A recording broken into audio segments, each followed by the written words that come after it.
everybody, and welcome on in. Today we are actually going to continue playing Lover's Enigma. And okay, yeah, this feels a little weird. So got new headphones, and oh good criminy, I really can't even hear myself talk. So they are that good and good noise canceling. So anyway, we're going to go ahead and get the game started with where we left off. You can always take one off. Oh, I'm good. I'm good like this. It gives me more of immersion, and that way I don't have to think about too much about how I sound in all of this. So, actually, I'm going to do one quick adjustment.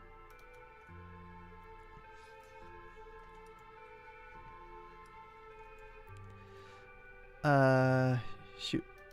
So I got an app that like shows chat on one side, but I'm so used to looking to the right, and I have it over on the far left side. Yep, I'll just deal with it. I will just deal. Okay.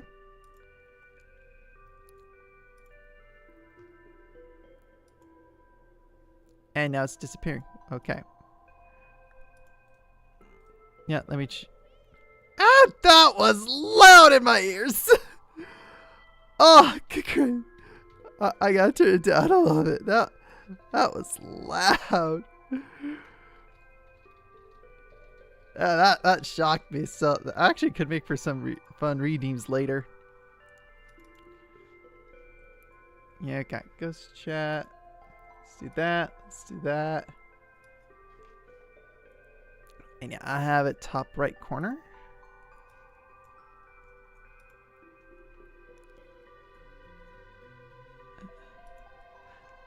Yeah, I'm just trying to. I need to also read. Okay, Control Shift V. Okay, Control Shift V. Okay. All right, let's continue where we left off.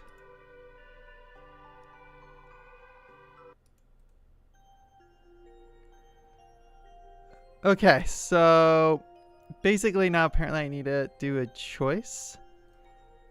Is that you can't hear that? Yes, queen. It was freaking loud in my ear. So it's 8 o'clock. That's right. Woke up. Suddenly your phone rings. It's Yoko. Ah, hello. I was worried you wouldn't pick up. Ryota mentioned you weren't feeling well today. I hope you're doing a little bit better. Well, maybe just a bit better than I was this morning. That's a relief. Sorry for the sudden call. The thing is, Ryota dropped by the cafe earlier and, surprise, surprise, he left his phone behind. Again. I was wondering, could you pick it up and hand it to him tomorrow morning at work? Sure, no problem.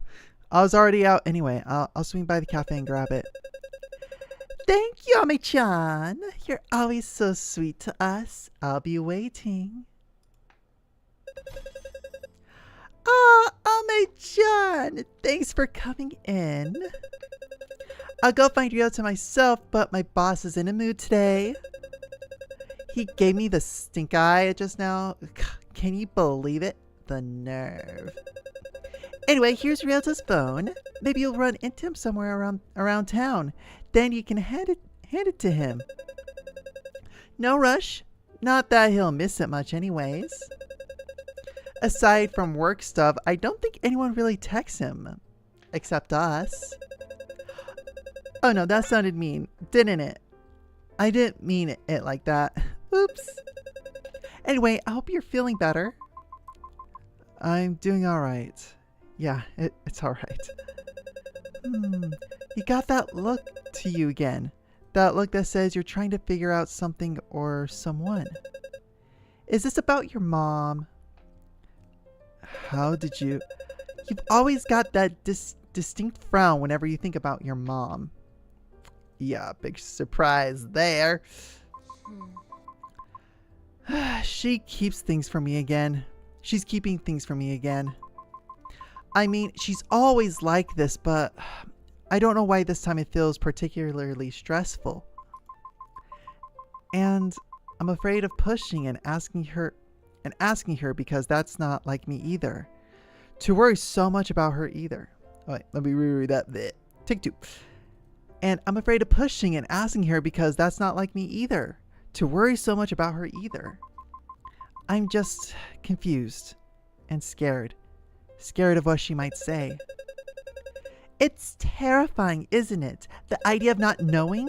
It's even more terrifying to ask. Not just because of the lies, but because once the truth comes out, it changes everything. Speaking truth, speaking facts.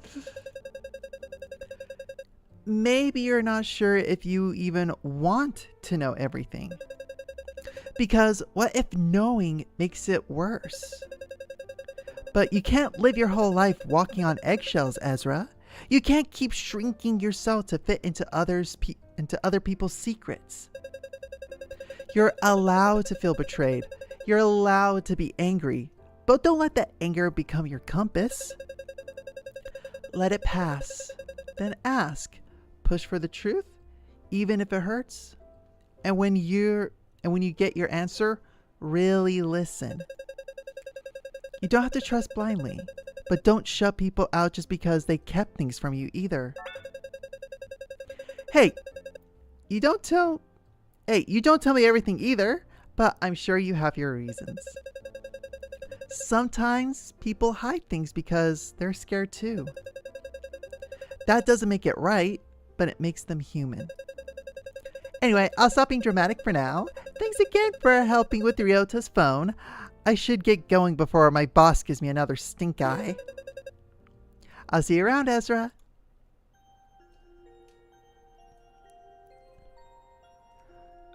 Okay. Is it the neighborhood district? No. Lower Street, maybe?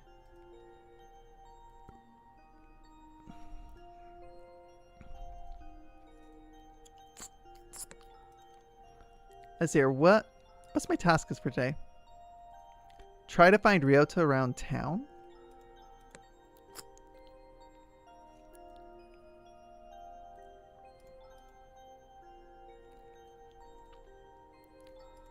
Riverside, maybe.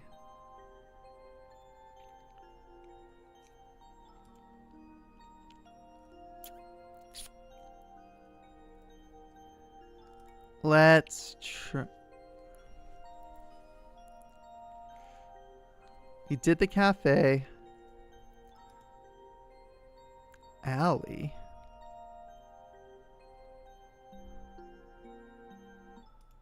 Haruki's office. Suddenly you feel a tap on your shoulder. Pardon me, ma'am. I hope life's been kind to you lately. Who? It's you. It's you again! Ah, so you do remember us. That's a good sign. Perhaps you've taken a moment to reflect on our scriptures. I haven't, and once again, I'm not interested. That's disappointing to hear. You know, many of the troubles you've been facing, they're not uncommon. In fact, they're expected when one strays too far from the path. The spirits, for example. I've heard this speech before, but I overcame it myself with my own strength. So, no offense, but I think I can handle whatever else comes my way. That's certainly one approach. But imagine how much lighter your burdens could be if only you... No! Thank you. I really hope that's the last time I see them. Maybe I should report this to the police. Okay, yep, I'll go visit the police station.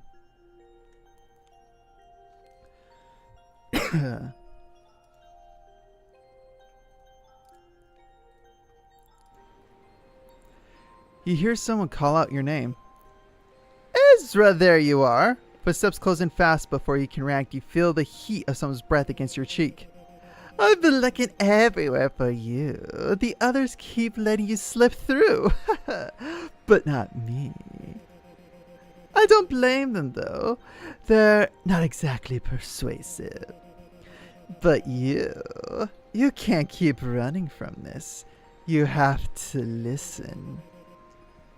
Yeah, I don't like that smile either. It is so freaking creepy. There's not much time left. Come with us. You'll see. You'll understand. I said no. Stay away from me. Try to push him away, but he only steps close. But he only steps closer. His eyes dark and unyielding. You don't get it. They don't want us to tell you anything, but I know you want to know. It's tearing you apart, isn't it? That emptiness, that fear. I can take it away right now. All you have to do is follow me. The stranger reaches out to grab your arm, but stops himself slightly hovering above your skin. One step is all it takes. No, I'm not going anywhere with you. You don't understand what's at stake. So just come with us. He'll guide you to salvation. I told you no. Stay back. This isn't just about you anymore. I have to do this for all our sakes. His hand shoot out, gripping your wrist. It's cold, firm, and desperate. What the? Let me go! Let go of me! Someone help! You scan your surroundings, but the people nearby avert their eyes, walking faster, pretending not to see. You twist, fight, your heart pounding as his grip tightens. He'll save us, all of us, through me. Through you. Gah!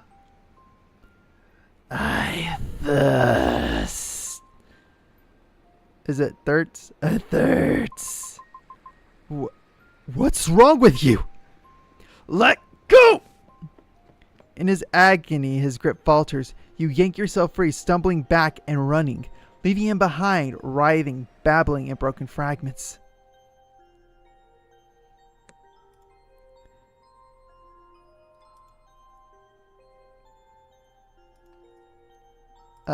Still police station. That hasn't changed.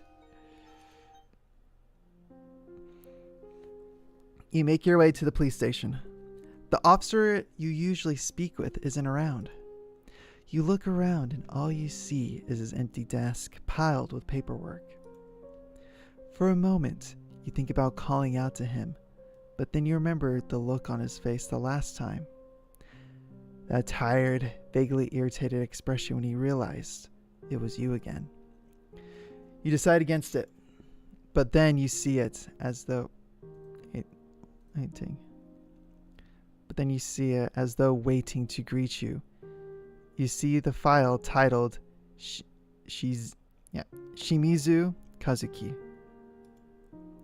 It's been buried under a few other folders, with a single post-it note on the top reading, to be filed in storage.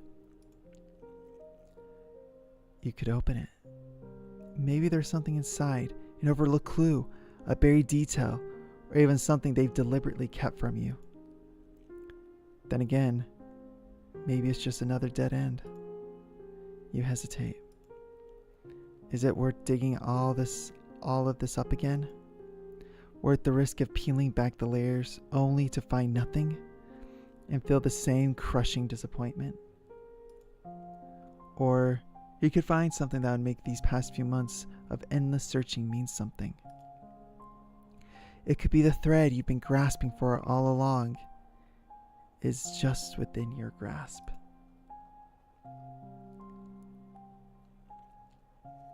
All right. Should we search through the file or leave the file as it is? 1 for search the file, 2 for leave the file.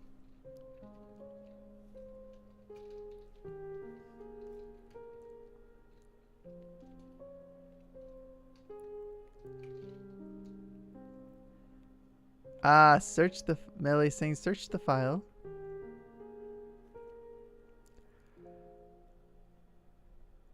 It'll add more to the story. Let's go ahead and search the file. Hi, Wervin. Welcome on in. Wait, what the?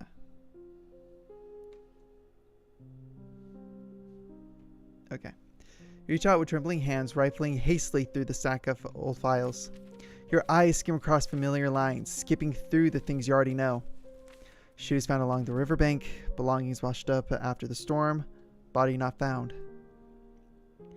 Okay, cool. It looks like a lot of people. I slightly live. Welcome on in. Nothing new, just the same haunting fragments of a story you already know too well. You continue flipping. Occupation journalist, married to Ezra, spouse employed as editor at company. I work at a porn company. 3 X's. These are facts too, but these ones, they hit differently, heavier. Pieces of the life you built together now reduced to cold lines and unofficial paper. Then something catches your eye. Last seen leaving his place of residence at 8:30. At 9 o'clock, a passerby reports seeing someone drowning. Police arrive at 9:15. Shoes and some clothing recovered. A wedding ring returned by the civilian who witnessed the drowning. The wedding ring? I never got the ring back. And then you see it, tucked at the bottom of the form. The civilian, Fukuda Renjiro. The ring was eventually collected by the deceased's mother-in-law. My mother! The witch! Oh yeah, the scary music. Your mother. The ring. They knew. They knew. They knew about the ring. She knew about the ring. You remembered it kneeling by the riverbank, fingers digging into the mud, hoping for a miracle. The times where you swore you saw it glinting beneath the water surface. Seriously? How many times are you going to go back there, Ezra? The ring's long gone by now. Get a grip. I'm going to curse here, but Mom's a bitch, okay? She really is. This is like the most manipulative shit I've seen in a game. Like, you know what? I'm like, you know what? I'm not gonna go. Oh, the ring around her neck. Is that the ring? Is that the ring?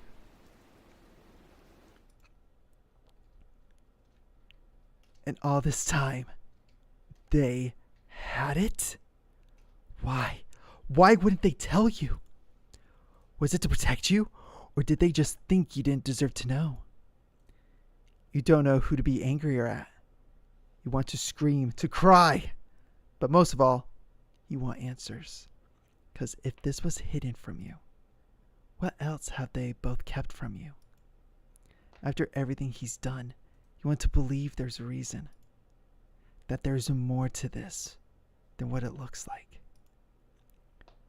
But should you still trust him? Can you still trust him? Hi, Maito Burrito. Oh, sorry, I keep on saying burrito. Burrito. It's just burrito. Yeah. Maito Burrito. Well, come on in.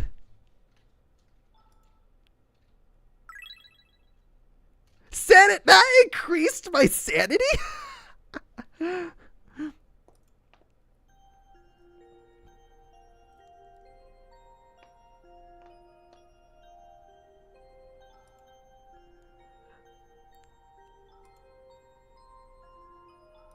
We're going to go to the river. You make your way down to the riverside. It's empty, just like the last time. A light drizzle brushes against your skin. Cold, gentle, and all too familiar. And with it, that feeling stirs again, rising from where you thought you buried it. You remember the phone call from the police and the way your heart dropped before they even said his name.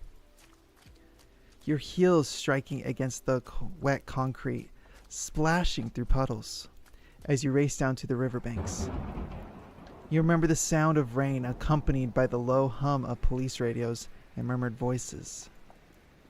A symphony of noise, only drowned out by the static in your head.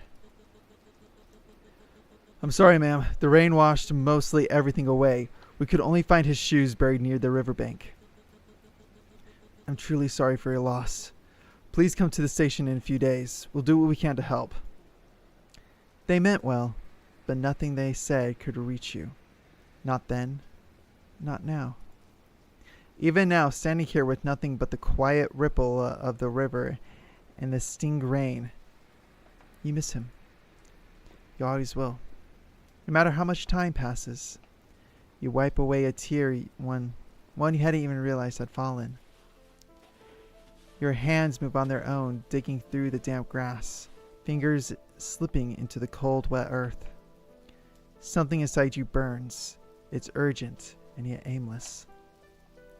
You're not even sure what you're looking for anymore. Only if you could uncover something he left behind. Then maybe it would make sense of everything that followed. But then the more you claw at the ground, tearing through the layers of soaked earth and tangled roots, the more painfully clear it becomes. There's nothing. There's always nothing. But as you claw at the dirt, you see the unfortunate mess that follows. The small white flowers that once lined the riverbanks are torn, crushed beneath your hand. The same flowers he used to pick on his way back, holding them out to you with that soft smile, like it meant everything. Those small, innocent flowers were destroyed by your hands.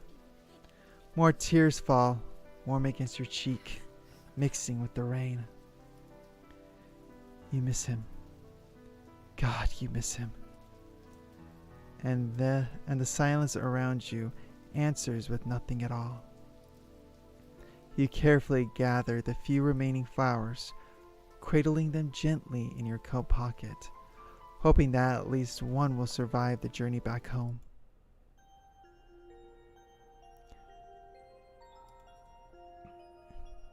Okay, let's see what else is around here.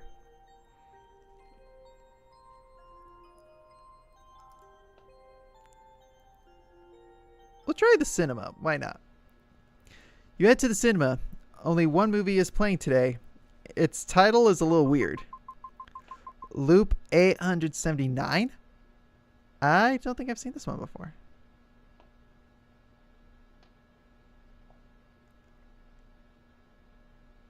It's glitching. I'm not sure if I should. Okay, hit 1 to watch it, 2 to leave.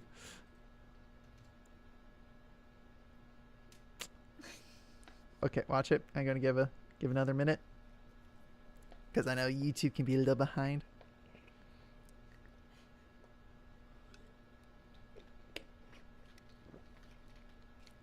It's glitching. We're getting some weird stuff.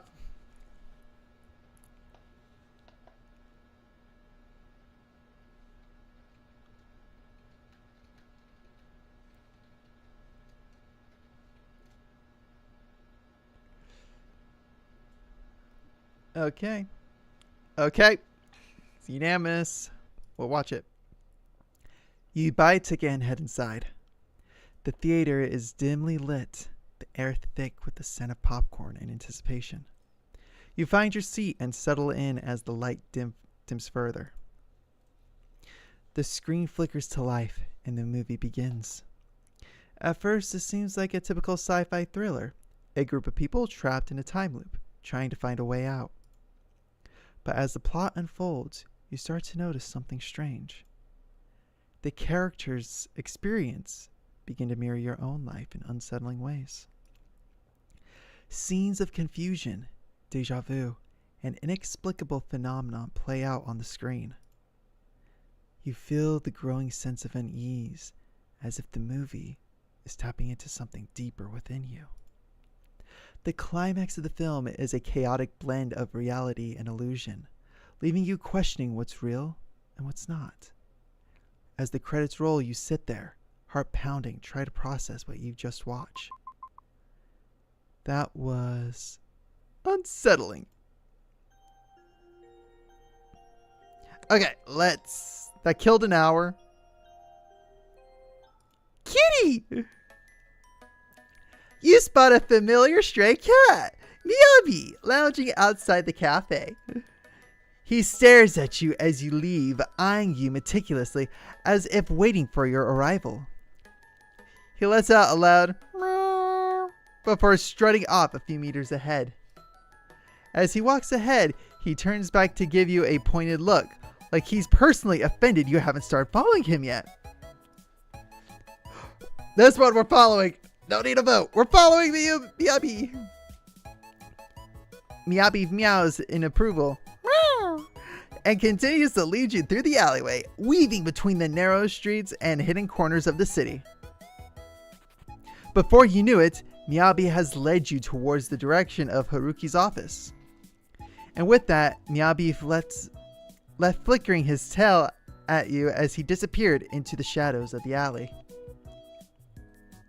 Oh, we got an ad? Okay. Oh, wait.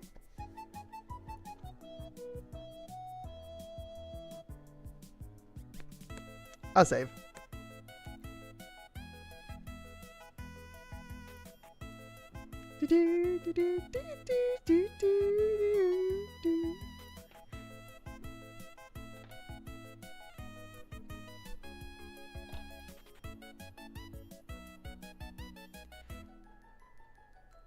Hoshimi Miyabi? Kitty! Kitty! My best queso impression.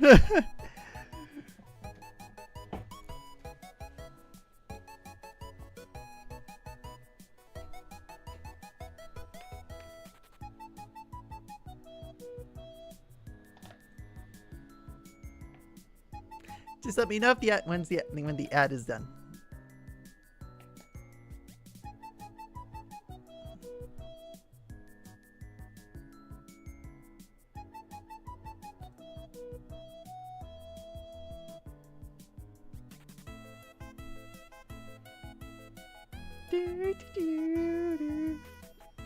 Okay, looks like the ad is done.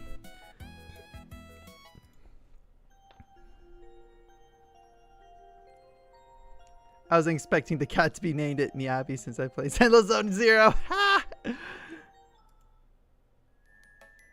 That cat keeps meowing loudly and insistently in the direction of Haruki's office, as though he's clearly irritated that you're ignoring his very obvious directions. It is a little strange to listen to a cat, but then again, you've never experienced weirder things.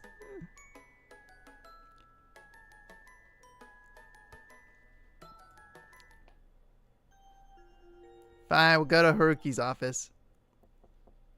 Knock on Haruki's door. There's no answer, but something feels off. The door is slightly ajar. You hesitate, then push it gently, stepping inside. Haruki? The office is dim and cluttered, as if it hasn't seen sunlight in weeks. Papers are scattered across the floor, stacked in unstable towers on the desk. Sticky notes cling to old monitors like wilted leaves. His office is a cluttered mess paper strewn across every surface, piles of folders threatening to collapse, the floor barely visible beneath it all. But what really catches your eye are the objects that don't belong. Strange talismans pinned to the wall, amulets strung across shelves like charms warding off something unseen.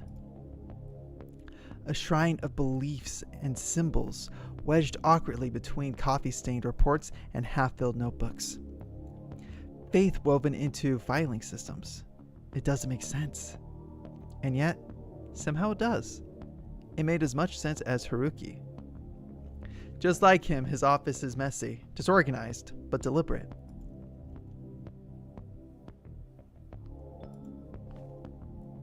You walk over to the whiteboard, eyeing the mess of notes pinned across it with red string in every direction. Messy notes, color-coded strings, and wild scribbles that probably made sense only to Haruki. Your eyes land on a yellow scrap of paper pinned dead center in the board. September 8th, 2022 will be an interesting day for the Queen. A prediction 13 years from now. It's absurd, but also very Haruki. Still, none of it seems useful. Just the usual Welcome to the paranoia Legion. that fills half his workspace. But then something else catches your eye. Behind the chaos, tucked behind the edge of the board, is a stack of papers. Not part of the conspiracy collage. Hidden. Maybe on purpose. You step closer, hesitating for a moment. Do you tear down the board? Do you tear down the board to reach it? 1 yes, 2 no. I already have a feeling what y'all are gonna say. I'm just gonna hover. I'll let y'all pick. Yee. Okay, so definitely. Melly's saying yes.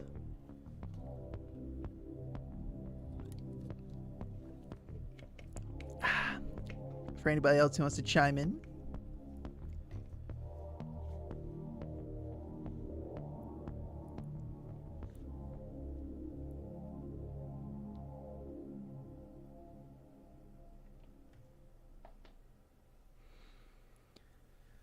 Okay.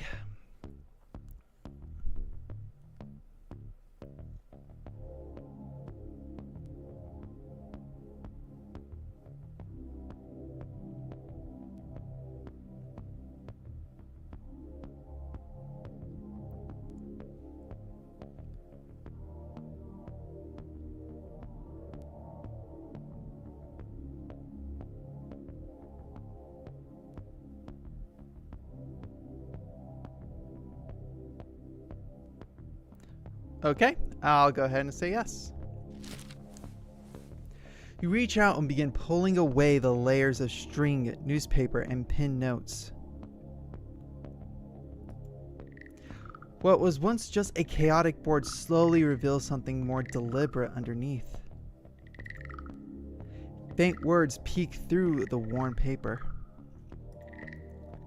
Established in the 1960s, but origins trace back to the Edo period. Many women recruited, most vanished from the public eye.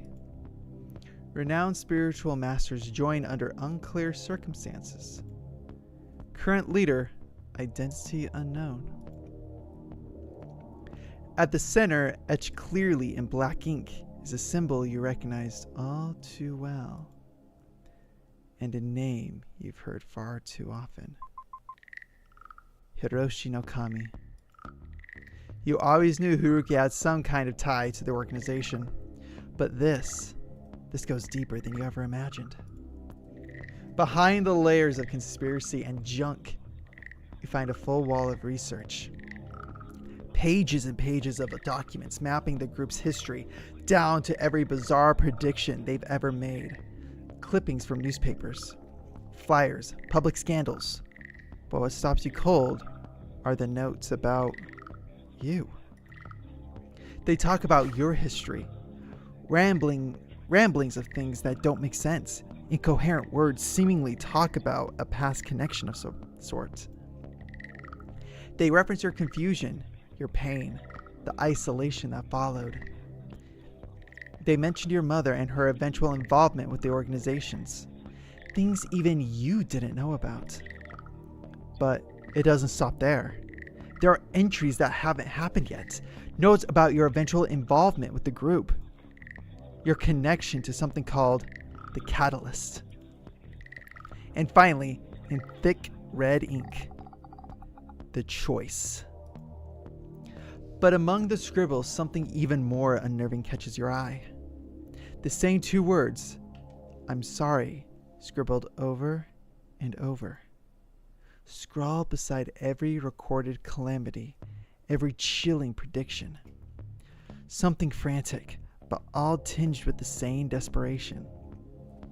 As if apologizing could undo what had already happened, or what was still to come. You step back, breath catching in your throat as the whole wall comes into view.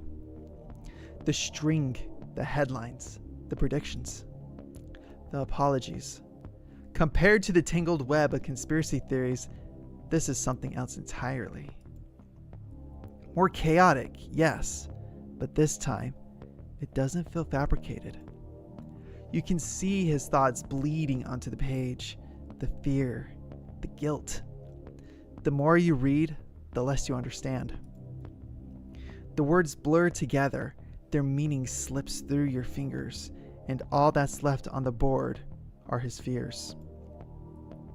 No matter how cheerful Haruki seems, how easy his smile comes, or how casually he talks, you really don't know him.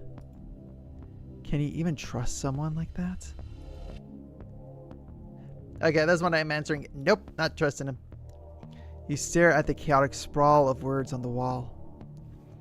It's everything Haruki isn't, or at least everything he's tried not to be. Desperate, fearful, terrified. You thought you're ready to trust him, but seeing the side of him, it unsettles you. You always saw him as someone reliable, someone grounded.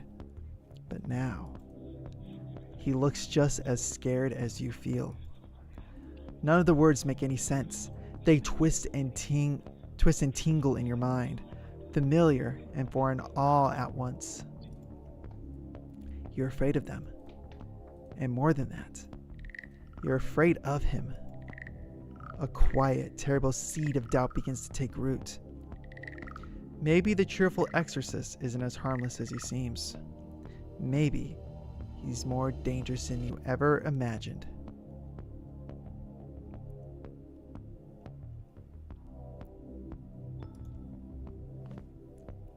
You take a step towards the window and glance outside. Down below, a stray cat is curled up in the alley, fast asleep, but it's completely unbothered by the chaos of the world around it. You watch it for a moment, feeling a strange sense of calm wash over you. The cat stretches, yawns, and then settles back down, its tail flicking lazily. You can't help but envy it. Oh, to be a cat sleeping in an alleyway in the middle of the day. The talismans! You walk over to the wall, eyes fixed on the strange talismans hanging in uneven rows.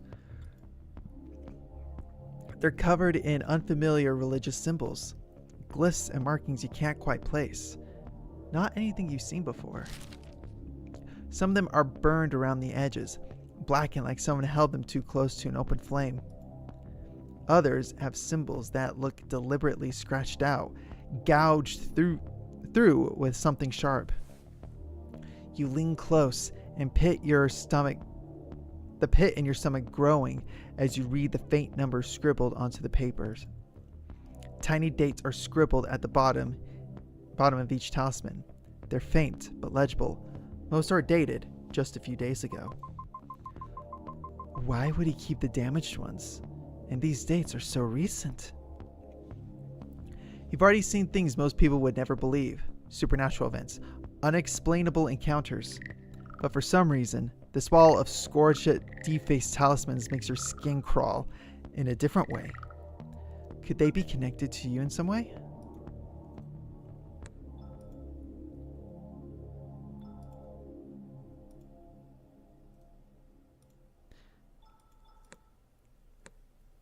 Okay. Oh, wait. Okay, there's one more. You step carefully around the clutter, avoiding the mess of folders and papers scattered across the floor. You pick one up at random, flipping through it. Notes, case files, client reports. Haruki's handwriting scrawls across the pages, some neat, others frantic.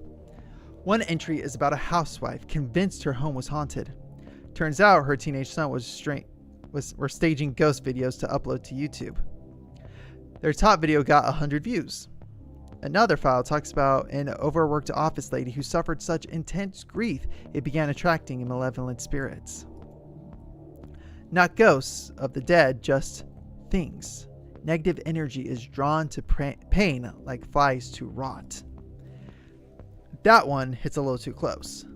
Still, judging by the sheer volume of these cases, business seems to be booming. Haruki's either incredibly good at what he does, or just convincing enough that desperate people keep coming back. Maybe both, you included. Then something folded neatly between the pages catches your eye. You pull it out. A flyer. Familiar. The same one you've seen before. The one from that religious sect. So they're targeting Haruki's clients now. You frowned, thumbing the edge of the paper. Guess they'll take anyone who'll listen.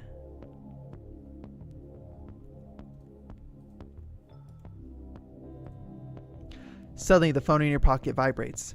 Without thinking, you pull it out, but then pause when you realize it's not yours. It's Ryota's. The screen lights up with a new message. It's from your mother.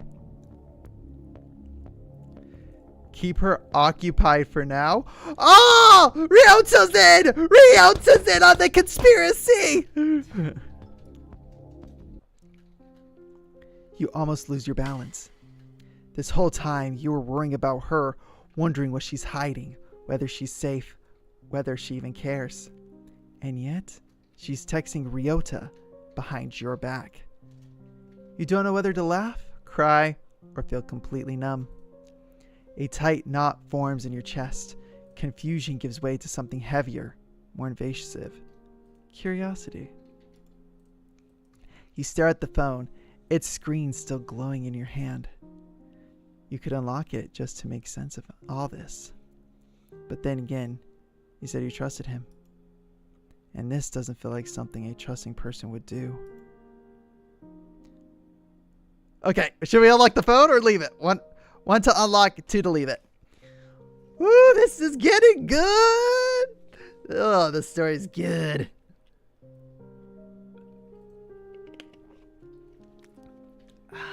I love this game. It's so much fun. One to unlock, two to leave it. One to unlock. Okay, so got maybe a one. I'm personally leaning towards one. The feeling of a trail I just had. Ah!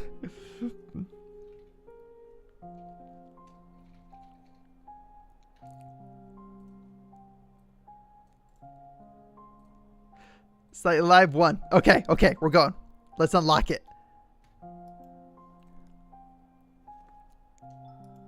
Email. Keep her in line next time? Report, she's doing well.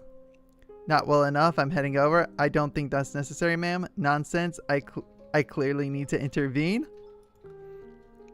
When does she get off work again? 8 p.m. I'll be gone for a bit. The elders have summoned me. Monitor her as per usual. Keep her occupied for now.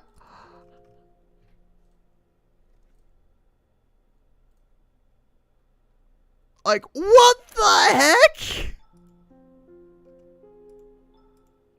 Okay, I'm just making sure I got everything.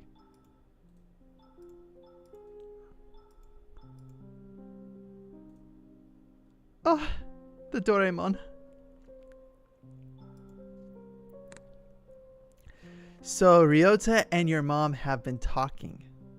You've always known about it, but reading the actual text messages makes your stomach churn for some reason. Maybe facing it straight on is too much for you. Because then it means that everything you feared, every uncomfortable thought in your mind, was true. That Ryota might have never been on your side at all. And it hurts. God, it hurts. You hate her for it. You hate him for it. But you can't. Not really. You know it's not entirely his fault. but you're still so angry. It boils within you. He could have done more. Welcome to the Legion. Hey! Mayo Animates, welcome. Thank you for subscribing on YouTube. He could have done more. He should have. Should you still trust a man like this? No! We're not... No! We're not trusting him! Oh, awesome. Thank you so much. Yay! No, we're not trusting it. You shut off the phone, your fingers trembling slightly. Excuses run through your mind, each one trying to soften the blow, but none of them changed what you saw. Maybe he didn't mean to hurt you, but he did. And whatever anger you're feeling now is clouding your judgment. You can't trust him, or at least you don't want to.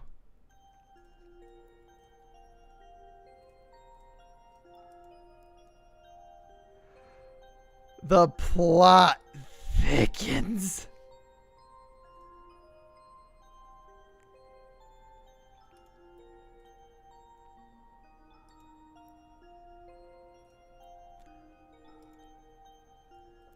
I think it's time to go back home. Actually, let's go to...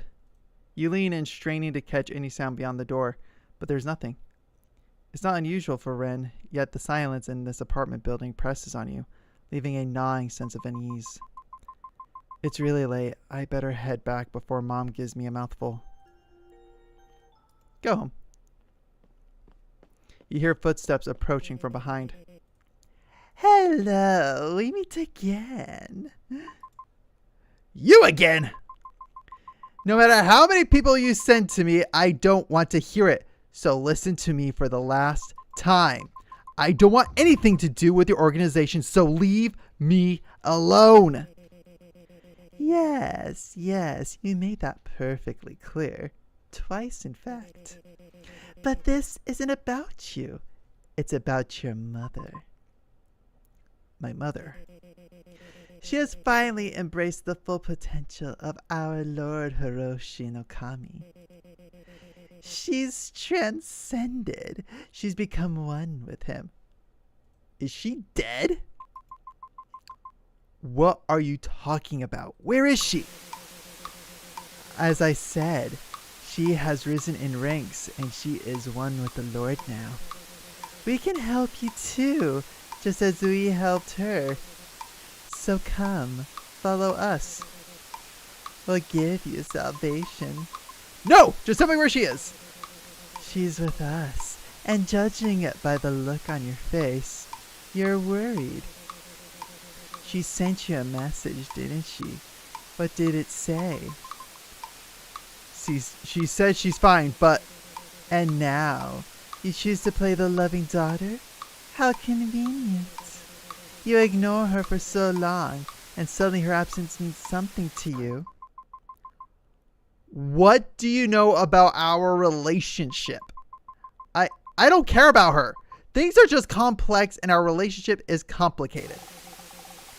And don't you want to fix that?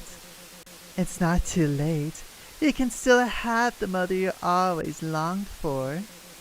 It's all within your reach, as long as you join us. No, Your phone rings, slices through the tension like a blade. I need to answer this. Hello? Ren, listen, you need to come back right now. There's something really important I have to tell you. What? Ren, what's going on? You're acting weird. What's happened? Ezra, please, just trust me on this. I need you to come home. I'm here, I'm waiting, but you have to come back quickly. Ren, you're scaring me. Can't you just tell me what's happening? I will, I promise, but not over the phone. Please, just come back, Ezra. Hurry. I have to go. Please, just tell my mother to contact me directly. Wait, you don't have to go. Come back. Ren, what's going on? You're finally here, Ezra. I need you to listen to me. I've endured enough. Every time you barged in shouting about ghosts, about the voices, I stayed quiet. I was patient. But I think I deserve an apology for all of that. Wait, Ren, what? What's gotten into you, Ren? I said I deserve an apology for putting up with you, for letting it slide. This is not Ren. Actually, I don't think an apology is enough anymore. No, what I want is for you to change, to truly reform. Because whether you realize it or not, I care about you. Ren, you're not making any sense. No, stop. Just listen. It's not our boy. It's not our boy. The only way you'll ever be free of all this pain, this confusion, is if you accept the teaching. This is not Ren! Of Hiroshi no Kami. Only then can you repent. Only then can you prosper.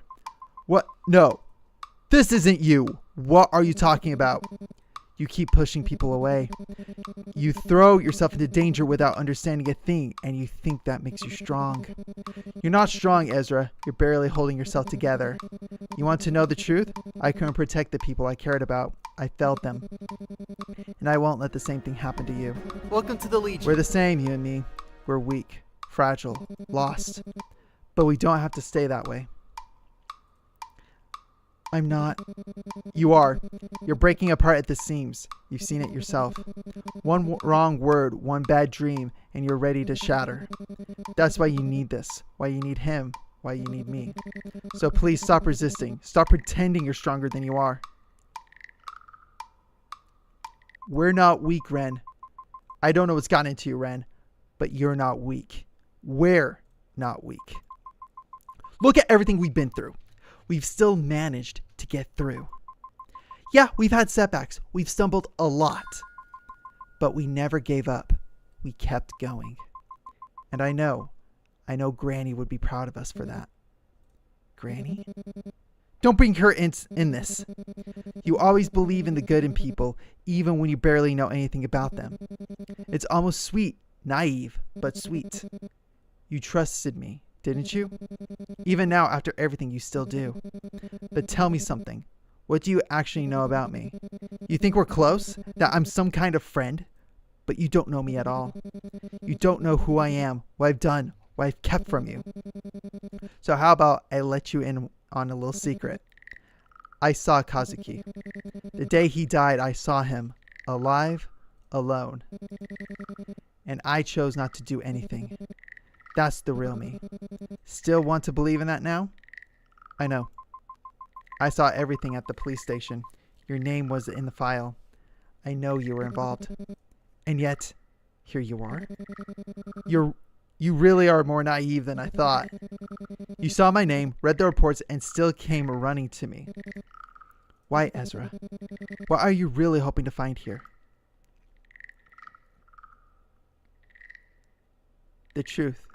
No, not a monster. The truth that there's a reason you did all of this. The truth, Ren. Even if it changes everything I thought I knew about you, about Kazuki. I came here because I needed to know what's real and if you ever were. Because I still believe there's a part of you that isn't lying to me. Maybe I'm naive. Maybe I'm stupid. But I don't want to lose you to whatever this is. I came because I needed to know if the Ren I knew was ever really a good person. Oh, enough of your little speeches. You were never good with words. You talk so much about truth and love, but in the end, you're just a scared little girl pretending she matters. Do you really believe the insane things coming out of your mouth right now? You never used to talk like this. People change, or maybe you just never listened. No, that's not it. You used to tell me strength was about pushing forward, even when things felt impossible. Something's wrong. Sounds like something someone weak would cling to. He's lying. No, it sounds like you. The real you. You never talked down to me like this. You never made me feel small. Even when you were angry, you were never cruel. Ren is kind. This isn't him. Maybe you just never saw what I really was like. You're naive and stupid after all. No, this isn't you. You're not this cold. You're not this bitter. Something's wrong. I can feel it deep down. Something's wrong. There it is! Doubt. I knew it wouldn't take long. This isn't Ren. This is not Ren. It's not Ren. So, if you're not him, what the hell are you? That's not Ren. Oh well. You figured it out. Congratulations, I suppose. But no matter. Things have finally begun to move again. You know, I really do want it to end. To finally put this wretched game to rest. But with every cycle, every turn, I will grow stronger. And soon. Excuse me. I won't need you at all. I've seen so many versions of you. Each version still clinging to hope, still screaming in the dark. But you always come back. You always try. And I always win. Over and over and over again. Let's see how long you last this time. I wonder if we would have realized this isn't Ren, or if we had gotten to know him prior, like how obvious it would have been. It's actually pretty obvious because I think we've done most of like everything we could do with Ren. Ezra, wake up! Please, you have to get up! The fire, it's almost on you. You can survive this, but only if you move. Ezra, listen to me. Get up! Oh, ad break. Just at the climax! Come on! Okay, I'll wait. I'll get something to drink real quick. I'll drink something.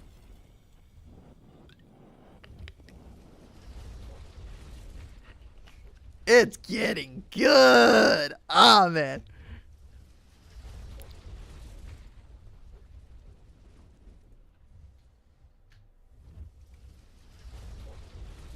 It was getting too good. Exactly. It was getting too good. It was. I'll wait patiently. Again, I can wait a minute. It's not too hard. And hey, overall, like the stream's doing good. We've had a small drop in frames, but it's very small, very, very minor.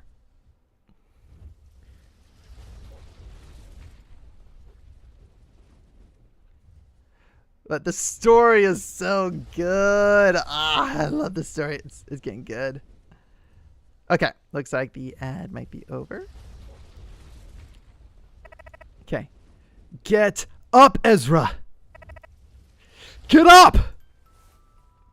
Your skin stings. Your clothes are burned away, melting to ash against your body. But still, you move. Somehow, you push yourself up. You scan the room in a panic, the smoke thick in the air, heat licking at your skin. Then your eyes land on it. The incense from Kazuki's shrine has toppled over. Somehow, the flame grew large enough, and now it's spreading fast. The fire crackles up and roars, devouring everything you once held dear. You stumble back, overwhelmed. Part of you wants to collapse right then and there. What's the point in fighting? What's left to save? The game. We can save the game. But then through the rising smoke you see it. Kazuki's photo, shattered on the floor. The glass fractured, but his face still visible. Something stirs in you. You have to keep going. You grit your teeth, push yourself up. You stand. Every step is agony. You're so close. Your hand reaches towards the door handle. But then something grabs you. A hand, cold, strong. Fingers curl around your neck, yanking you back into the smoke. You're not going anywhere. You thrash, choke, claw at the air. You're so close. The door was right there. But the smoke swarms your vision, curling into your lungs like poison. You almost made it. Almost. Something rips at your skin, dragging you back into the blaze. Is it the fire itself? The creature? You can't tell. Your thoughts are blurring, flickering like dying embers. And just as the darkness threatens to swallow you whole, you see it. The silhouette rushes through the smoke, fast, desperate. Arms wrap around you. Someone lifts you up. You can't see their face, but they're real, warm, solid.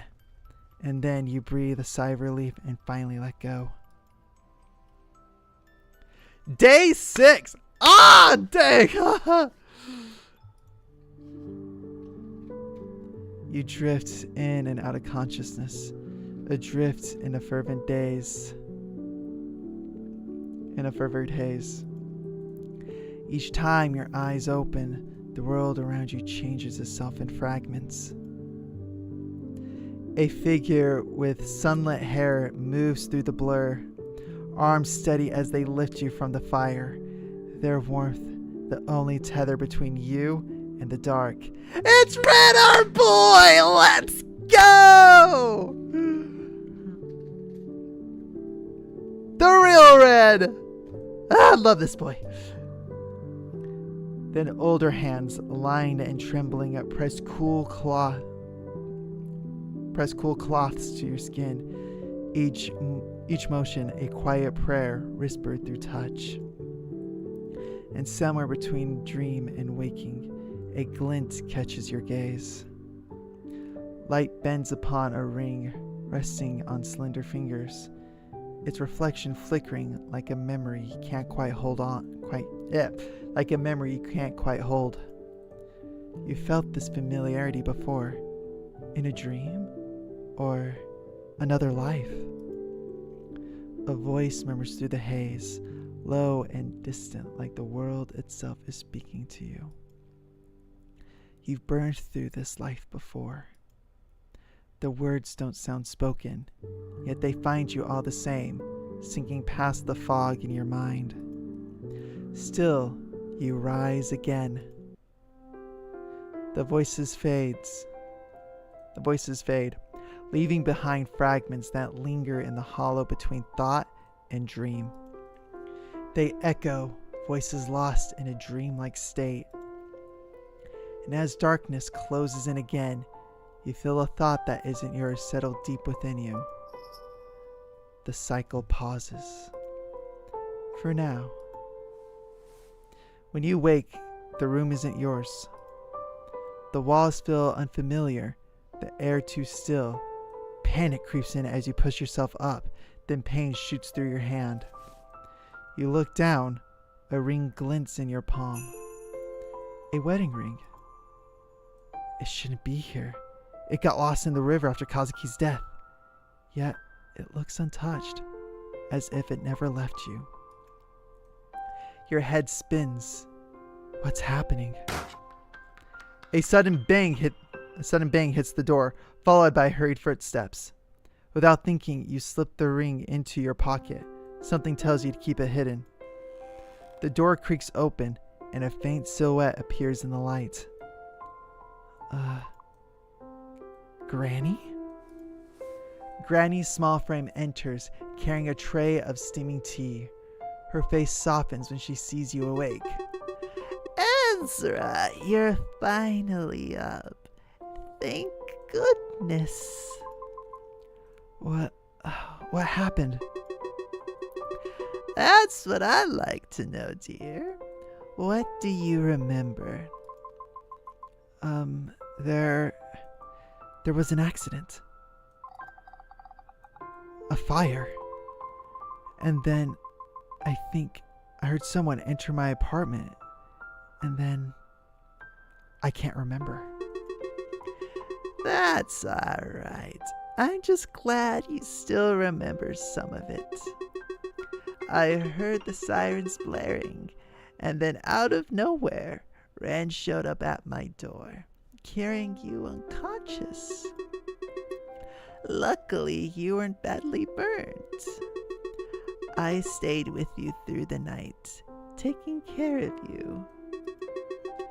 Meanwhile, Ren kept going back and forth between my house and your apartment, dealing with the police and everything else.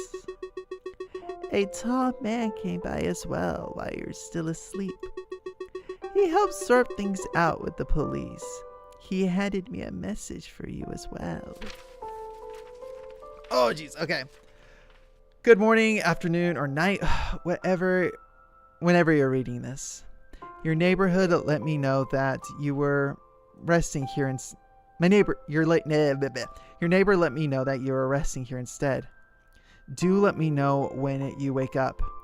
I hope you're feeling better. I hope you're feeling better when you do. P.S. Morimon says feel better soon.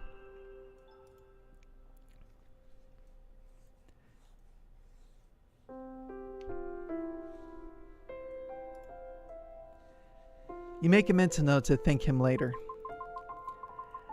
And what about Ren? Is he alright? Where is he? I think it's better if you hear it from Ren himself. Easier said than done. That brings you to the question, where is Ren? That's another issue you might have to tackle yourself. After the fire, he's been skittish, avoidant. I tried talking to him about what happened, but he's been avoiding me too. He just says he has important things to take care of. It's probably better to confront him head on, since he keeps avoiding both things. It's worrying, really. He's always been like this. Whenever something hard comes up, he keeps it to himself and tries to solve it on his own. I just hope he'll open up soon, whether to me or maybe to you. Find Ren.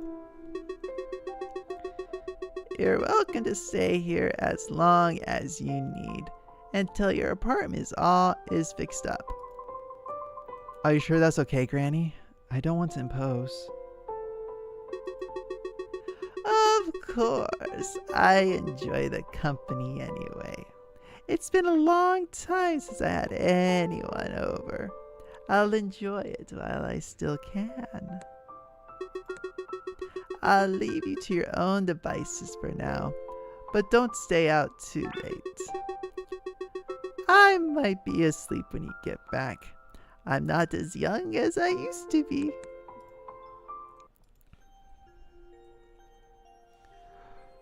Okay, let's... Right as you leave the house, you see a familiar silhouette approach you. Oh, Ezra, you're awake. Are you feeling alright to be moving around? Hey, I brought you some things for your bandages and a few other essentials. Oh, you didn't have to do... You gave me quite a scare. I'd be even more anxious if I didn't at least bring something to help. I also came by earlier, but you were still unconscious. I didn't want to disturb you, but I handled some of the work for you, as much as I could at least, so try not to worry too much about it. Though, if you do receive an angry email from our boss, I really try my best. Anyway, I hope you're feeling alright, and if you're up for it later, I'll be at the cafe with Yoko. She's been deathly worried about you too. If you'd like to drop by, we'll be there. Ryota gives you a small nod, then falls quiet for a moment, as if gathering his thoughts before speaking again. And I want to say I'm sorry. I'm sorry for not being there when you needed someone. I wish I could have been. But I'm glad someone else was there for you. I'm really glad you made it out. He finally gives a small smile. He finally gives a small, reassuring nod. Well then, I won't take up any more of your time. Take care of yourself, alright? I'll see you soon. Just as Ryota disappears from sight, your phone buzzes. It's perfectly timed, as if on cue. Hello, this is Officer Watanabe from the precinct. We've been looking into the fire at your apartment. If you have the time, we'd appreciate if you could come in for a few questions, just to clear things up. Hopefully, we can clear this up quickly. We don't want to keep bothering you. Thank you for your cooperation. I guess I should head to the police station soon. Find Ren and speak to the cops. Okay.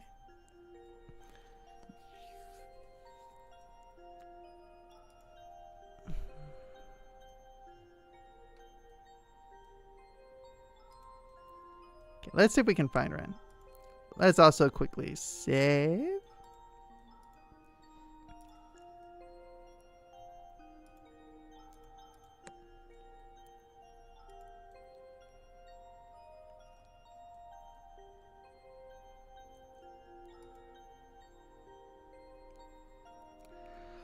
Let's try 2 places to find Ren. It's currently 8 o'clock. Let's try the pharmacy. Hey, you're back. I heard about the fire. I hope you're not too hurt, though. Judging by those bandages, you're definitely halfway there. Yeah, well, I'm still alive. Not sure if that's good or a bad thing yet. I'd say it's a good thing. Glad you're safe. I was honestly worried when I heard. Oh, here, some refills. Figured you might need them since I've guessed your meds went up in smoke with everything else. Ah, thank you. No problem. I'll just quietly charge it to your card like the responsible adult I am. Ah, of course. Hey, don't sound so disappointed. Healing might be free, but our doctor's paycheck isn't. Well, yeah, but my wallet's not really feeling the love. My dearest client, if you're free today, I implore you to visit my office for a quick consultation. Looking forward to speaking with you. Sanity's at 100! Okay,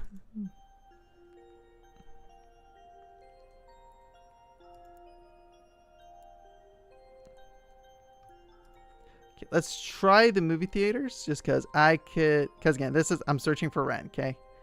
I could just see Ren at the movies. Cinemas open for today. Today's movie is The Girl on Fire. Well, that's some unfortunate timing to show this film. Comically perfect, but probably not for you. I already got that.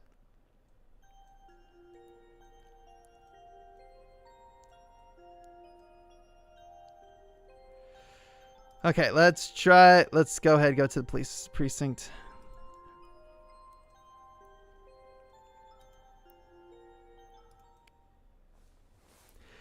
You feel a tap on your shoulder. Ah! You jump surprised by the sudden interaction. You turn around, half expecting to give the person a decent scolding for startling you. But before you stand a frail old man, his posture unsteady and his breathing shallow. He looks as though he might collapse at any second. You take a step back startled, but when you notice his trembling hands and glassy eyes, you quickly move forward, steadying him by the arm. Sir, are you alright? The old man blinks slowly, his cloudy eyes trying to focus on you. Forgive me. I seem to have lost my way. I was trying to find the temple. These lights, they hurt my eyes. Everything's too bright. The old man sways slightly, his grip tightening around your sleeve. Please, could you help me find it? Do you help the man? 1, we help him. 2, we leave him be.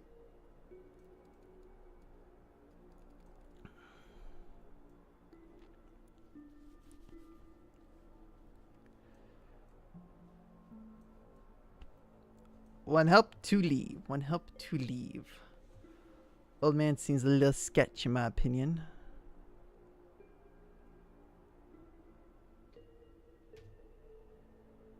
Ah, for once we have a 2. We're getting 2s now.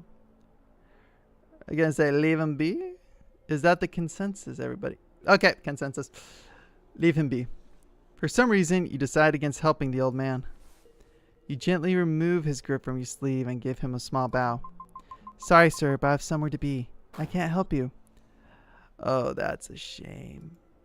He wobbles away unsteadily, his silhouette trembling under the flickering streetlight.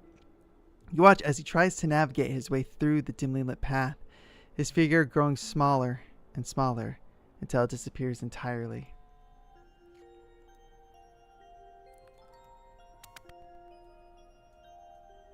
Wait.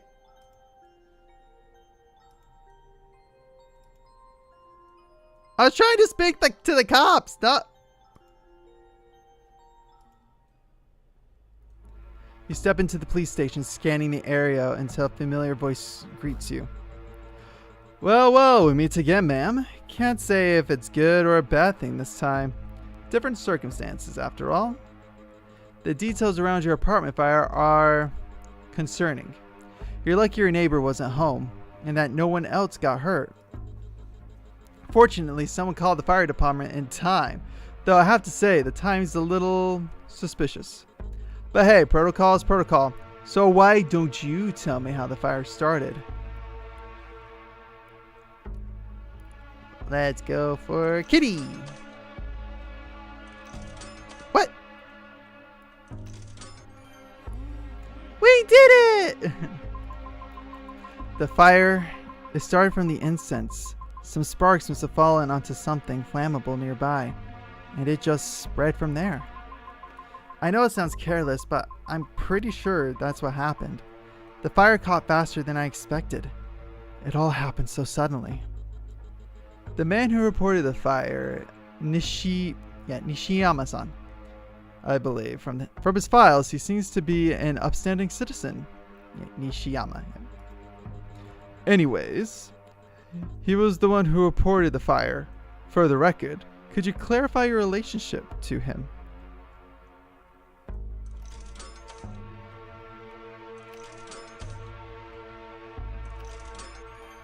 Da, da, da, da. He's an old friend of mine. By the time he got there, the fire had already started. I was still trying to get out, completely overwhelmed, and he was the one who called the police. If he hadn't shown up when he did, things could have ended up a lot worse. Were you alone in the apartment when the fire started?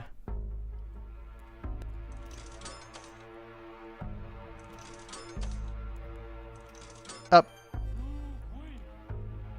I jumped the gun on that one. Yes, I was. I want to believe you, and you seem honest enough. But there have been reports from witnesses saying someone else was seen entering your apartment around the time of the fire. Someone else? I'm not sure. Maybe it was my mom. She's been around a lot lately. That could explain it. Sometimes things get mixed up, or people assume the worst when they don't know the full story. I'm just trying to piece everything together here. I know the situation is stressful for you for now. I'll leave it at that. Just make sure you keep me updated if anything else happens or if you remember something new. Thanks for cooperating. We might have to talk to you again, but hopefully it won't be for a while.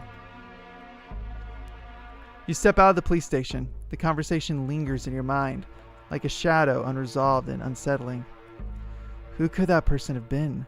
If it wasn't Mom, then who? Some familiar? Or a stranger lurking in the shadows? Why didn't you notice anyone else around? There's so much you don't understand yet, and now more than ever, you need to find out the truth. Enough, Haruki! I need to find Ren.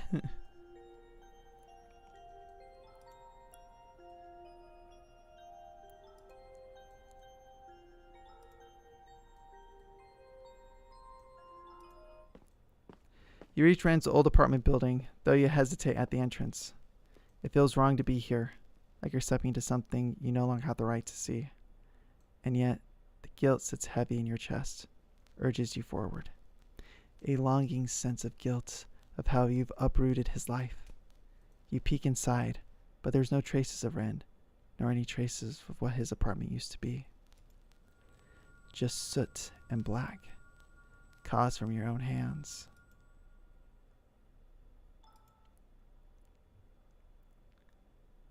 Sweet shop.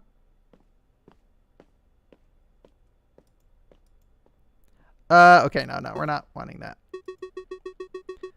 Out of son, how dare you come back here after everything you've done?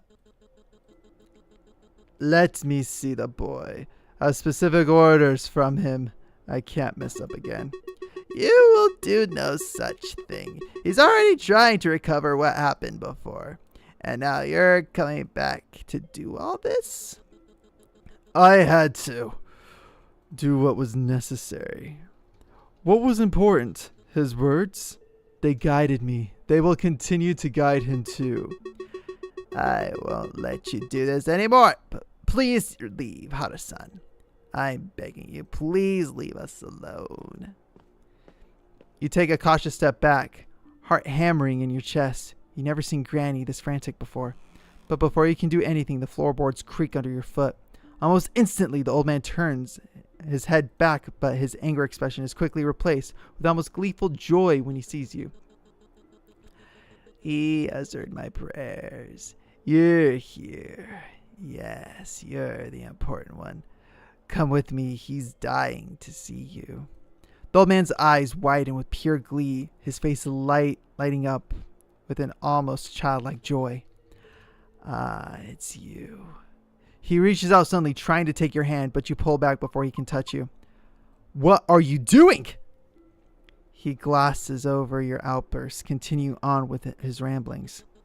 Oh, if I had known it were you, I would have dragged you to the temple immediately. He has given me another chance. You have to come with me, my dear. Oh, no. Wait. I can't do that. What are you talking about? Granny, who is this? Ignore her, my dear. You have to listen to me, please. Hara-san, that's enough. But the old man barely seems to hear her, his gaze fixed on you like he's seeing something more than what's in front of him. Now, listen to your elders. He will bring you good fortune. You have to follow me. Please, you have to. Do it for this old man here. His words crawl into your ears, but they dissolve into static in your mind. Just be a good girl and follow me. Hey, you may have said the trigger, but no. The way he looks at you is so demeaning. You want to break free from his grasp. But for some reason, you feel like you can't. Not when he looks at you that way. Then suddenly, a violent tug rips you from his grasp. Master, please stop. Ren steps forward, placing his up between you and the old man. Yeah, Ren. He tries to make his voice firm, but you notice it too. The slight tremble in his hands. The way his shoulders tense as if holding back more than just words. Master, when did you come back? When did they release you? The old man doesn't even glance at him, his gaze locked solely on you. You are the key to everything. Everything Hiroshi no Kami has ever wanted. Not that name again. I don't understand. Please just leave me alone. No, you're kind. You have nothing now. No mother, no home, no future. But you can have everything. It's so simple. I don't understand why you don't accept it. When so many of us want so bad. I don't want anything you people have to offer. Master, please. Stop calling me master. You are not worthy of that title. No disciple of mine would be so weak. Yeah, the old man's creepy. You failed your fuck up months ago. That's why I was excluded from the organization. Ren shrinks under the words, his shoulders curling inward, eyes flicking down. You stop it! You step forward, your own fear turning into growling anger. Ha! And you? Why do you have so much affection for someone like him after everything he's done? Please, don't say it. Huh? She doesn't know. No wonder. You sneaky little... You're trying to move up in the organization's ranks on your own. Getting close to her, infiltrating, acting as if you're on your own path. Stop it. Stop it! Tell her it was you. Tell her it was you who killed him. Hara-san.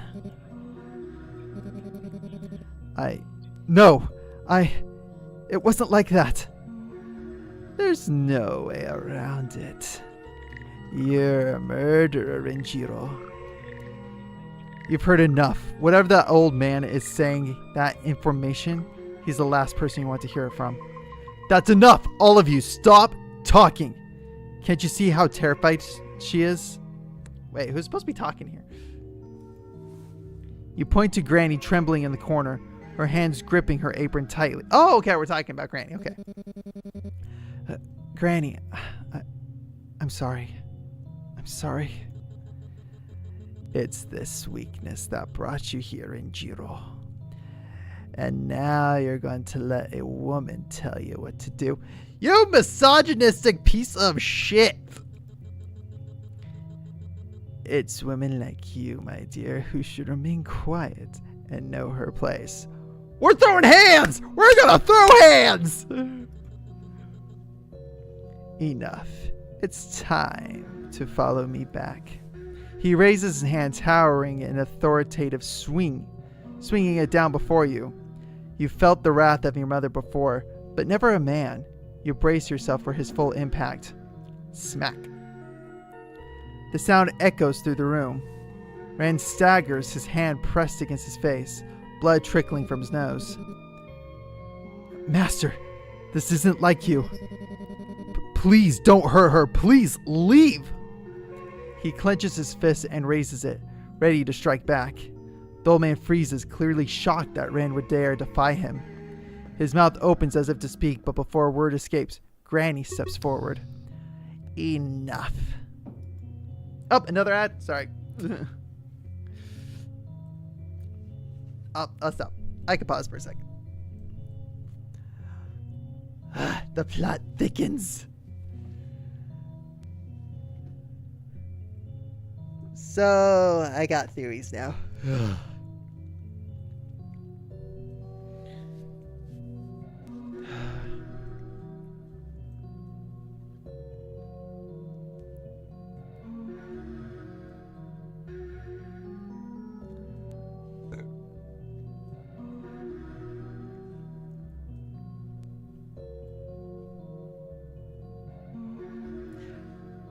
Again, I had the ad scheduled every 30 minutes. So I'm just more surprised how fast the 30 minutes is flying by. It goes by so fast.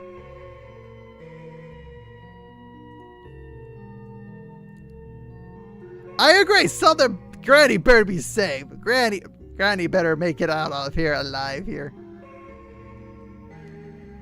It's back now. Okay. Everyone lands sharply across the old man's cheek. Go, Granny! Leave now. The room falls silent, the old man's pride flickering in his eyes. Now you know.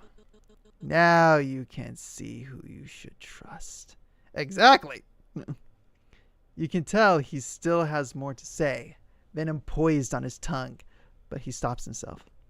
Without another word, he turns and leaves, the echo of his footprints lingering in the quiet room. You stand there trying to catch your breath. A part of you can't help but wonder, what was his real reason for coming here? Was it Ren he wanted? Or you?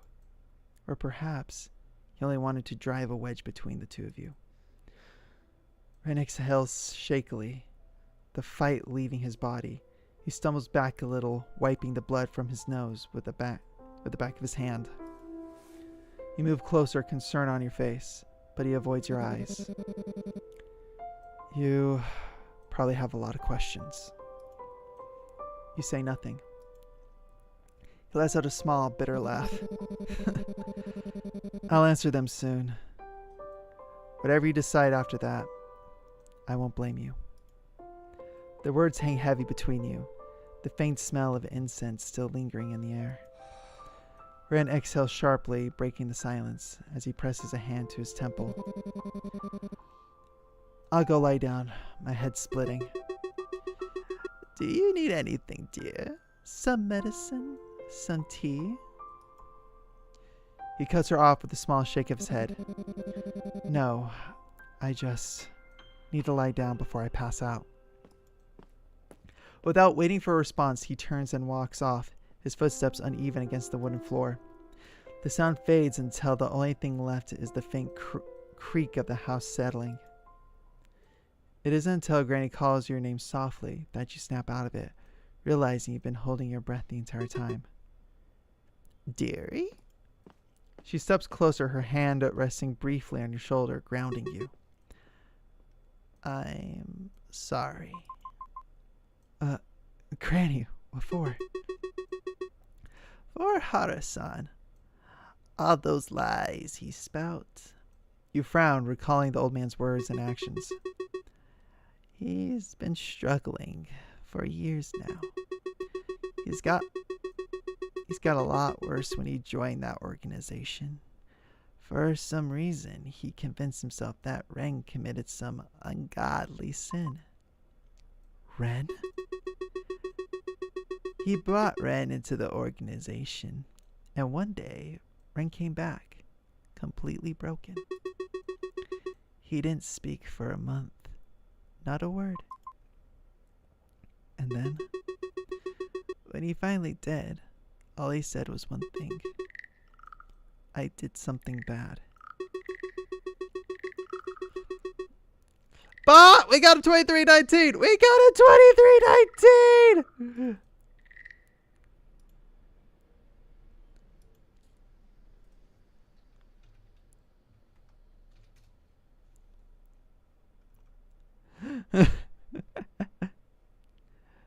Don't let Hara-san delusion shake you.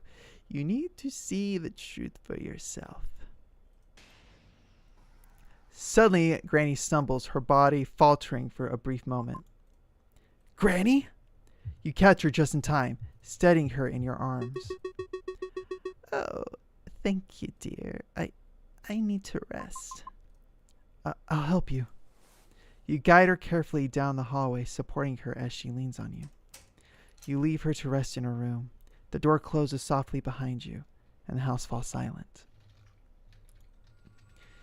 The quiet presses in, leaving only the ringing in your ears, an echo of everything that's happened tonight. Day 7? What happened to the rest of the day? You enter the room quietly. Ren's already lying on the bed to the right, his arms draped over his eyes. His breathing is uneven, shallow and strained. You feel a knot in your stomach, the urge to wake him and demand the truth clawing at you. But as you watch him sleep, the words die on your lips. You have to wait until morning. There's nothing left to do but rest. You settle down on the other side of the room, eyes tracing the dim glow that cuts through the curtains. For a moment, it feels serene. You close your eyes, letting the sound of his breathing lull you to sleep. You try to sleep, but your mind refuses to rest. Every time you start to drift off, new thoughts and scenes replay in your head, pulling you back into uneasy wakefulness. I know, day 7 just jumped at me. A numbness spreads through your limbs, leaving you trapped between consciousness and unconsciousness. You realize with a sinking feeling that you're caught in the grip of sleep paralysis. He's right there. The man who killed me. You know it's true. You can end it. You struggle, but no words come out. The figure inches towards you. You think you already know who it is. Uh-oh! Okay. Not you again.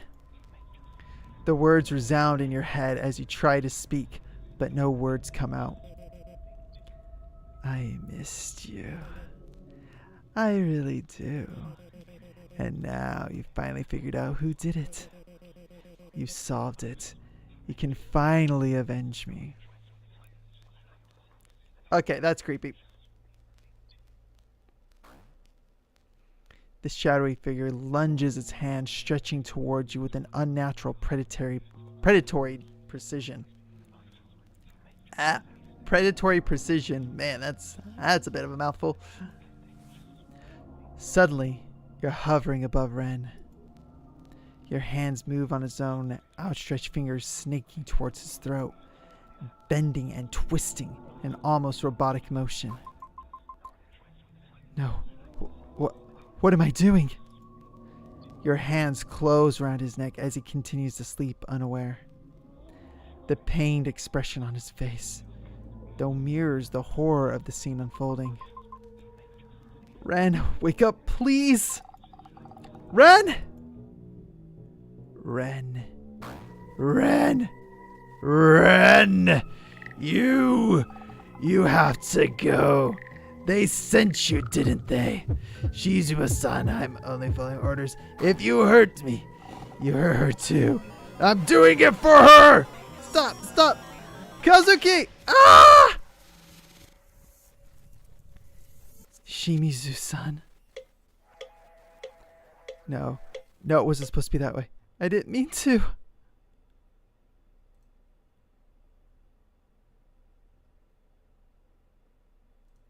What the heck? I am pleasantly surprised. I didn't expect for you nor him to come back alive. I'm sorry. I'll repent for this. It wasn't supposed to happen. He suddenly lunged at me. No worries. You've given me something even better. A physical vessel. What does that mean? That's not for you to find out. I'm sorry. Please. This is all my fault. Please don't hurt him. Oh, that geezer? Unfortunately, it was his fault that the subject managed to break free. He will suffer the consequences of his actions. No, please. He's frail. He can't take any more of this. Then are you willing to take his place? Anything, but please don't hurt him. How gallant, but oh so foolish. Much like someone else I know. Who is this? End him. End him! Save him. Save him. Yes, we're getting into Ren lore. I think this is about... So, again, I'm guessing Ren was part of the organization and left for some reason, which is what I'm curious to find out. Let's find out. Save him! Save him! You force against it. You tell yourself, the voice that's feeding thoughts into your mind, it's wrong. It's lying. You don't know if you can trust Ren either. But trusting him is still better than trusting the thing that crawls behind your ribs and whispers through your teeth. You know better now. You have to know better now. But your hands keep moving away. His throat is right there. Your body refuses you, as though you are merely a passenger inside it. Your fingers hover closer, closer, and closer, and closer. Then a sting. The ring. It wasn't on your hand before, but now it is. A small, unassuming diamond digging into your skin, sharp enough to carve a thin line of red down your finger. Oh! Mom got it cursed! Mom got the ring to be a cursed object! The pain is real, immediate, and it cuts straight through the fog. Your breathing hits your lungs all at once. Your arms jolt, then fall limp at your sides. As you lift your gaze to the window, you catch the silhouette staring back, and for a moment, you brace yourself to see someone else. Kazuki may be standing in the half-light, the way he used to. Or the Omukade, coiled and waiting in the dark. Or something worse. But the glass does not like. It's still you. It's always been you. Ren stirs before you, The faint rustle of his blanket breaks the silence. You look down to see his wide eyes staring back at you in pure terror. Immediately, he hides under the covers, mumbling words you can't quite make out. Sorry, I was sleepwalking. Yeah! Don't lie! You wanted to take me out, didn't you? I can feel it. If that wasn't you, if that's what you really want, then do it! I probably deserve it anyway. No, I don't want that. I don't want to hurt you. What I want is the truth. It'd be easy to just believe what the old man said, but I need to hear it from you. What did they do to you? You hesitate, flashes of memory flickering in your head. The voices, the visions. Kazuki. I always thought Kazuki was a good person. But if he did something that made you have to protect yourself, then... Your voice trails off. The words hang heavy in the air before you continue on. I didn't really know how to describe it, but he started to hurt someone. You don't feel the need to elaborate. You both know who you're talking about. And then I saw you. You were fighting back against him. And after all that, you started to talk to someone. Someone commanding, frightening. And then there was this moment. Something about the punishment. And the last words leave your mouth, mirroring the same words that echo in your dream. You brought him a vessel. Rin freezes, his lips part like he's about to speak, but no sound comes out.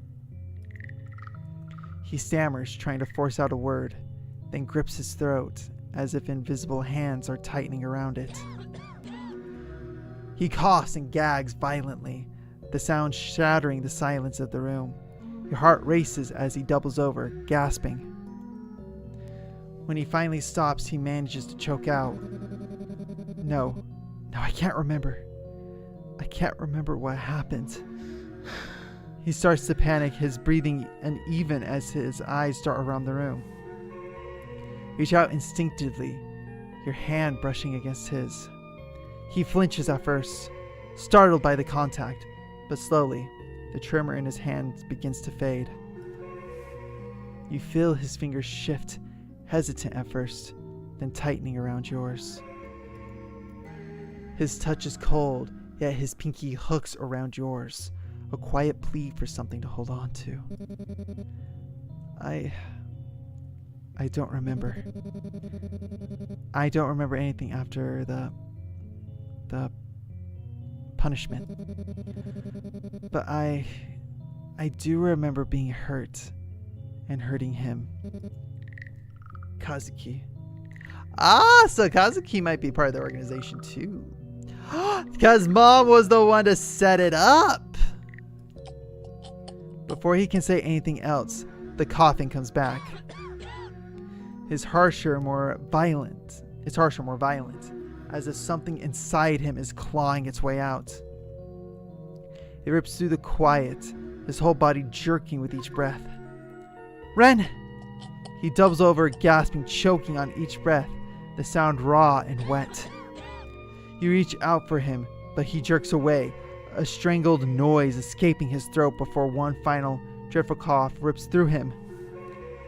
When his trembling hand lifts, you see it.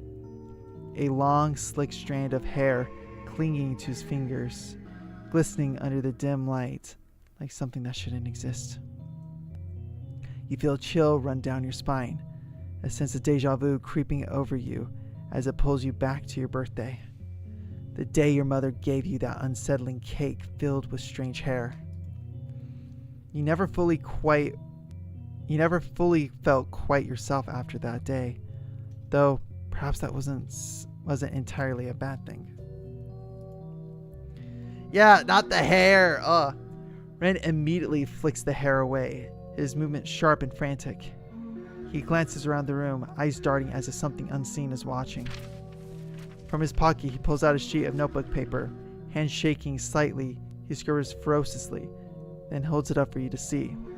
Yeah, gross. Okay, one sec. I'm going to quickly turn on the light. Yeah, be right back. I'll just be 1 minute. Not even a minute.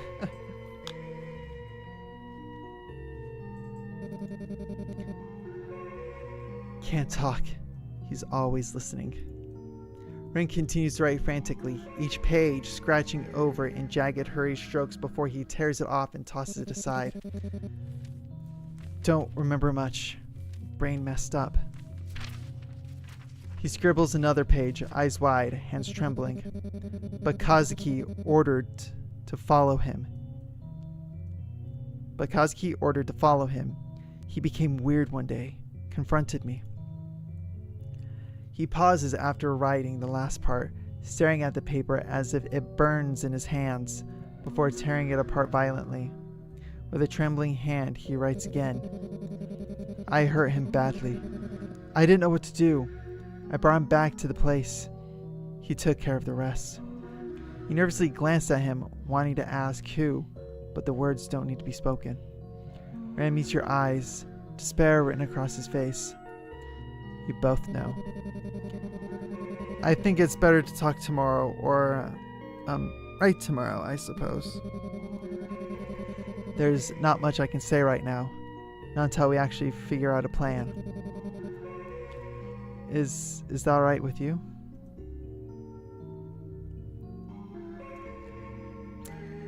Alright, 1 for alright, or 2 to probe a little bit more about the plan.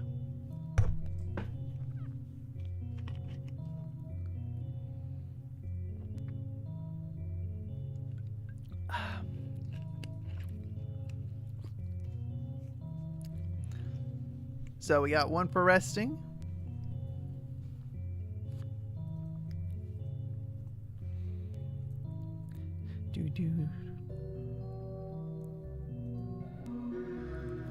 I'll give it 1 more minute.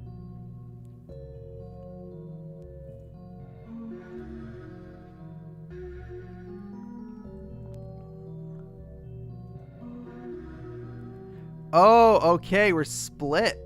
We're split 50-50. Oh, wait, never mind. We got 2 1s and 1 2. So we're gonna go with the all right then.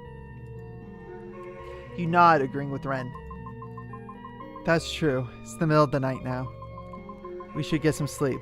It'll help us think better in the morning. Thank you for being understanding.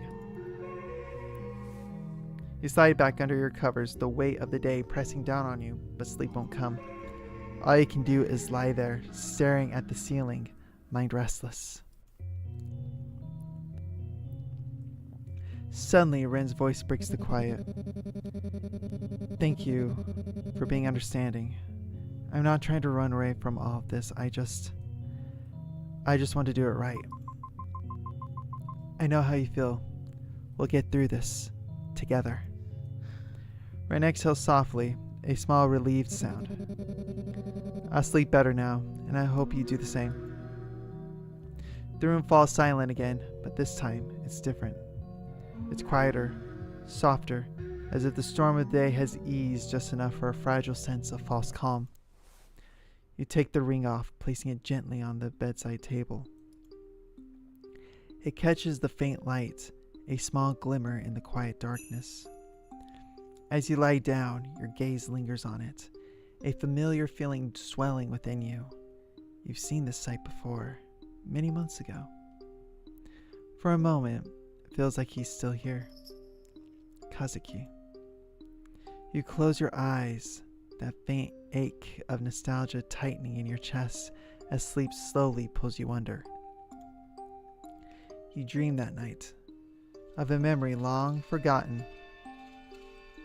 Okay, I'm gonna hit save.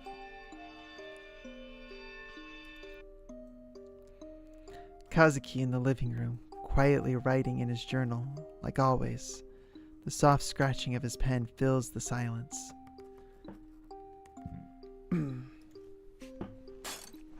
Then a cup slips from your hand and shatters against the floor.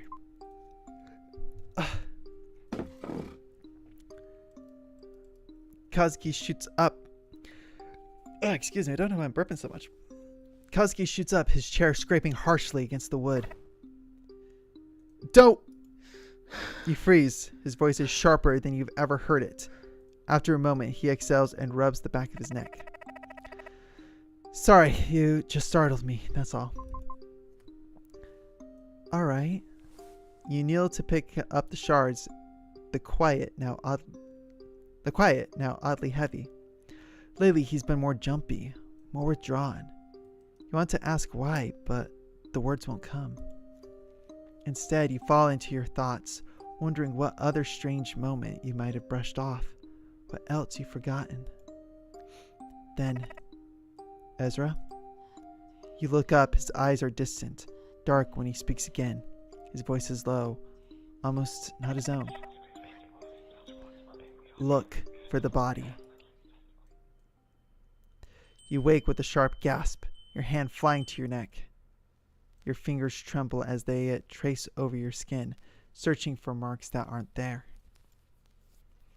Your neck is bare, untouched, just as you remembered it. But then your gaze falls to your hand.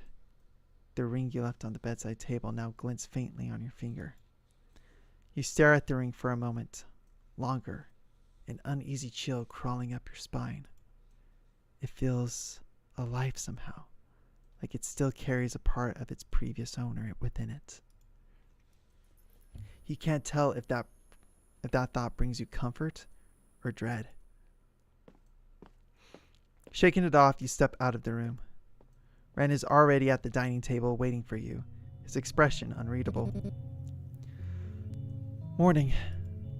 He avoids your gaze, eyes fixed on the table ahead. Instead, Granny left early to open the shop. Looks like it's just us for now. How are you feeling? Could be better. It's quiet.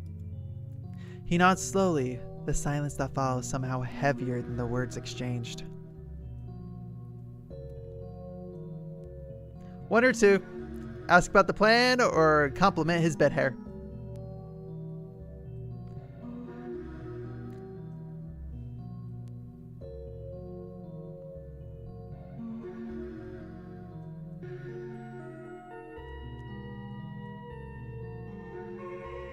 I'm thinking, personally, I'm leaning towards 2, but I want to see what you guys come up with. And just so you're aware, there will be another ad in 9 minutes and 30 seconds, okay?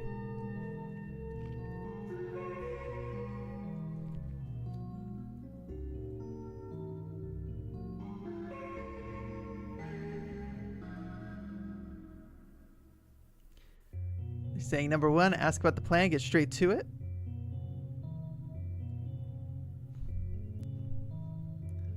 Okay, since that's the only person who's chimed in, I will go ahead and go with ask about the plan. We'll go dive right on into it. Okay, 2. Ren exhales through his nose and nods slowly, his eyes fixed on the table. I've been thinking about everything. My master, the fire, that night. He's always been eccentric. Devoted, yeah, but eccentric. The kind of person who clings too tightly to what he believes in. Okay, so a zealot. He wasn't always like this, I swear. It's just when his health started to go downhill, when his spiritual strength began to fade, he turned to the organization, said they could help him fulfill his purpose. I didn't know what to pick, so I chose one. That sounds good. I'm actually going to quickly turn down the audio just because it's just a touch loud.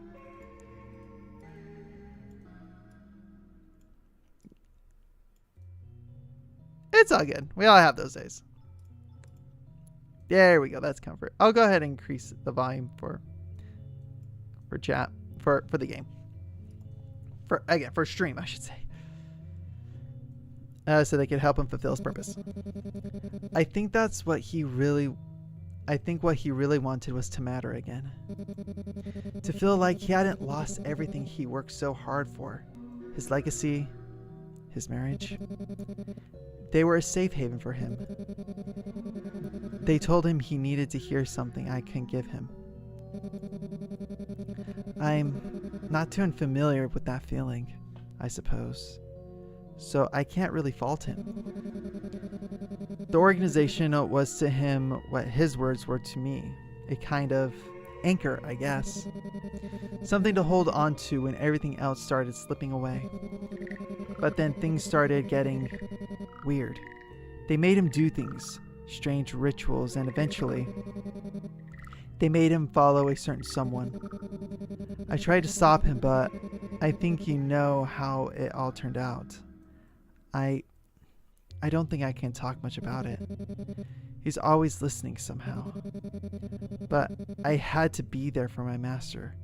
I have to be there for him. Somewhere along the way, I stopped knowing whether I was repaying a debt or just excusing the things I've done for him. So this is a man who took advantage of a young man. I'm sorry. There are certain things I can't talk about. And you don't deserve to be dragged into our mess. Well, not any more than you already have been. I just don't know what to do anymore.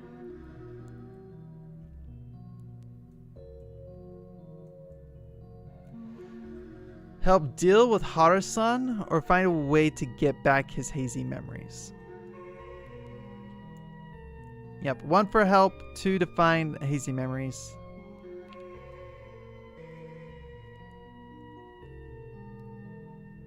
Oh, 9 minutes already passed. Okay, ad. Okay. Another ad. Okay.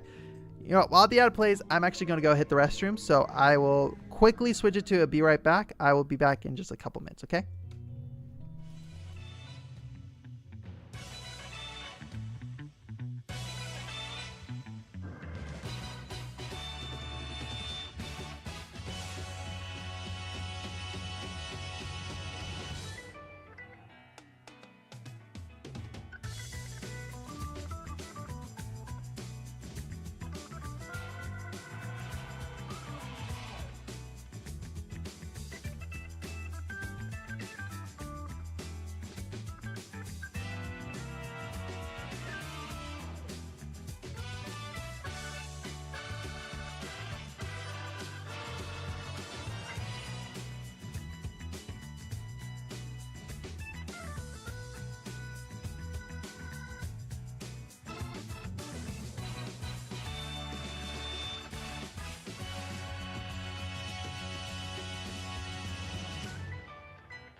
we are back, and yeah, I'm seeing one come in pretty consistently. So we'll go ahead and go help deal with Haru-san.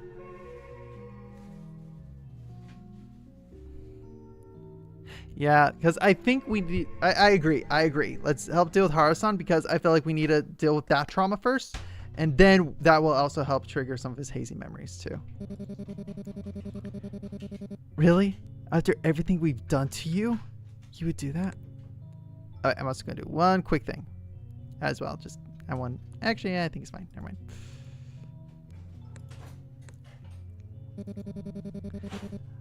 Alright, I'll figure out a way to do it. Don't worry, I'll handle it. You don't have to do anything too dangerous. You're not in alone. Oh, again, this one, I'm taking an executive order on this one. You're not alone in this. You're not alone in this. You know you can trust me too, since I'm technically involved in this as well. We're a team now. A team? Are you serious? Even after everything I did? Well, I mean, yeah. I want to know the truth too. Don't get me wrong. But I don't really believe people are just beyond redemption forever. Exactly. There has to be a level of forgiveness, repentance. That's kind of the key concept in this. There needs to be redemption. And it looks like what Ren was trying to do, personally. This is my thinking. Okay, we're getting into my thinking right now. Is Ren was trying to do something to basically get approval from his master. Again, yes, he should have made a call differently, but you know what? We all make mistakes. We all make bad calls. And this is his. But he's trying to make a change. He's trying to repent. He's trying to move on past it. He's trying to get forgiveness. He is trying to actively grow as a person, which I believe is important. So we're going to reward that. Not if they're again, yeah, exactly. Not if they are genuinely trying to change. I see. Thank you for being so kind to me. I'll repay this debt somehow. Granny! He rushes forward, supporting her carefully, his expression tight with worry. Sorry to bother you kids. I was just tending to the store, then suddenly I felt so faint. What the? Oh, I took a screenshot. I was trying to open up a bag of chips and I took a screenshot. Ren helps her into a chair, steadying her, and hurries off to get some water, glancing back anxiously. Seeing her like this feels almost unreal. Her health, which had always seemed steadfast, now falters in front of your eye. Your eyes flicker to the shadows of the room, and you brace yourself, half expecting that eerie strand of hair to reappear again. But this time, nothing. Ren steadies Granny, making sure she's sitting comfortably. Don't worry, I'll take care of her today. You should just go about your stuff. Oh, are you sure? What about you? Do you have to go to work or something? Oh, that? I quit. Yeah, I don't have time for people who treat me like shit. I wish I had the strength to just quit my horrible job too. Ha! Maybe it's easier for me. I was only part-time after all, but I guess yours comes with bigger risks. Still, it'd be admirable, I guess, to just tell your boss to shove it. But there's also quiet strength in holding out this long. Most of the time, those people on top get away with most things. Huh, you're surprisingly mature about this. Well, there's a lot of sides to everything. I suppose I should head to work soon. I'll try to look after Granny in the meantime. And think about what to do next. Alright, I'll do the same. Help deal with Haru-san.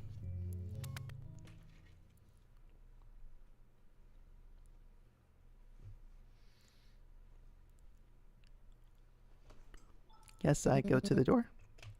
Have a good day. You too. With that, you turn to leave, the quiet sounds of your footsteps fading as the morning light filters in behind you. That's the third mistake today. Are you even paying attention, or do you plan on cutting up costing us more customers. From the corner of the room, hushed whispers drift between your coworkers. Did she get into an accident yesterday? Wow, the boss sure is harsh. Yeah, but she looks fine to me. Alright, Nishimiya-san tried to explain to the boss about the accident, but he doesn't care as long as her limbs are intact.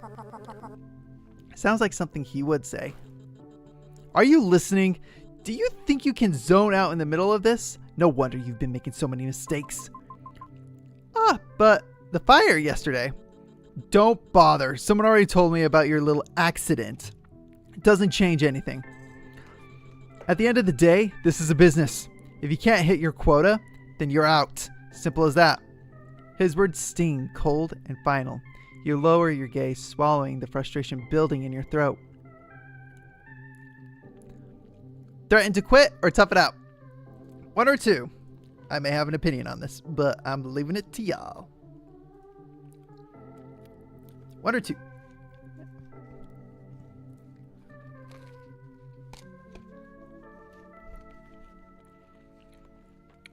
One.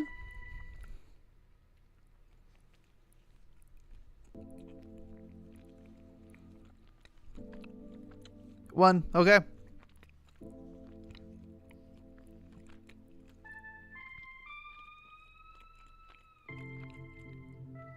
And it is unanimous.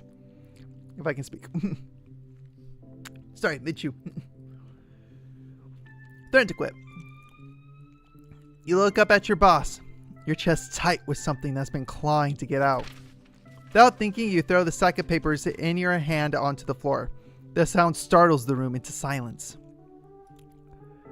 Before you can even speak, the words come out clear and sharp. I quit.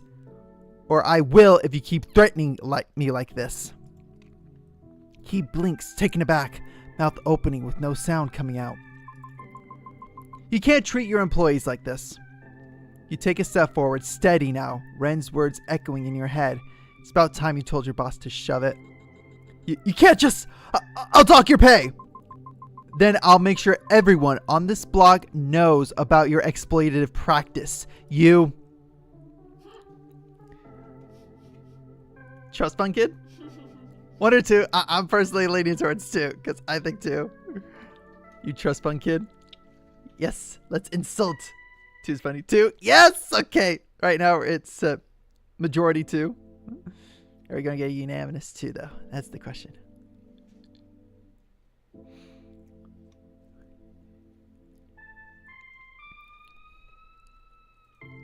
Alright, I'm going to go ahead and hit two. You're just a trust fund kid using your parents' money to put in this failing black company of yours. Then going back to your parents to beg for another loan so you can spend it on losing another 18 rounds of pachinko and then splurging on cabaret club hostesses. You? But his voice falters when he hears the snickers from your colleagues. Good, it was a unanimous too. Awesome. Who's laughing? Stop it right now! He turns on them in anger, barking at them to be quiet, his attention brought elsewhere. Ryota takes this opportunity to come to your side. Are you okay? I've never felt better. I'm proud of you. I wish I had the courage to do the same. You can! Maybe someday. You continue with your work, keeping your eyes on the screen. From the corner of your vision, you catch your boss avoiding you again. He gives you a petty glare every now and then. Purposefully, mostly talking to the colleagues beside you, making snide comments within earshot, but cowardly enough not to confront you directly. He's a wuss. The day ends relatively soundly. You wonder how things will change. I'll stay back a bit. Gotta finish up some of the reports our boss suddenly dumped on me at the last minute.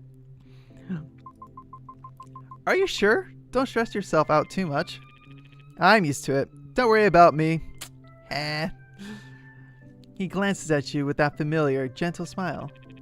Take care of yourself, alright? And if you've got time, maybe drop by and see Yoko. She's been worried about you too.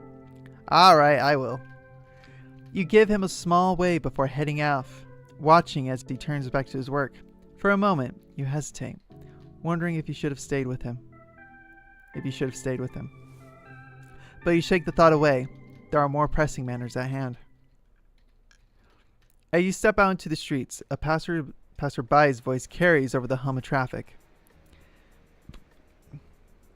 Yeah, I saw this weird old man hanging around the alley again.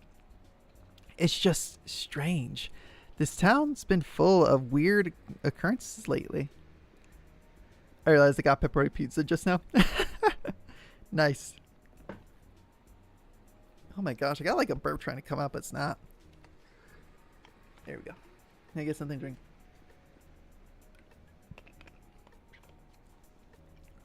Occurrences lately, hasn't it? You pause for a moment, frowning. Could that old man be Hara-san? Hiroki's office is just a short walk from the alleyway where the old man was spotted. Maybe he'd know something about him, or at least have some clue. Well, before we get into that, we'll go ahead and go to the cafe for a minute. You head to the cafe. Yoko is as cheerful as ever, standing calmly behind the counter. Ami-chan! Hello! Unfortunately, my brother isn't here at the moment, but there's something better. Me. How have you been?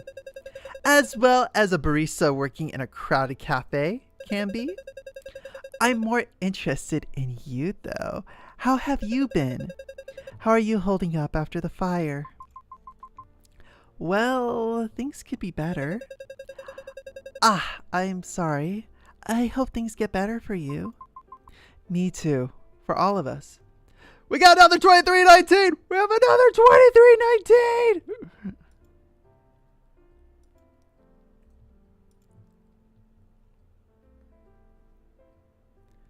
Because first and foremost, screw AI. Second, screw AI view bots. Basically, screw everything in that sentence. Me too, for all of us. They keep popping in and out. Okay, actually, one second. Let me see if I can do something real quick.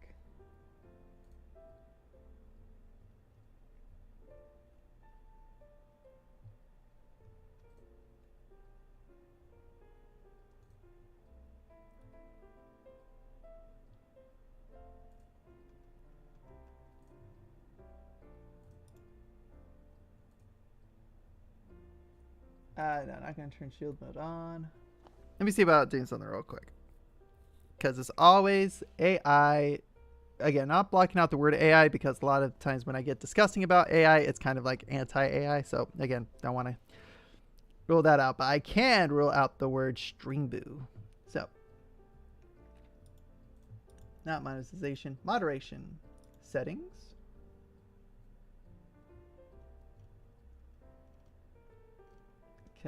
Subscriber. Oh, again, we don't want to do subscriber only. Smart decision. Automod.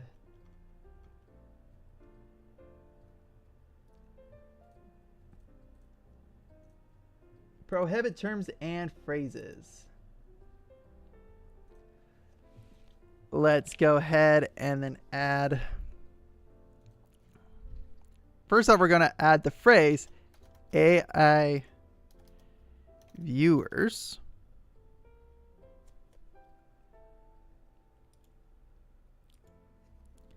And then the word for the website, Streamboo. So hopefully that should help with some of the auto moderation. So that way auto moderation can jump in and get that taken care of. So hopefully that should do the trick. Okay. Sounds tough. Speaking about all of us. How's Ryota? He's alright. I hope. He had to stay back for work today. I just hope he's doing fine. I see. You know how he is. Maybe he's just tired. Things have been hectic at work for everyone. Maybe. There's a long pause, the sound of clinking cups, the chattering filling the silence. Still, if you get the chance, just talk to him, okay? He listens to you more than he admits. I'll try. Yoko smiles softly, her tone shifting, a faint warmth in her words. I'm glad he's in your care. You know, it must be nice being loved by someone like you. That's oddly sentimental, even for your standards. Yoko laughs, waving a hand dismissively, though her cheeks tint just slightly. Don't flatter yourself, Ame-chan. I just meant people seem a little better when you're around. That's all. But even as she turns back to the counter, her smile lingers, soft and unreadable.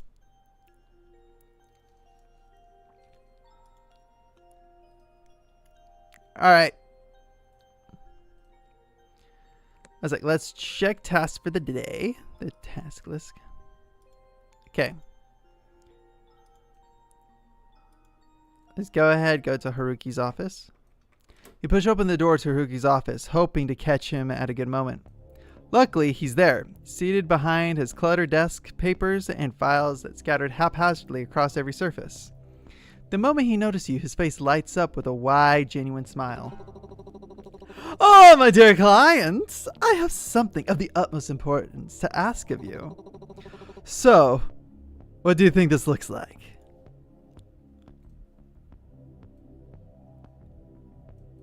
It's you, it's the cat. Which one? You or the cat? You or the cat? You or the cat?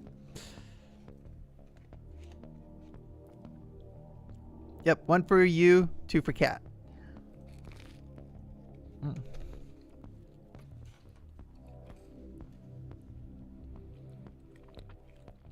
2 for you.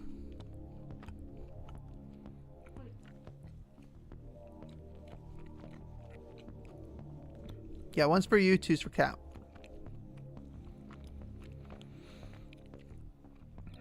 Okay, I say, it's you. Oh, we got 1 cat. It's you.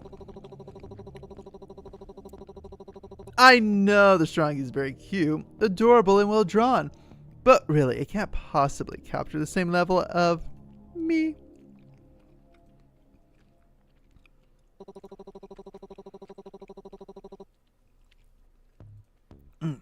Honestly, it's far too cute to be me. Though, you really think I am this cute? Anyways, how may I help you, dear client? Ask about Hara-san. Have you seen an old man hanging around the alleyway today? I might have. So it was causing a bit of a ruckus outside. Probably Mr. Tubbs, though. The premium salmon I got him was actually store-bought. How did he even find out? He's a cat. Well, a cat with a refined palate. Because of me, I suppose. Unfortunately, I don't think that's the answer you want. Someone like Hara-san is unpredictable, eccentric. It's better to let him think he's in control than try to control him yourself. Ah, I'd even mentioned his name. How did you even know I was talking about him? We both know I'm involved with the organization. If not, why would your mom recommend me in the first place? That doesn't really answer my question. He's a little infamous in the organization, especially now for some reason. Even a low-ranking member like me has heard the rumor about him. Plus, he's a friend of someone I used to know. Oh? Is there anything we can do then? Ren seems to care a lot about him. I don't know how to deal with people like that. Haruki leans back in his chair, thinking for a moment before letting out a quiet sigh. People who end up that far down the rabbit hole, they usually don't come up. They usually don't come back. It's better to learn to coexist with them than to try and convert them. You lower your gaze. That's unfortunate. Ren really seems to care about him. Then support Ren instead. People close to them are often the ones who get hurt the most. You glance at him curiously. How do you always know what to say? Oh, you know, I'm omniscient. I'm omniscient. I've got a sixth sense or divine enlightenment. Take your pick. I suppose I can answer a few more questions. You seem to have a few more on your mind. Though you'd probably have some of them answered if you visited me yesterday.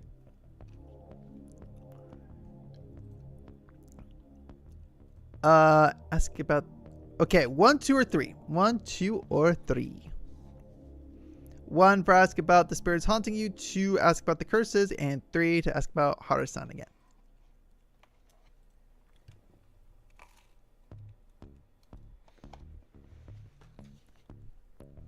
Hmm.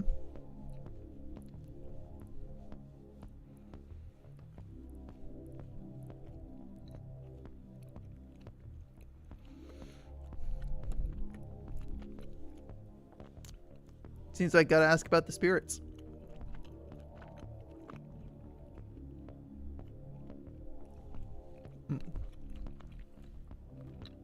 Got another ad coming up in about 10 minutes. 3. Ask about the spirit. I know I saw a similar creature on the day my apartment burned down. Sorry, let me clear my airways.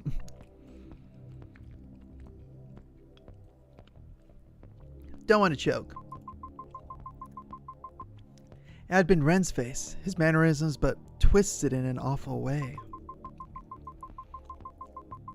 It knew exactly where to hit, like it wasn't just wearing him, but it was him, in some horrible way. The weirdest part is, I felt like I was connected to it. Not because it looked like him, but something deeper. Like it was reaching into a place I can't remember, but my body still recognizes. Well, I think deep down you already know. That thing is the source of your hauntings.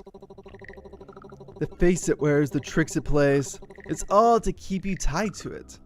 But what it really is, it's an ancient spirit, an omukade. It's similar to the ones at Ryota's place. These kinds of spirits, they feed on people's minds, you know? Ah, Ryota's dealing with one too.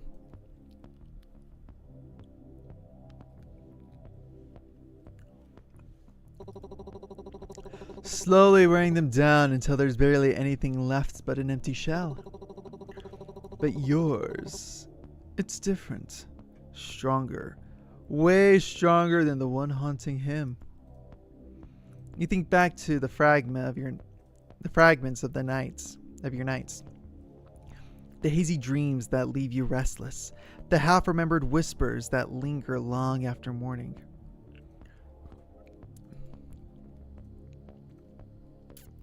How that thing seems to pulse with energy whenever your chest tightens. Whenever you feel your grip on reality faltering. So the weaker I feel, the stronger it gets. Precisely! It's patient. It thrives on imbalance, on making you question what's real until you hand yourself over to it without realizing. Is that why it used Kazuki? His words, his habits, all of it, just to break me down? Indeed! Spirits can be cruel, crueler than people imagine. Death doesn't cleanse the heart. The evils of humanity don't end when life does. Can we stop it? Of course! That's what I'm here for. I've been researching ways to sever its connection to you, and I'm really close. Trust me, Ezra, I'll do everything in my power to make sure you get your happy ending. Then, is there anything I can do? Just take care of yourself. If you let this thing wear you down too much, it'll be harder for me to act. So eat, rest, and don't let it trick you into thinking you're alone. Leave the heavy lifting to me, Otome Haruki, exorcist extraordinaire. Okay, now I'll ask about Hana. Ah, the revered medium of redacted. Wasn't that what they used to call him? Back in the day, he was admired by many. Him and his wife were a bit of a power duo. Even the upper sect respected them. And that's saying something, especially since they worked independently. Imagine my surprise when they moved out here to this small town. You knew about him before all this? Of course, I respected him. His readings were sharp, his presence commanding. It's a shame how far he's fallen. There's a brief silence before he adds more quietly. People like him don't just lose their gifts overnight. Something must have broken inside him long before his powers began to fade. Ask about the curses. Can you tell me more about curses? You know, just in case. Ah, now that's my area of expertise. There are all kinds of curses, you know. From small, simple ones to ones that lead to large catastrophes. The common ones cause misfortune, sickness, or ruin a person's life bit by bit. But the stronger ones can do things like bind a person's will, even stop them from speaking the truth. Stop them from talking about something? Indeed, it's a cruel kind of silence, one that eats away at you the more you fight it. Usually the way to break a curse is to destroy whatever's anchored to it. Whatever's anchored it. Sometimes it's an object, sometimes it's the person themselves. The hardest part is finding which one it is. Ah, so I'm thinking Ren's might be actually cursed by Hara-san. That could explain why his power is gone, is because he used his power to curse Ren from being able to speak. But when you do find it, don't hesitate.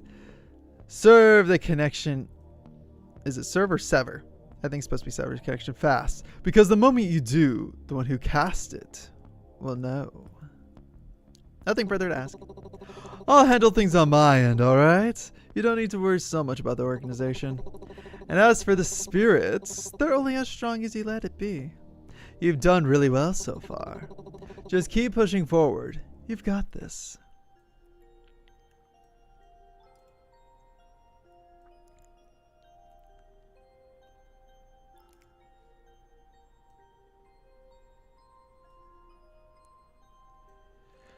Okay, we'll go ahead and go back to the sweet shop. Well, let me say first, so that way, should I get locked in something and I want to come back here, I can.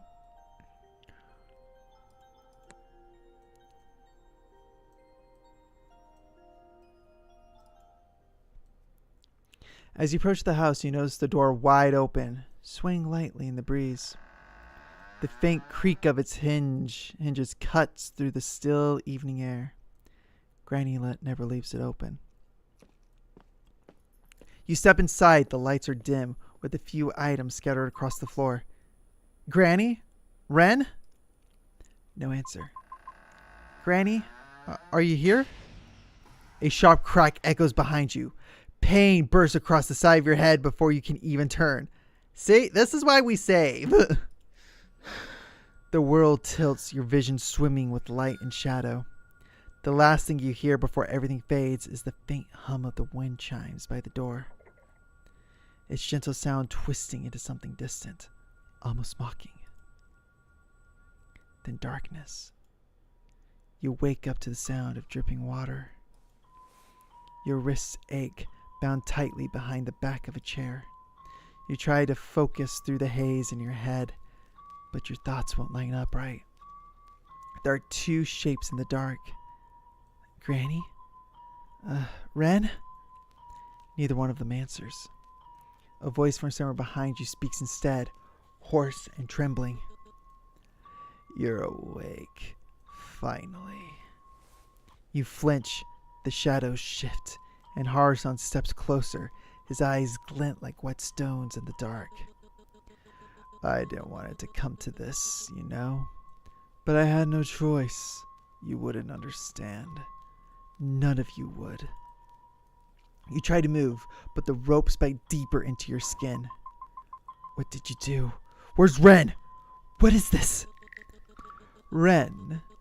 My dear Enjiro, such a promising one, wasn't he? So obedient, loyal. But that's what ruins him in the end. Devotion without direction. You people think faith is pretty words and prayer, but faith demands proof. Proof through sacrifice. Sacrifice that I'm willing to make. You're not making any sense. He cuts you off with a sharp slap that stings across your cheek. Don't speak to me of sense. You think I don't know what I'm doing? I lost everything. My strength, my faith, my wife. I had a chance to get everything back, but that stupid boy had to ruin everything. We were supposed to monitor him and then bring him back. Set things right. But Renjiro, that boy had to ruin it. He wasn't supposed to kill him. The vessel must be intact for the soul to return. Foolish boy. He couldn't even follow one order. He stopped suddenly, turning towards Ren's slumped body. But it's not too late. No. The spirit still lingers. I can feel it. That man's essence pulled apart, but not gone. Hiroshi no Kami will forgive me when I restore what was broken. He kneels beside Ren, a bowl of murky water set before him. We're getting to ritual sacrifice! Oh, that's creepy. In his trembling hands, he holds a bundle of bamboo grass, tapping it rhythmically against his face and crown as he chants. Oh, cool.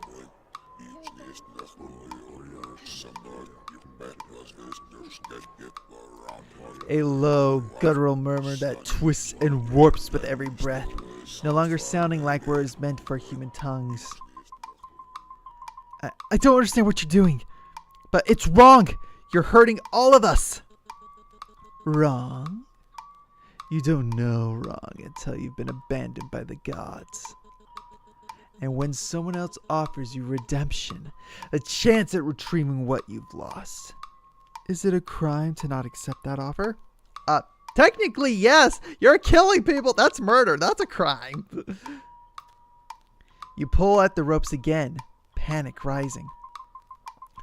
Harasan, the teachings say conversion must be willing. This isn't faith. This is... Shut up! He slams his hand on the floor, his voice breaking. You'll thank me when it's done. When the world opens its eyes again, you'll see him.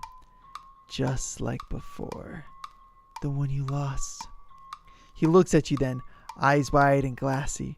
A man lost somewhere between devotion and madness. You should be grateful.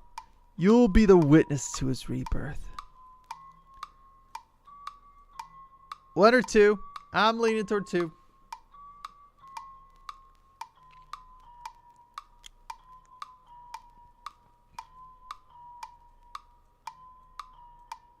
Two? Okay. 1 or 2. 1 or 2. My mind went to the Shrek. He's like 3, pick number 3 for Lord, and he's holding up 2. Okay. I won't let you do this. I won't let you do this. Oh, resistance is futile, my dear. Unless, of course, you want to prolong your suffering. What are you trying to be? Some heroine in a tragic story, trying to save your beloved from the forces of evil? Then you should have made better choices. Amidst his incoherent ramblings, you see Ren stir. His head lifts weakly, confusion flashing in his eyes. As he catches sight of Granny slumped nearby, panic floods his voice. What are you doing? Harasan doesn't answer. He just keeps chanting, then bamboo grass tapping against his skin in a maddening rhythm. Harasan, stop! His voice cuts through the air, raw and desperate. For a moment, the old man's hand stills, before turning sharply and striking Ren across the face. The sound echoes sharp and wet. You scream, struggling against your restraint, but Harusan only stares down at Ren. His eyes wild, mouth twitching into something between a smile and a grimace. Not too far. Not again. Not like him. He mutters to himself, shaking his head as though scolding an unseen presence. Then, with a heavy exhale, he steadies his hands and props Ren upright, arranging him almost reverently before the bowl of water. Ren doesn't fight anymore. His breathing is ragged, shoulders slumped, eyes hollow. As Harusan begins the ritual again, the steady tapping of bamboo grass against his own skin, the low guttural chanting. Try to break free, tell Ren to be strong. 1 or 2. 1 or 2. 1 or 2. 1 or 2. 1 or 2. 2. 1 or 2.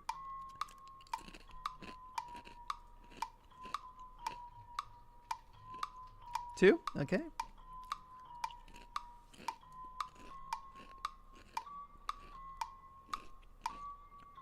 Two twos. Tell Ren to be strong. Ren, you have to snap out of it. Oh my gosh, I got something. Oh, and one.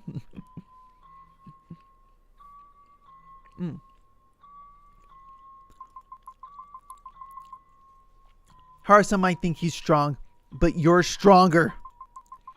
You can't keep making excuses for him. You see Ren stir slightly, his fingers twitching against the floor. Harusan pays no mind, his chanting growing louder, his voice thick with zeal. Sounds like relaying. His chanting bleeds into the air, syllables twisting into sounds that no longer resemble any language you know. He's trying to make you lose your cool. You try to think, but your thoughts slip like sand through trembling fingers. You grit your teeth, refusing to look away from Ren. His lips move faintly, just barely audible between Harusan's chants. I'm sorry. I'm so sorry. What are you doing?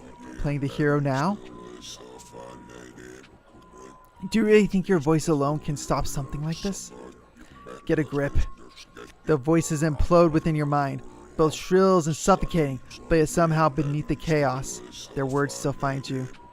You can't tell if the voice is trying to break you or remind you what it means to fight. But you already know your answer.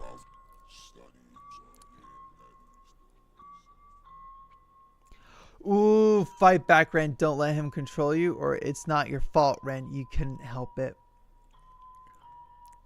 Forgive. Or ooh, 1 or 2, 1 or 2, 1 or 2, 1 or 2. I can't decide. I can't decide on this one. 1 or 2. I think I have my mind made up, but 1. Oh, we're telling him to fight. Don't let him control you. Okay. If you're really sorry, then fight back, Ren. Prove it. Don't let him control you. Harusan, he's not the person he used to be. He's using you for his own sake. He doesn't want redemption. He wants power. But you're different. So don't lose to him. Don't let him take you. Ren's lips twitch slightly, as if he still wants to speak, but no words come. Still a faint flicker of hope lights in his eyes, fragile but real. Ren tries to focus on your words, straining against the haze of paralysis and Harusan's ritual. Do you really think they'll take you back after all this? After everything you've done? No wonder you lost your power in the first place. You were never worthy of them. Harusan falters, his chanting stopping for a brief moment. His eyes narrow, and a sharp, mocking laugh slices through the tension. How dare you? What would a woman like you know? Misogynistic prick. You think you're so special just because he favors you? If it were up to me, I would have taught you your place long ago. His words are venomous, deliberately aimed to provoke, and he can feel the air thicken with his contempt. But as you see him lash out at you, Harusan's control over Ren falters. Ren's fingers twitch, his body straining, and you realize his ritual might be failing.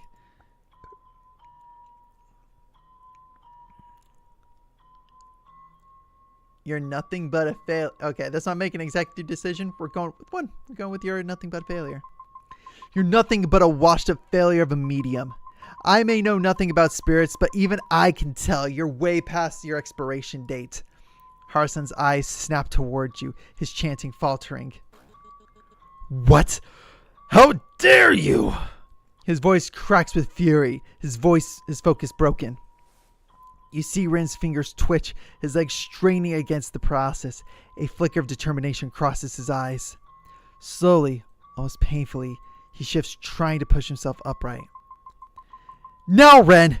Don't let him control you. Keep moving! Ren grits his teeth, a small stubborn nod affirming that he's listening. The ritual seems unstable. Harusan's chants waver, his aura flickering like a dying flame. Suddenly, Ren collapses to the floor, his once tense body gone completely limp. Ah! Harusan's chanting abruptly stops, leaving the room in an eerie, suffocating silence. Ren's slumped body slowly turns towards you, every movement heavy and unnatural. No! Ren! His breathing rattles through the silence, and then a voice emerges. Ezra? Familiar, but not his own. It's you. No, it can't be.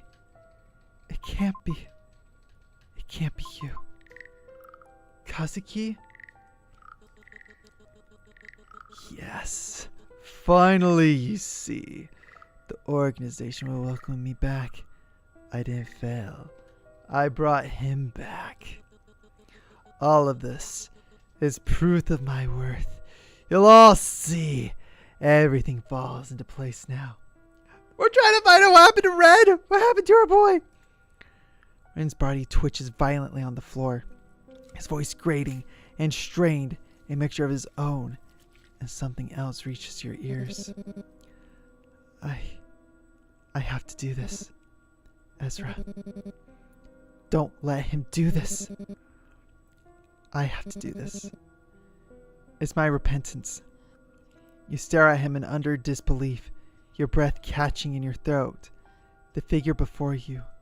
He's Ren, but he isn't. The sight sends a chill crawling down your spine, twisting fear, rage, and helplessness into something unrecognizable.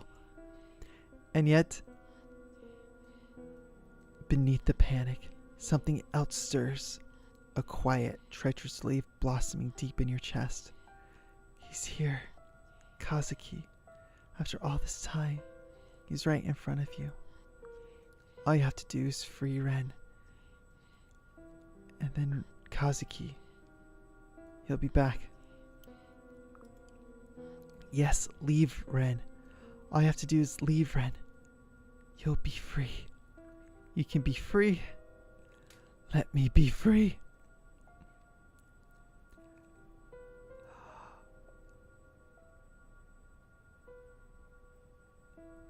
Ren, this isn't repentance. It's running away. Ren, it's not your fault. You've been through so much. We're not doing 3. We're not doing 3. We're not bringing Kazuki back. Okay, no, don't bring it back, Kazuki. So 1 or 2. 1 or 2. 2. Okay. Ren, it's not your fault. You've been through so much. It's okay, Ren. It's not your fault. You've been through so much. You'll be okay. Please just... Your voice trails off, unsure what to say next. But it doesn't seem like you need to because Ren goes quiet. The struggling stops, and then silence. Ren suddenly lets out a raw, guttural scream that tears through the air. His voice cracks and splits, 2 tones fighting for control. Ren, no, don't! give up! You don't understand. I have to. You're only doing this for your guilt. Don't just give up. Do it for Granny. Do it for yourself. Do it for your parents. Do it for her. Ah! His body convulses, trembling violently before he lets out one last shout echoes through the room. Then silence. Ren chokes, coughing hard, until something dark spills from his mouth. Ah!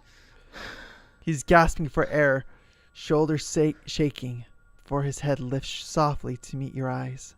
An unmistakable gaze, one that takes you back to the alleyway when you first met him. His eyes wide and almost fearful, locking into yours, echoing the same raw, hesitant intensity. For a moment he just stares, blinking, as if searching for words that won't come. You exhale, your voice breaking. You put up a good fight. I'm glad you're back, Ren. Your interactions with Ren seem to have alerted Harusan. His head jerks towards you, his eyes wide and unhinged. Saying that at 4 a.m. is kind of scary. Yeah. Now, I need to settle things with you. He moves towards you with slow, deliberate steps, his hands outstretched. You try to pull back, but he's faster, his hands lock firmly on your shoulder. The moment his fingers brush the edge of your sleeves, you scream. Raw and instinctive, there's no point holding back when you know whatever comes next will be worse. But just as your voice pierces through the air, a loud smack follows suit. You grip your face in shock, waiting for the stinging sensation to ring through your cheek, but the pain doesn't come. Harusan stumbles forward, clutching his face. You force your eyes open, your breath trembling. Granny stands between you, her posture steady, one arm outstretched. Go, Granny! In her hand, a familiar yellow talisman glows faintly in the dim light. Let's go, Granny! Its paper edges fluttering from the burst of energy that just struck him. That's enough. Noboru. You've done enough. Harusan doubles it over in pain, clutching his chest as the talisman seems to burn through him. We love Granny! Granny wastes no time, shuffling towards you and pulling at the ropes with trembling hands until they fall loose. Granny, thank you. Go to him. He needs you. You don't hesitate. You rush to Ren's side, untying his binding as quickly as your shaking hands allow.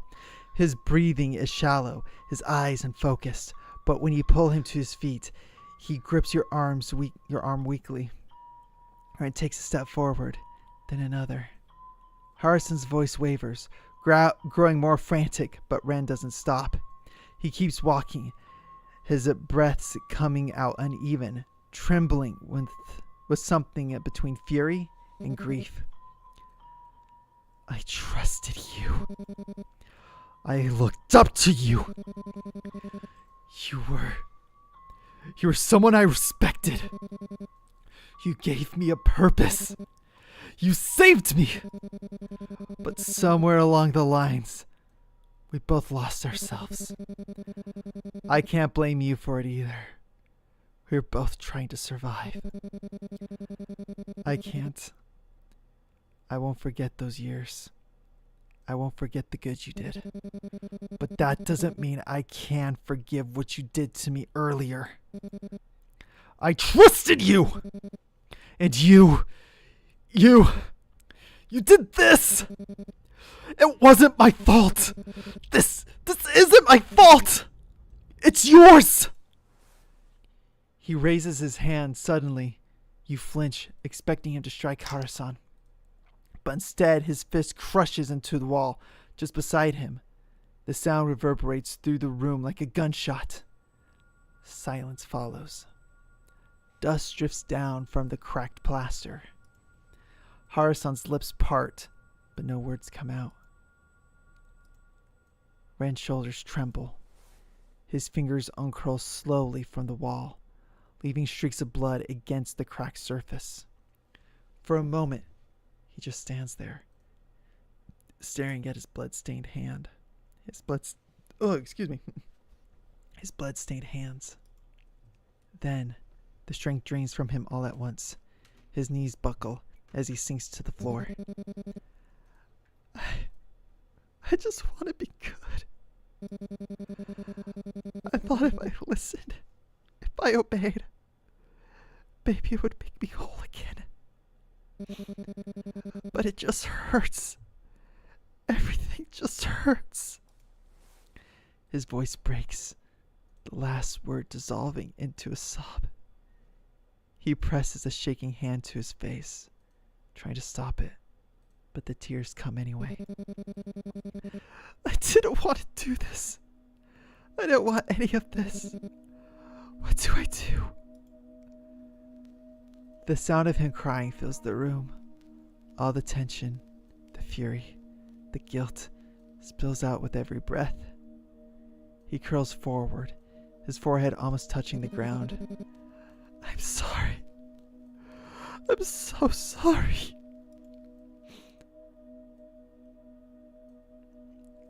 Executive to citizen, we're comforting Ren. You freeze mid-step, the anger still burning in your chest. Harusan's words echo, but they start to fade beneath the sound of Ren's quiet, ragged breathing. You turn not to Harusan, but to Ren. He's trembling, his face streaked with tears, eyes distant and unfocused.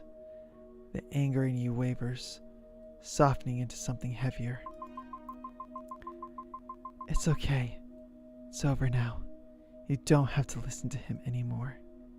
You did enough. You kneel beside him, your hand hovering near his shoulder before finally resting there. His skin is cold, his body slack, but he leans into the touch just slightly. You don't need to prove anything. Not to him, not to anyone.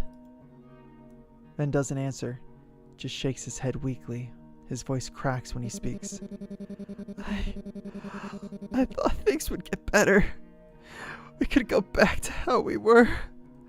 I thought I could fix it. You did your part. But Harusan, he did nothing but exploit your kindness. You can't fix what he doesn't think is broken. For a moment, there's nothing but silence.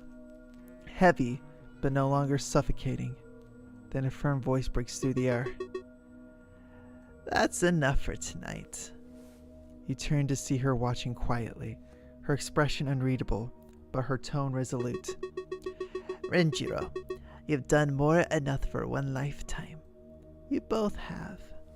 She walks closer, placing a gentle hand on Ren's shoulder, then on yours. Go on. Take him to bed. I'll handle what's left here.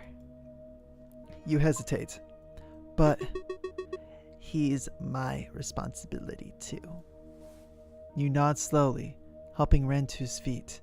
He leans against you, exhausted, his tears damp against your sleeve. Together you walk out, leaving Harusan in silence behind you. You both head back to the room in silence. The floorboards creak beneath your steps, the faint hum of the night air filling the gaps between you. When you finally sit each on your own bed. I've got an... Oh, you got an ad? I'm so sorry. Okay, I'll stop here. Oh my gosh, a lot. This has been a lot. Oh, good cry, Ugh. Man. Ugh.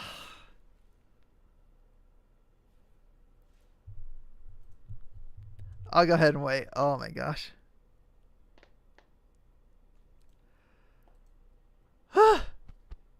I'm stretching. I'll do my posture check. Okay. Ugh. Actually, I need to breathe. Oh, good cry me. Thank you for also doing the posture, the stretch.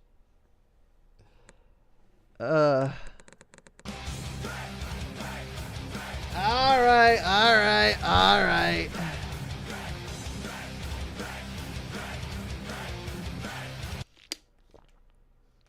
I'll take this moment to drink. Oh yeah, by the way, how would you rate my acting there? On a scale of 1 to 10, how would you rate my acting on that scene? Because again, this is part of the reason why I love acting too. Is it gives me just that rush. Like, I love doing that part of acting where I'm able to just kind of break down. I can't explain it, but it gives me a high. It's weird. Just because it's like, in one respect, I can't explain it. 10 out of 10, always amazing. Thank you. Oh my gosh. Just, again, I like doing it, but it does take a little bit out of me. Like, it makes my head feel light, like I'm lightheaded, and so it takes me a minute to kind of get back to it. Go easy. I just enjoy doing it. I mean, if you gotta do it, you gotta go all out, right? Go easy. Okay, looks like I think the ads are done, so we'll continue on. When you finally sit each on your own bed, the quiet lingers. Neither of you says anything. You open your mouth trying to think of something, anything to break the stillness. I'm just saying this would be a good time to hold each other, but that's just me. But Ren beats you to it. Thank you, Ezra, for everything. I just did what I thought was right. Then I'm glad that's what felt right to you. Then I'm glad that what felt right to you was choosing me. Don't say things like that so suddenly. It's embarrassing. I mean, when Harusan brought him back, I thought you'd choose otherwise. I really thought for a second that letting him take over was the right thing to do. But you believed in me. You trusted me. You wanted me to stay. Of course I did. You're someone important to me. Ren lets out a small laugh, the kind that almost sounds like a sigh of relief. You too, more than you can imagine. For once in my life, I'm actually glad to be alive. I mean, I'm just glad that I didn't die in some lame-ass death. Can you believe getting killed by someone who's already dead? Ugh, major L. It's getting late. We should head to bed, right? Yeah. Heading to bed now. He turns off the light before you can respond, curling into his blanket. Good night! And, thank you. Again. You lie back on your own bed, eyes tracing the faint cracks in the ceiling. You don't hear another peep from him, except the words before, or repeat in your mind. I'm actually glad to be alive. You smile faintly to yourself. Huh. Me too. Day 8! That was day 7! Oh my gosh, that was long. Ah! You dream of a life once before. The room is dim, lit only by flickering candlelight. The scent of incense burning sharp in your lungs. You're standing barefoot on tatami, the silk of an unfamiliar bridal kimono clinging to your skin. You look around, the room is old, tattered. You try to run, but your limbs have both been bound. I've been waiting for you for centuries. If you marry me, everything ends. The curse, the suffering, it all stops. We'll finally end what we started. Who are you? Where am I? Where's my mother? You really don't know me. You don't know any of this. I was taken here in the middle of the night, dragged out of my home and dressed in this ridiculous outfit. I know you people are part of my mother's group, but I didn't consent to any of this. So please let me go. Well, unfortunately, I can't do that. For both our sakes. I don't understand. Please just let me go. But you promised. His voice cracks, echoing against the paper walls. Don't you remember the riverside? You said if we met again, you'd accept the proposal. After all that time I spent waiting here, waiting for you to come back, you're going to say no? I don't even know you. He grips your shoulders, trembling. You will. You have to, or I'll make sure you do. This ceremony, this marriage, is the only way to end it. The only way to end the cycle. Marriage? To who? To me. For a moment, he looks almost broken.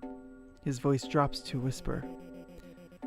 Please, please say my name once more. He kneels before you, his hands trembling as they hover just short of touching yours. So that all these years of waiting, of this endless torture, would mean something. I don't know you. His eyes flicker with disbelief, then something far darker. You don't know me? A bitter laugh escapes his lips. Is it better because of this look? Is it because I don't look like him? I was once... No. He pauses, his voice faltering, caught between grief and rage. I am your everything. He reaches towards you, desperate, unsteady. The candles flicker out. The world collapses into shadow before he can finish. You awake with a start, your heart pounding, your breath shallow. The sheets tangled around you like restraints. The remnants of the dream cling to your mind in flashes. A voice pleading, candlelight, a name on the tip of your tongue. You try to hold on to it, to remember what felt so urgent.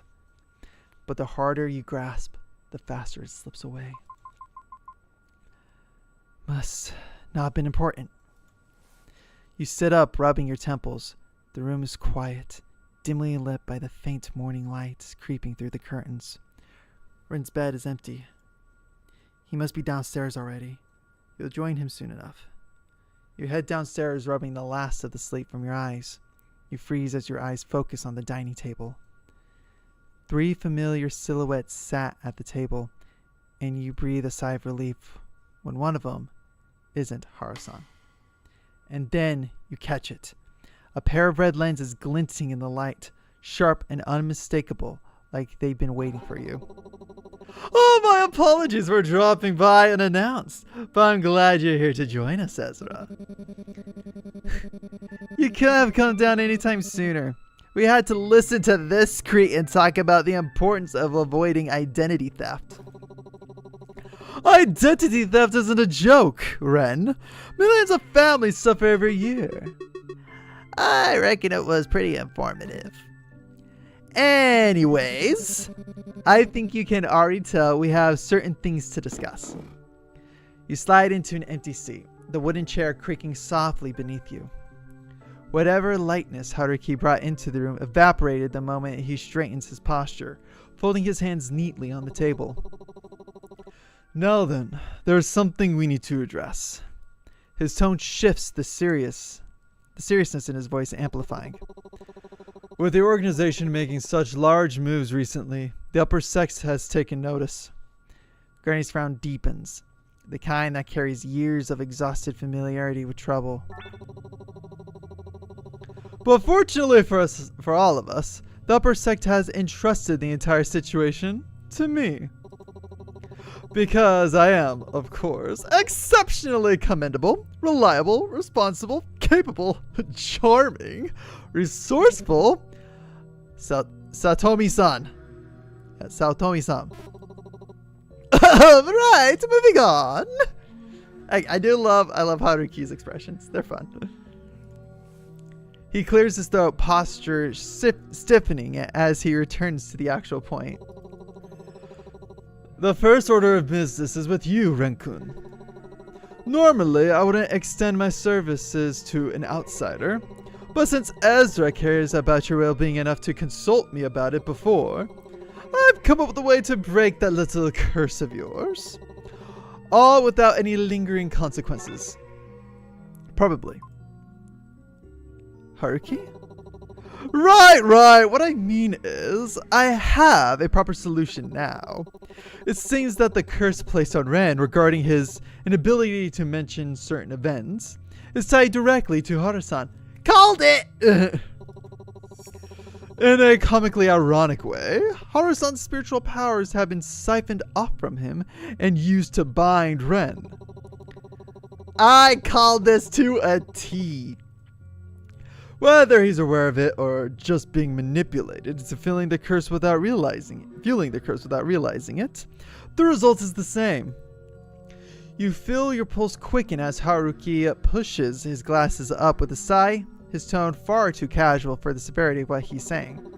The only way to free Ren is to destroy the source. So, we gotta kill Haru-san. And that includes stripping away whatever power he has left. That's what's binding the curse together. Of course he'd pull something like this. Are you alright, Ren? It hurts, but I'm not surprised. But even so, taking away the last thing he cares about, that's too cruel even for him. You can't take away his power. Renjiro, you should start caring about yourself too. I'm sure Haru-san knew of the consequences when he decided to do what he did. Granny's right, and honestly, this is only the tip of what he's done. What's a little revenge in the grand scheme of things? Ren's head snaps up, eyes narrowing. And what would you know? Haruki doesn't flinch. I know when someone with evil intentions towards me deserves to be punished. And I know when to stand up for myself. You! I don't have to take this from you. He turns on his heel and storms out, shoulders tense, footsteps sharp against the floorboards. Granny watches the door close, then exhales softly. I knew Ren would disagree. Maybe we should proceed without him. It's for his own good.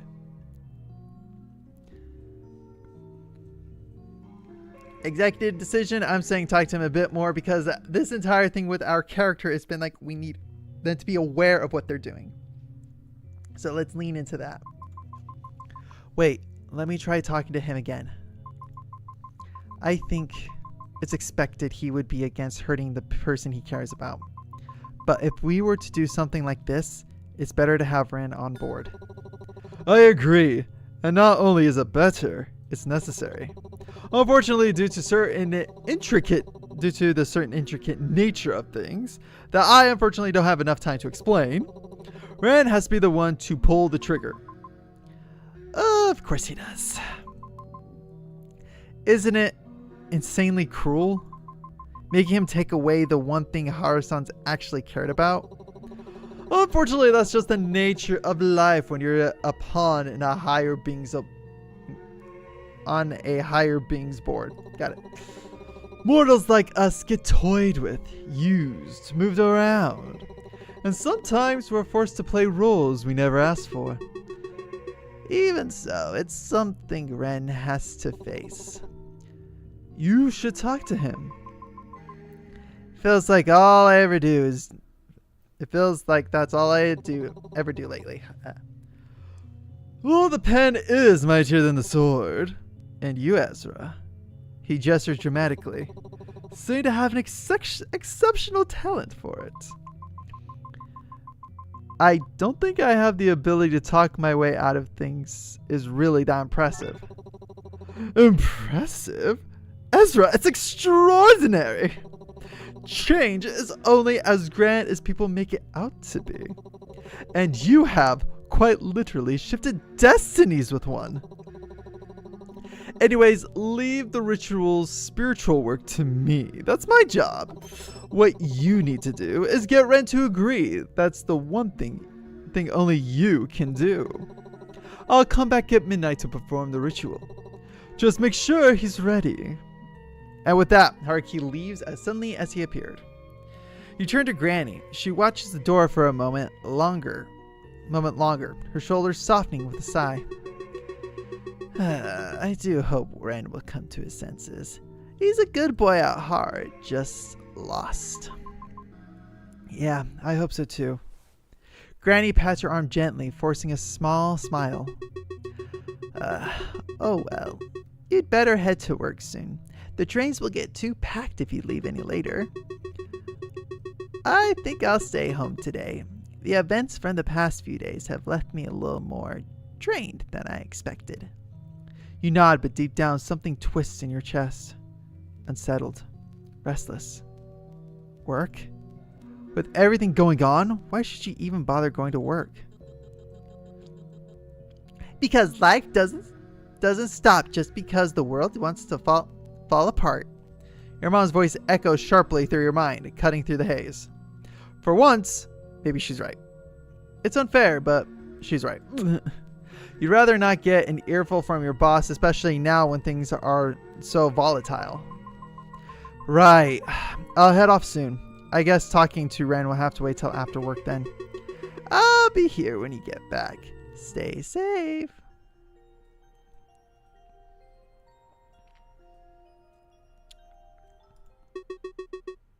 Have a good day, my dear. You too, Granny. You board the train, squeezing into a corner as the door slides shut behind you. The carriage hums quietly, but your mind is already racing ahead. You try to picture how the conversation with Ren should even start. Maybe you should approach him gently, tell him you want him to be free, that he deserves a chance at life that isn't dictated by a curse or expectation. It sounds kinder, softer, maybe something he might actually listen to. But another possibility weighs on you. Maybe you need to be firm with him instead. Maybe he needs to hear the hard truth even if it stings. Something for his own good, even if he ends up frustrated with you. The train jolts forward and you blink, realizing your heart is beating a little too fast. You sigh and stare at your faint reflection in the window. The tired woman who looks back at you is someone you should recognize, someone shaped by everything she survived to this point. But as you meet her eyes in the reflection, a quiet uncertainty settles over you. Have those struggles actually made you wiser? Wise enough to make the right choice? You aren't sure, and that uncertainty follows you as the train rattles on towards whatever comes next. You head to work, the thoughts still lingering on your mind, but only to stop short at the entrance. Police cars lining the street outside, the office lights flashing against the glass walls. Officers move in and out of the building, tape stretched across the entrance. What? You spot... Okay. Ryota's fine. Spot Ryota standing off to the side, staring at the scene with a distant, unreadable expression. You walk up to him. Ryota? What's wrong? What's happening? He startles at the sound of your voice, shoulders jerking as if pulled out of deep thoughts. He blinks at you, confused for a second before recognition settles in. Ezra. Oh, right. Ezra. He exhales shakily. There seems to have been an accident last night at the office. Our boss. Looks like he was attacked or something. You glance towards the cordoned entrance? Attacked? The police won't say anything yet, but they've let us use the other buildings for work, fortunately. Or unfortunately. He swallows hard, eyes drifting back to the flashing lights. Well, we better head to work. He says it, but something about him is off. there's a heaviness clinging to his voice, something strained and far away. He doesn't move. Instead, Ryota keeps staring at the police cars, at the flashing red and blue reflecting in his eyes. They look unfocused, glazed over, like he's seeing something far beyond the scene in front of him. You wonder if he's hiding something from you. Ryota suddenly turns to you, his shoulders tense and his expression unreadable. Forgive me for this sudden question, but do you think our boss deserved it? To be attacked, that is. I mean, he wasn't a good guy anyway. Always looking down on people. Predatory practices. And I heard some uncomfortable rumors from the accounting department too. He wasn't a good person, but do you think he still deserves to be hurt? Okay. This one I'll leave up to you guys. 1, 2, or 3. Yes, nope, it depends. I'm gonna get myself a little snackage.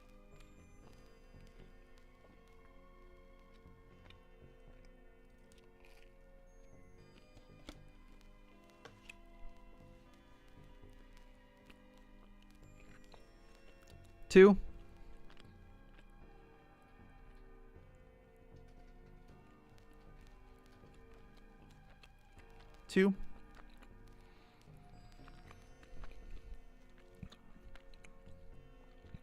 I'm thinking scolded, if anything.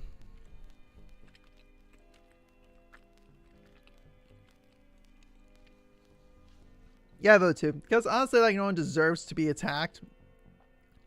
Don't get me wrong, sometimes they deserve a slap to the face, punch to the face, something like that. But an intent to kill, no. No. No matter how terrible he was, he didn't deserve to be attacked. Hey, Danny, welcome on in. If you need to face consequences, that should have been done legally. Even if he hurt people? Even then, hurting him back just creates more harm. The authorities should have handled it. Out of context. Well, welcome to a rather interesting Otome game where it is basically a supernatural mystery game. It's really good. It's really hooking. And again, I also got part 1 of the stream up on YouTube. You can also watch it over on Twitch too. Been doing pretty good. Right. That would have been the proper way. Awesome. Then how about this? If someone did something they thought they had to do to survive, but ended up hurting someone because of it, do you think any reason could justify that?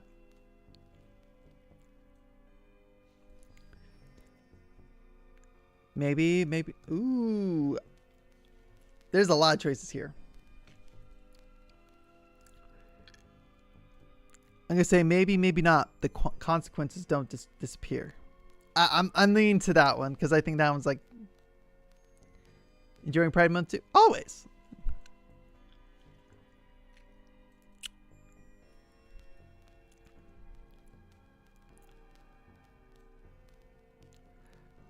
Yes, or whatever the reason was, I want to understand them first. So, honestly, between 2 and 4. So 2 or 4, guys. 2 or 4. It's a long, complicated story. There's a lot.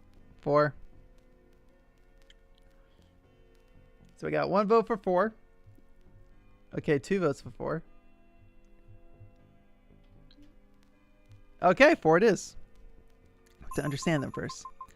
Whatever the reason was, it sounds like that person must have been terrified. That doesn't excuse the harm, but it makes me want to understand them before judging. You're really kind, Ezra. You really try to see the good in people, even when things are so convoluted.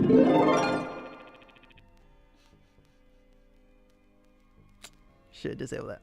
Okay, this is gonna make it a rather interesting read. So, let me get the timer. 5 minutes.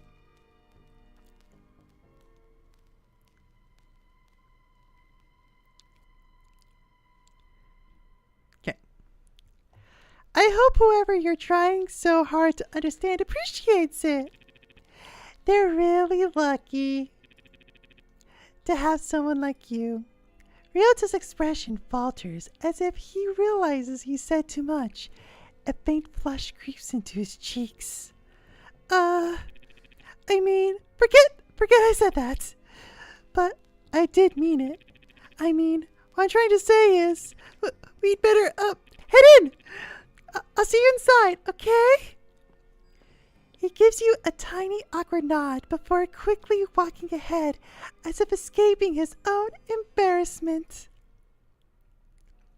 The day passes surprisingly smooth without your boss's constant nagging, but the office isn't quiet. Did you hear? He was found in really bad shape. They said his throat was practically crushed. Guess someone out there really hated him. Honestly, maybe whoever did it is kind of a hero. At least we get one peaceful day without his yelling. Before anyone can add more, a loud screeching cuts through the office, the sound of a chair dragging sharply against the floor. Everyone goes silent. A figure walks past your gossiping coworkers with slow and deliberate steps, not even bothering to look at them. Ryota? He stiffens slightly at the sound of your voice, but he doesn't turn around. It's strange. He's normally so composed. You never imagined your boss's attack would shake him this much, especially when your boss was a terrible person to begin with. You take a step towards the door, ready to follow Ryota, but your feet stop on their own. Should you even ask him what's wrong? It feels like it isn't your place anymore. Things between you and Ryota are still strange. There's a wall there, one neither of you seemed willing to cross, as if going back to the way things were when you were younger would break whatever unspoken rules you both live by now. What? But even so, he's still someone you care about, someone whose pain you don't want to ignore. Oh, you guys are loving this, aren't you? It sounds like a weird Elmo. Asking him how he is, that's the least you can do. With the princess voice. And then the story. It sounds really creepy. Sounds really creepy? Okay. Or maybe the one thing you should do. Well, follow Ryota. It does sound creepy. You follow Ryota out. He weaves through your colleagues without a word, shoulders tight, jaw set. You slip after him, keeping a careful distance until he pushes open the door to the back stairwell. You stop at the small square window at the door. In the door.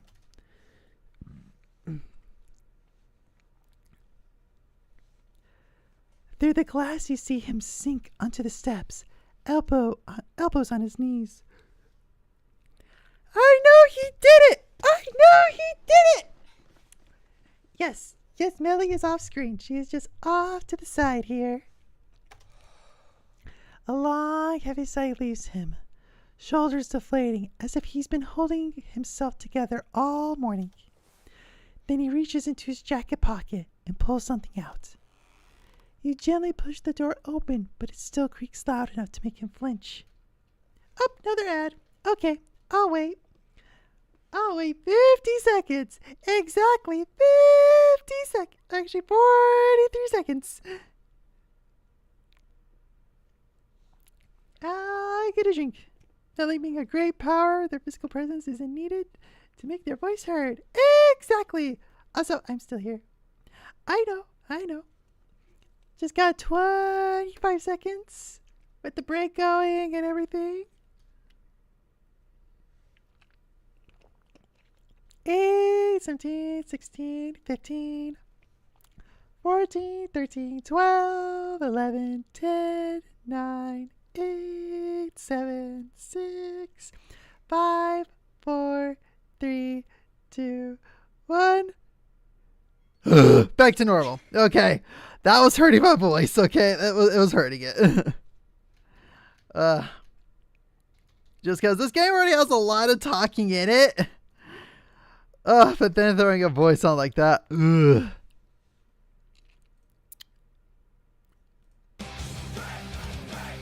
I am drinking, gosh dang it.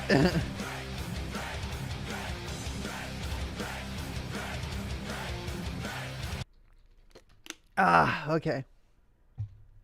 I'm drinking a ton, okay? Oh, man. Okay, as soon as the ad is done, we'll continue onward. But yeah, my voice needs a little break from the princess voice.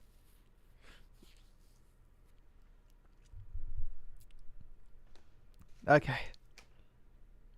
I'm good. It's not like that. It's just more like slightly strained. I mean, I can always run my own ad.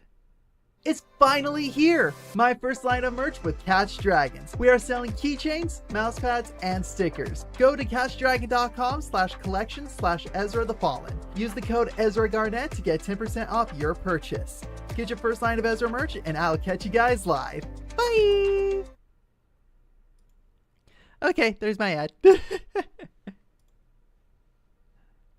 Okay, I think the actual normal ad is done, so we'll continue on. Ryota jolts, eyes wide, and the thing on his hand spills across the stairs. Tiny pastel Caneptio candy scatter bouncing and rolling between the steps. He stares at them, then at you. Ezra. What are you doing here? I came to find you. What are you doing here? He leans down to pick up the candy one by one. Quietly, carefully, like he's buying time rather than cleaning up. It's nothing. It's just been a busy day. I just needed to clear my mind in a place where no one's talking. He doesn't look at you when he says it. He just keeps his eyes on the tiny candies in his palm, as if they're safer things to face. Ask about the candies instead, because this is where I'm thinking, let's get the ball rolling. Let's get the ball rolling. But again, I'll let you guys pick 1 or 2. Yeah, try refreshing the page. 2. Okay. 2 it is. Since when do you like compito? I don't remember you being into these. Well, I don't usually. But recently, I don't know, regular sweets feel too sweet, too much. I wait for a majority, that's all I do. That's ironic. Kanito is literally just sugar. Hey, it's different. Because it's only sugar, there's nothing surprising about it. I mean, I chose 2, but you didn't wait. Well, too bad. Then you gotta get in this quicker. Bland, predictable, almost tasteless. He rolls one candy between his fingers. Easier to swallow. Ryota watches you for a moment, his expression unreadable. He turns the compito between his fingers and says jokingly, "So is that why you're here? To steal some candy off me?" We're going to ask about his problems. My problems? They're complicated, but it's no big deal. Just things brewing inside me. Complications of emotions, I guess. It might not be a big deal, but talking about it could help even a little. It's worth a try, right?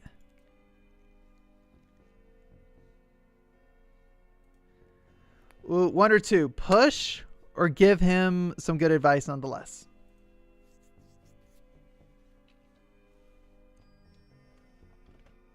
2. 1 vote for 2, 2 vote for 2s. Okay, I'll wait for Danny.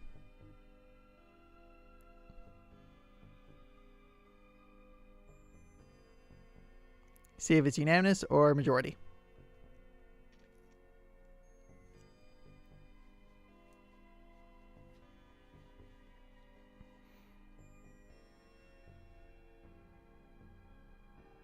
Five, 4, 3, 2, and 1. I see. It's okay, Ryota. You don't have to say anything if you're not ready. Just take things one step at a time. Don't try to shoulder everything at once. You don't have to face it alone, even if you feel like you do. I know we haven't been close as we were, but I still want to help you as much as I can. You pause, gathering your thoughts as your voice softens.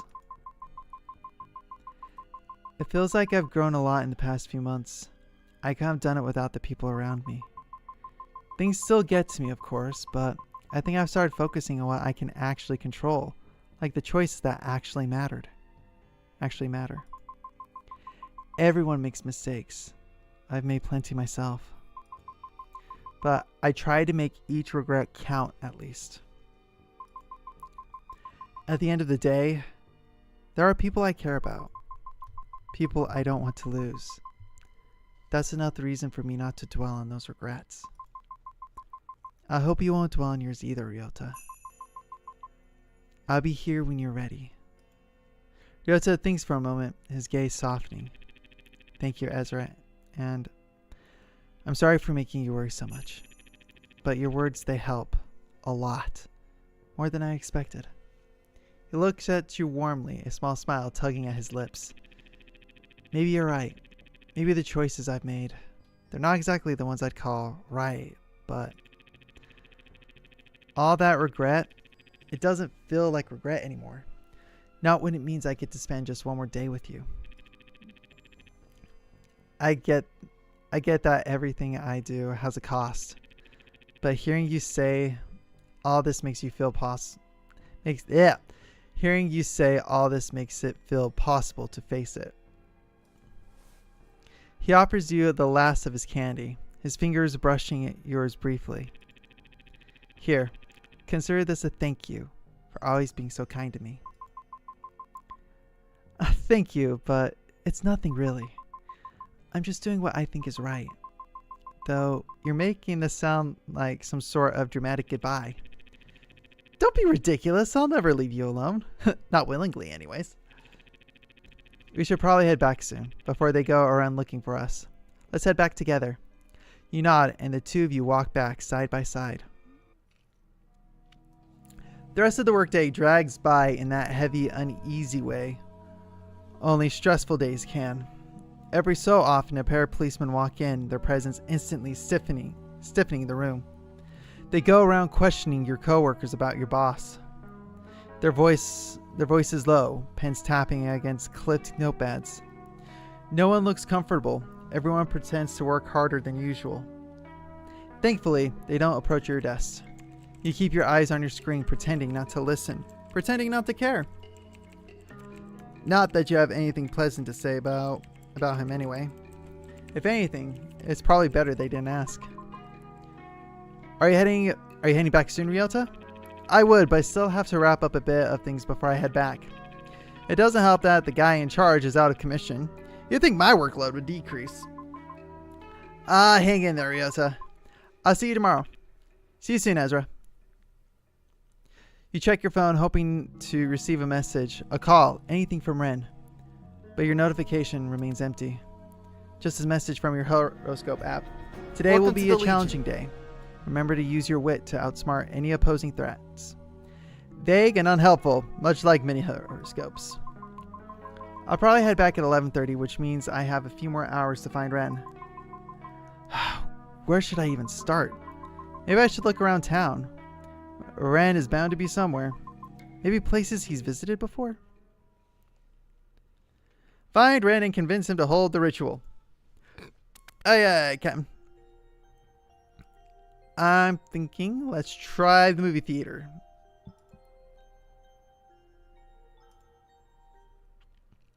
You head to the cinema, a faint smell of popcorn in the air above the counter. The screens flash a single title. Now playing, together with him. You can't help but roll your eyes. What a cheesy movie name. Probably one of those lame love stories. Luckily, I'm not living in one of them right now, huh?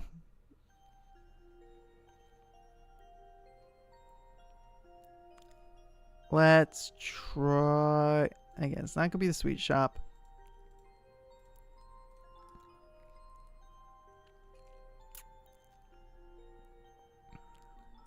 Lower district, maybe? Let's try a convenience store. The convenience store is mostly empty when you walk in. Quiet shelves, humming refrigerators, and that one cashier you wish would quit already. Do you know where Ren is? She doesn't even look up at first. Then she shoots you a look dripping with sarcasm. Wow, do you normally keep tabs on people after they get fired? That's kind of creepy, don't you think? You stare at her. She stares back. You roll your eyes so hard it almost hurts and turn to leave. But just as you reach the door, leaving so soon, you freeze. She continues like she's doing you a massive favor. Since you're here, I'll let you know. Yep, konbini. Konbini daisuki da yo. I saw him hanging around near the cafe earlier. Her tone is still annoyingly smug, but for once the information is actually useful. Find Ren and convince him. Okay, so we now know he's at the cafe.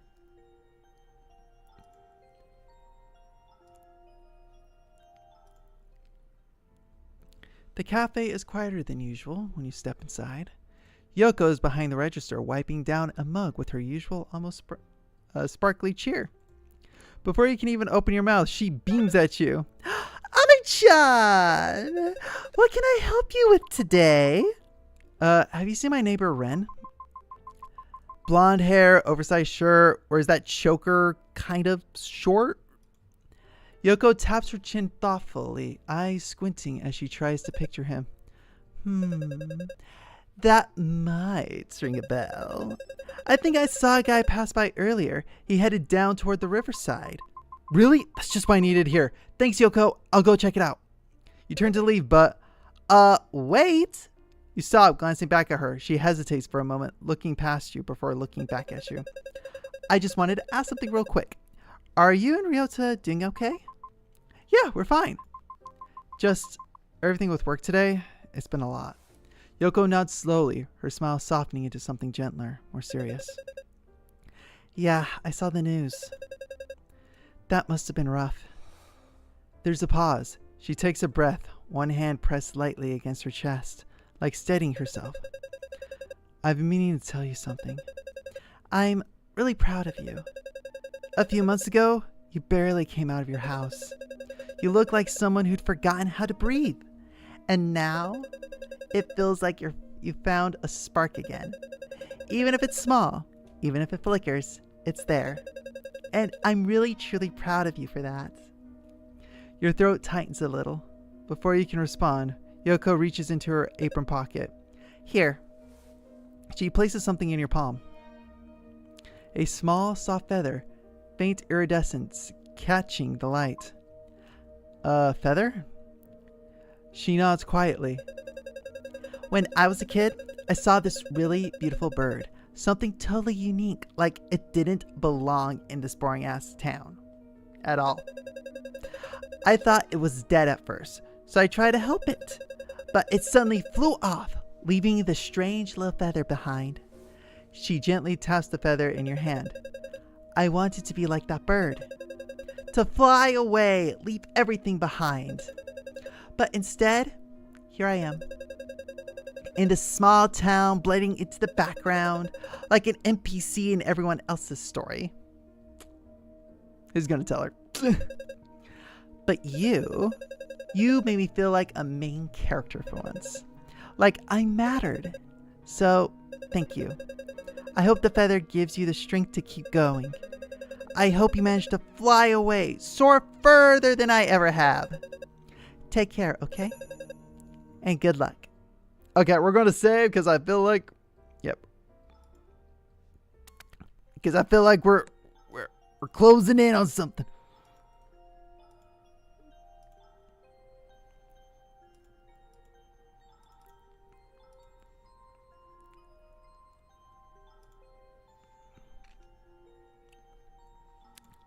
Okay.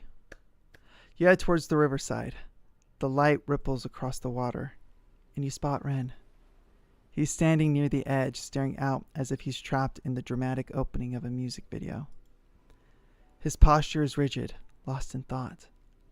You step closer, trying to keep quiet, but a branch snaps loudly beneath your foot. The sound echoes. Ren doesn't flinch. Instead, he turns to you as if he had been waiting. Took you long enough. Sorry, I had a busy day. I get that. Doesn't mean I never mind. Doesn't mean I... Oh, never mind. Look, I've been thinking about everything that's happened. And before you say anything, just listen, please. I've been thinking about what Otome-san said. Maybe I should go through with the ritual. But I just can't shake off the feeling of worry. It's like when my mother got diagnosed. We saw the symptoms. We got the answer we were looking for. And somehow, everything after that felt so much worse than not knowing. But then what? Everything that came after just felt worse than before.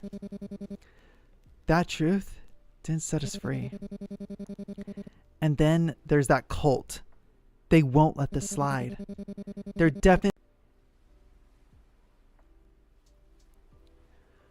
You're afraid of the truth. You're afraid of being powerless. Maybe you don't have to worry about what you're afraid of. I don't know. Okay.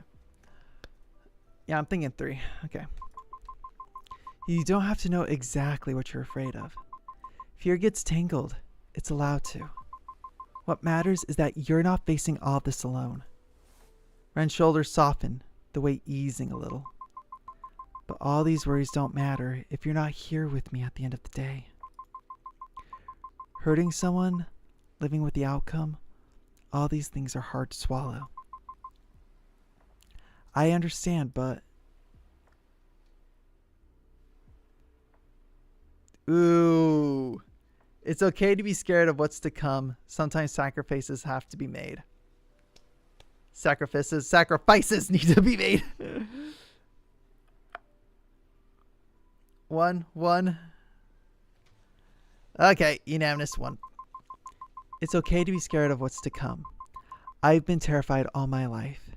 Even now, I'm so scared and anxious of the future. But no matter what happens after the ritual, if Hara-san resents you for it, or if the cult retaliates, we'll face it as a team.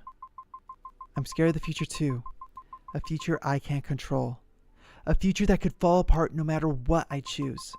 But even so, it's still mine. And you deserve that too, Ren. A future that belongs to you and no one else.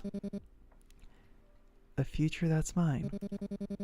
Something to look forward to, I guess. I know what the right answer is. I know what needs to be done. I know it's just... I'm worried about what comes after. I'm going to be honest with you. I couldn't tell you everything about what happened with Shimizu-san. But this, I can be truthful about. I'm scared. When the curse is lifted, I'll have to tell you everything. All the things I've done to protect Hara-san, all the things the organization made me do, and then what? I can't. I don't think I can handle you, of all people resenting me. I need you to reassure me that you won't hate me after. I want you to see the real me, accept the real me. But that includes all the ugly parts too. If you can do that, then maybe I won't be so afraid.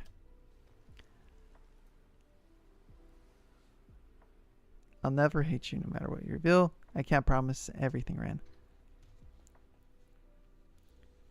Ooh, 2 or 3.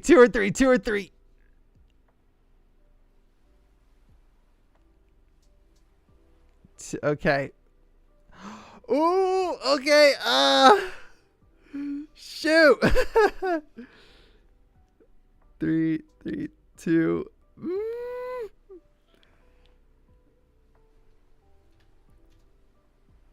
I can't decide.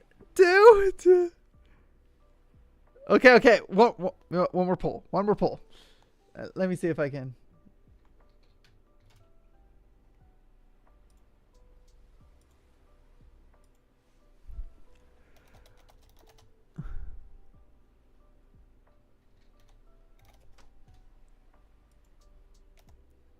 Oh wait, sorry. Not 1 or 2. No, put this pull up.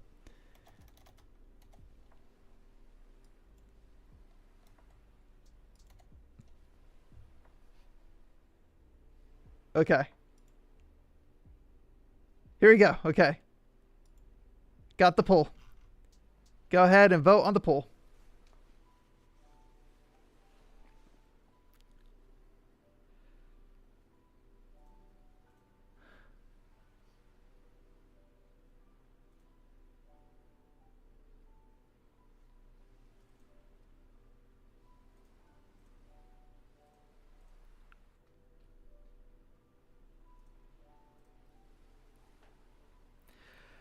Okay, I'll give it a minute. Okay, everybody's now saying 2. Okay. 3 votes for 2. Okay. I'll never hate you no matter what you reveal. Okay. I can tell you that I'll never hate you. No matter what you reveal, no matter the things you've done, I won't hate you. Even if I've done something completely vile and unforgivable that you'll simply overlook. Are you sure? And what if you do? What if you change your mind then? He steps closer, searching your face as if trying to catch the slightest flicker of uncertainty. Can you say for sure you won't be angry if I tell you? His throat seizes mid-sentence, his eyes widening. You see him jerk forward, hand flying to his mouth as he starts coughing violently. Ren! You reach for him instinctively, but he raises a trembling hand to stop you. Don't. He forces out the word between breaths, shaking his head. You watch as he steadies himself, shoulders rising and falling as he tries to get air back into his lungs. After a moment, he strains himself. If you say you won't hate me, then I'll trust you. I want to believe you. I really do. But that fear, it's still there. His voice drops to a whisper, almost swallowed by the sound of the river behind you. I don't know if it will ever completely go away. Enough about me, but what about you? Aren't you frustrated being dragged into all of this, into this mess? What will you do after all this ends? Okay, executive decision time. 2. I'll stay beside you. We'll figure this out together. We're a team now, whether we planned it or not. Besides, there's so many things I need to figure out. The organization, my mom, Kazuki. Someone or something is pulling the strings behind all of this. We'll just have to figure it out together. You don't have to face any of this alone. What is this, some sort of mystery novel?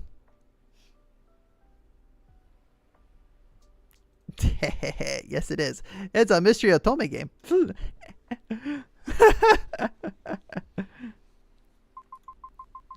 It can be, as long as you let me stay by your side.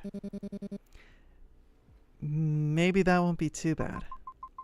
You know, there's someone I know who's been struggling with something too. He won't tell me much, but he seemed really troubled by it too. The only thing I could do was talk to him, sit with him. And maybe that's the only thing I can do with you now too. I can't solve your problems. I can't make the aftermath easier or erase what you've done. But he told me something really valuable. He said that whatever decision he made, whatever regrets he carries, they pale in comparison to one simple truth. Those choices, good or bad, painful or not, they're the reason he's here now. And because of that, I'm glad he's here. I'm glad to have met you. I'm glad you're alive, Ren. I don't deserve that. But thank you. Ren goes quiet for a long moment, eyes lowered to the water as if searching for the right answer on its surface. I've thought about what needs to be done. Not to run away this time. Not this time. Give me until midnight. I'll be back. I promise. Ezra, I'm glad I met you. And from now on, every decision I make will be for you. The words linger in the air, sweet, heavy, terrifying in their honesty. I promise I'll be back.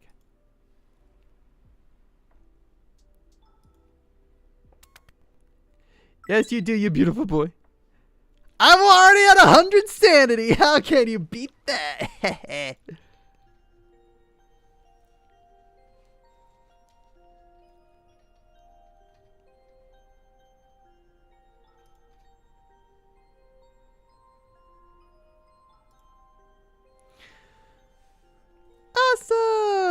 Okay, let me go ahead and save this. Okay,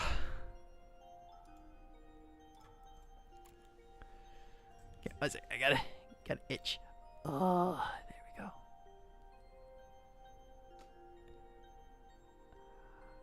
Man, this is a good game. Okay.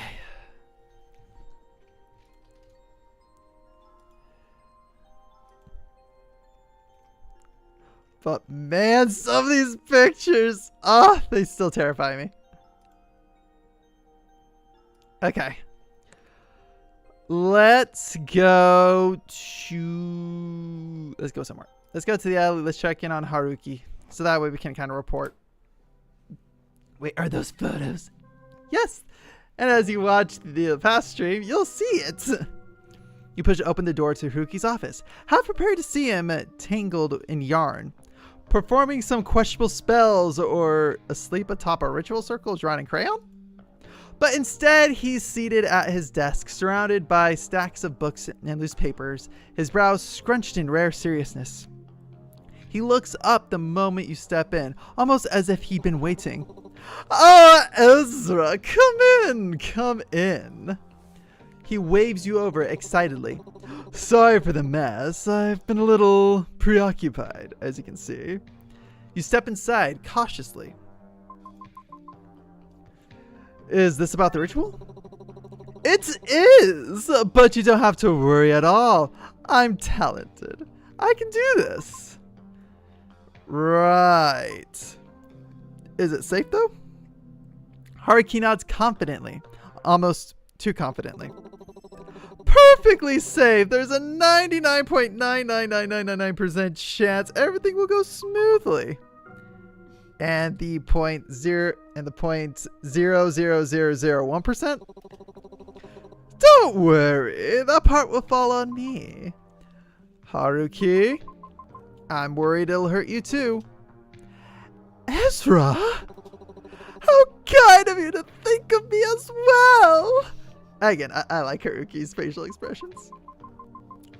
"It's normal to care about someone you know." "Not to this extent. Oh, you're really kind, Ezra." "I've been hearing that a lot. Do you think, is my kindness a weakness?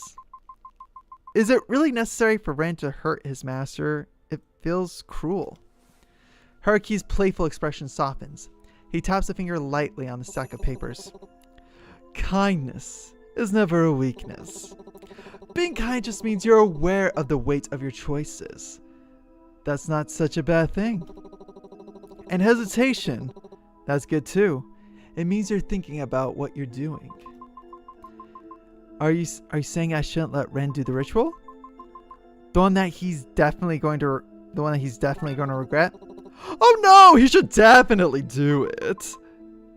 What I'm trying to say is, you can make the blow less painful. You can't take away the hardness of what he has to do, but you can soften the parts around it. I still don't understand. Feels like I'm going around in circles. Haruki smiles gently, the rare serious kind that hides behind his jokes. "That's normal. Only time will tell if everything will work out." He leans forward, tapping his forehead lightly with a finger. "And it will, Ezra. It will." You're being cryptic again, Haruki. "I have to stay on brand. I'll see you soon, Ezra. Truly unfortunate that I must cut our time short, but I have so many things to do. Responsibility is a curse, you know." "Right. See you soon, Haruki." "Oh, before you go." He taps his chin, pretending to think, though it's obvious he's already decided what to say. "If you haven't run into Ren yet, you might find him wandering near the riverside." He points vaguely towards the window as if the direction actually mattered. "You should head there soon. The wind's changing today." He gives you one last grin, mischief mixed with something bittersweet. "Off you go, Ezra, and good luck." He returns to his desk immediately, diving back into his chaotic mountain of papers, as though the world depends on it. But I already did. So do I just go back to the river?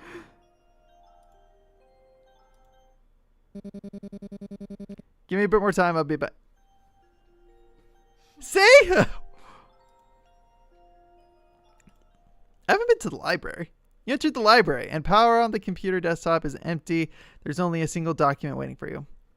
Are you insured against ghosts? Hauntings are more common than you think. By Otome Haruki. You lean closer at first. It seems like a simple list of insurance agencies with their rates, but as your eyes move down, your stomach tightens. The list starts to shift. Cycle 250-3, Cycle 276-2, Cycle 430-3. Numbers flicker for a split second before changing. 1, 2, 3. Repeating, but never in the same order twice. Some lines glitch mid-sentence, phrases overlapping, dates flickering back and forth. You blink. Was that Cycle 250 or 251? Strange, could they mean anything?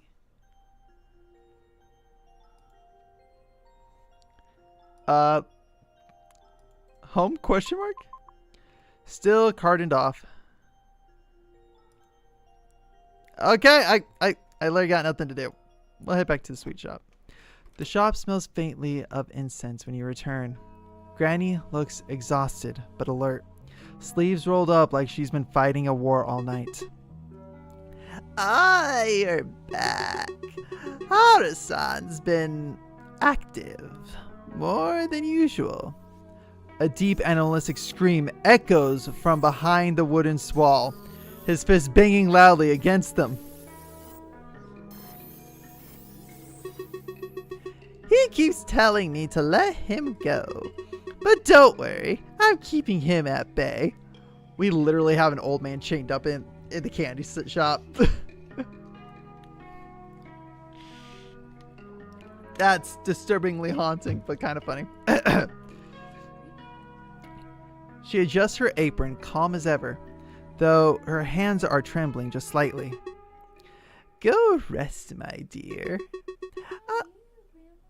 I'll alert you when the time comes. You nod and head down the hallway to your room. As you rest in your room, the sounds hit you, soft shuffling coming from outside, but steps, a faint, familiar presence. It could be Haruki returning from whatever ritual prep he's doing, or Ren finally returning back. You wonder what choice he'll make later. You lie back on the bed, staring at the old wooden ceiling. Your thoughts drift in circles. What's going to happen tonight? What might change? What might break? You tell yourself things will stay the same, but you know better. Change is inevitable, whether you're ready or not. Your hands tighten around the bed sheets. You hope it won't take everything from you. Not again. Time slips by in a slow, heavy crawl. Granny hasn't called for you yet. There's still a little time before the ritual begins. Silence fills the room, thick and expectant. Just a little time left. What do you want to do? We'll head to the bathroom.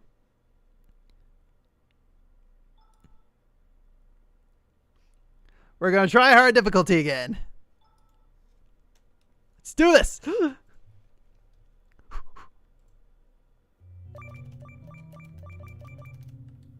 Oh!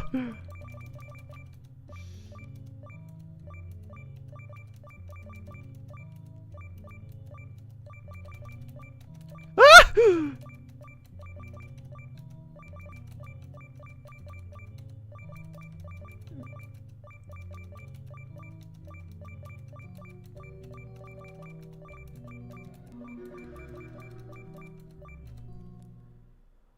I did good. I did pretty good. I'll leave us a few.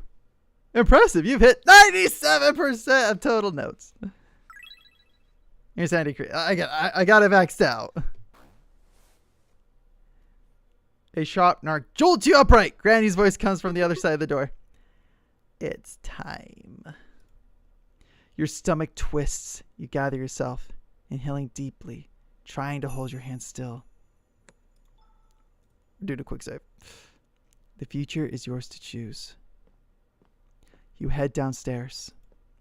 Haruki is already there, sleeves rolled up, scattered talismans glowing faintly on the table beside him. Granny stands beside him, jaw set, eyes tired but determined. And Harusan. He's tied to a chair at the center of the room. Strange talismans coil around his hands, like living restraints. They aren't tied yet. They hold him still. He looks furious, teeth gritted, eyes full of something you're not sure you want to understand. The moment he sees you, he glares. His whole face twists with rage. Haruki breaks the tension instantly, waving both arms like you've arrived at a surprise party. Ezra, you're here! Now all we're missing is the star of the show. Ren isn't here yet? What if Ren won't come? What if everything you said earlier wasn't enough? Don't worry, he'll be here. You did well convincing him. Almost on cue, the front door creaks open. Ren steps inside, looking like he'd rather be anywhere else. His eyes flick across the room. Haruki, Granny, Harusan, and then finally lands on you. He frowns. What? I'm here. Don't look so surprised. Have you decided what to do? What do you think?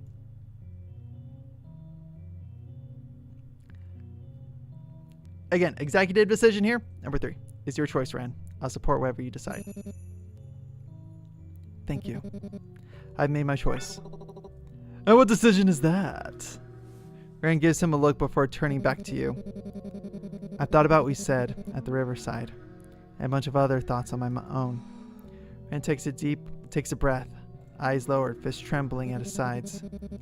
Yeah, something needs to be done. I know that. I'll do the ritual, but I'm not taking Harusan's power. Oh, unfortunately, that might not be possible. The ritual has to take his power. That's how we break the curse. That's the whole point.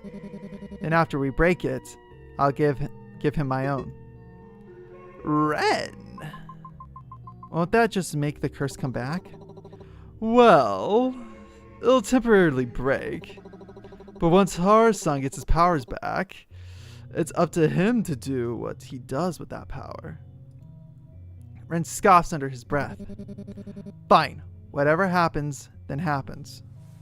He steps closer to the table, jaw tight. I'll take that moment after the curse breaks to tell you everything, before I give Harusan the power. Ren, are you sure? We don't know what will happen if he gets his powers back. We don't know how much control he'll have over you. I know it doesn't make sense. I know it's stupid. But it's how I want to pay him back, even if it's selfish. He turns towards you, eyes flickering with uncertainty. If you want me to forget this idea, I will. I know how important this is to you. You take a breath, grounding him in a way only you seem capable of. Ren, I support you.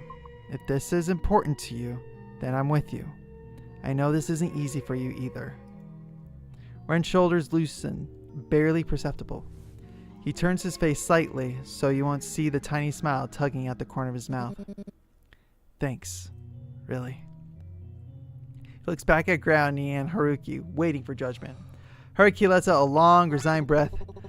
Alright, but you need to understand the consequences.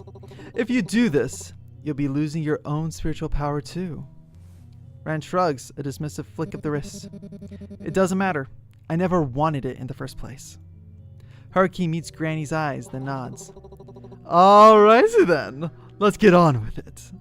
The air shifts. The ritual begins. Day 9!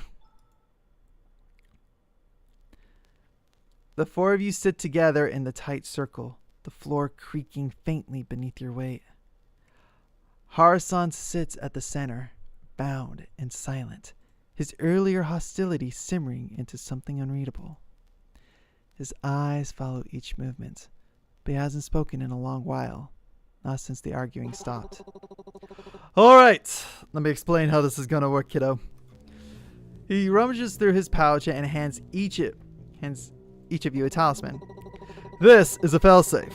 If anything goes wrong, it'll protect you. So don't drop it. Don't lose it. Don't eat it. Just, keep it on you. Yeah, I'm trying to get comfy. Okay, there we go. Get on with it. Haruki grabs a small human-shaped paper doll from his sack and places it in Ren's hands. Once I give the signal, you blow on the doll, then burn it with this lighter. He presses the lighter into Ren's palm. Easy, piece of cake. Ren stares at him, unimpressed. Yeah, totally simple. Why didn't I think of that? Sorry, I didn't mean that. Continue. Haruki grins unbothered and turns to you with a more serious expression. And you, whatever you do, don't listen to any voices, okay? No matter what you hear, don't let anything distract you. Just focus on the ritual and channel whatever energy you can into Ren. You're important in this too. You nod, though uncertainty twists in your stomach. You're not entirely sure what your role even is, but you steady your breath and nod again. You'll do your best. Alright, let's begin. The air turns heavier, like the oxygen has thickened around you. Haruki's chanting cuts sharply into the silence, layered and rhythmic, each syllable vibrating against your ribs. Before you know it, Harusan erupts. You don't know what you're doing. All of this is pointless. His voice tears through the room, raw and furious. The talisman around his ribs flare, holding him in place, but his eyes lock onto Ren like blades. And you, my dear apprentice, is this how you pay me back for years of caring for you? I'm disappointed.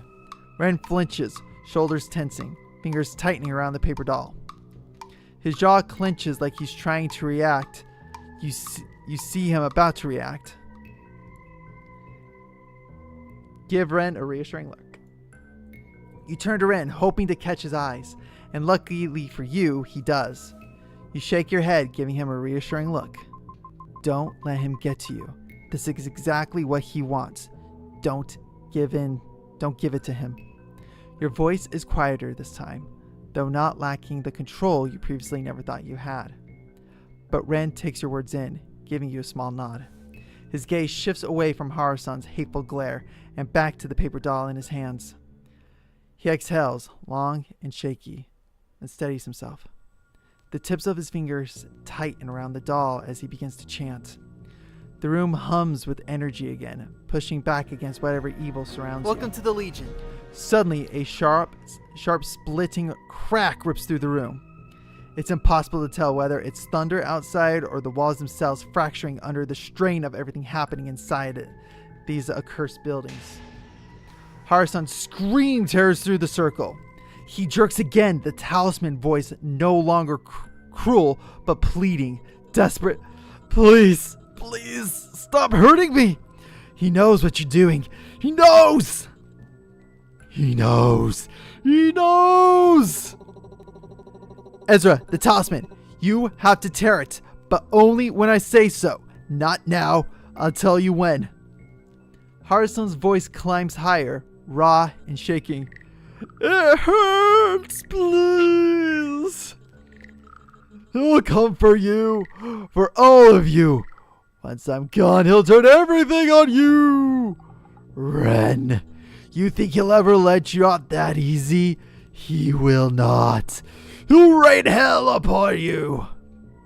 Your pulse spikes, the sound of chanting, screaming, cracking walls. It all crashes together in a dizzy wave. Don't listen to him. Focus. Tear it when I say so. Ren flinches hard. At the mention of his name, his grip on the doll trembles. But he looks like he's in pain. Shouldn't we do something? The room erupts into a cacophony of noises. Harusan crying, Haruki shouting, Granny yelling something you can't even hear over the pounding in your ears. Everything is noise, heat, pressure.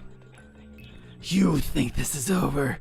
This shitty ritual of yours no. This ritual will solve anything? You can't stop him. Otome-san is going to break free. Now! You rip the talisman so hard, paper snaps like a whip, the force jolting your arms backward. The noise Harusan screams, the crackling air, the pounding in your skull finally collapses into a sudden suffocating silence. Haruki breaks into a grin, breathless but proud. What? Good job. That should keep him at ease for now. You want to ask who he means, but the answer chills behind your ribs already. You don't dare speak the name. Haruki goes straight back into chanting, sharp syllables cutting through the heavy air. Everything seems to resume its earlier rhythm, but your pulse refuses to calm. A knot tightens in your stomach. Something is building, thickening. The energy in the room feels like the moment right before a scream. Then it begins. A whisper, soft like breath, sharp like a hook. How long have you known him? A day, a week, and you trust him with your life, with friends?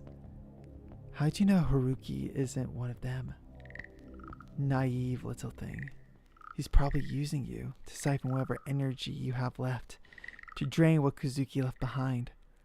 How unfortunate to be so easily manipulated. The chanting spikes, snapping your mind back. Okay, when I say so, you'll tear the paper doll. His tone is brisk, urgent. He flicks a glance at Ren. Get ready. Ren nods, clutching the doll with trembling but determined hands. He inhales slowly, trying to center himself.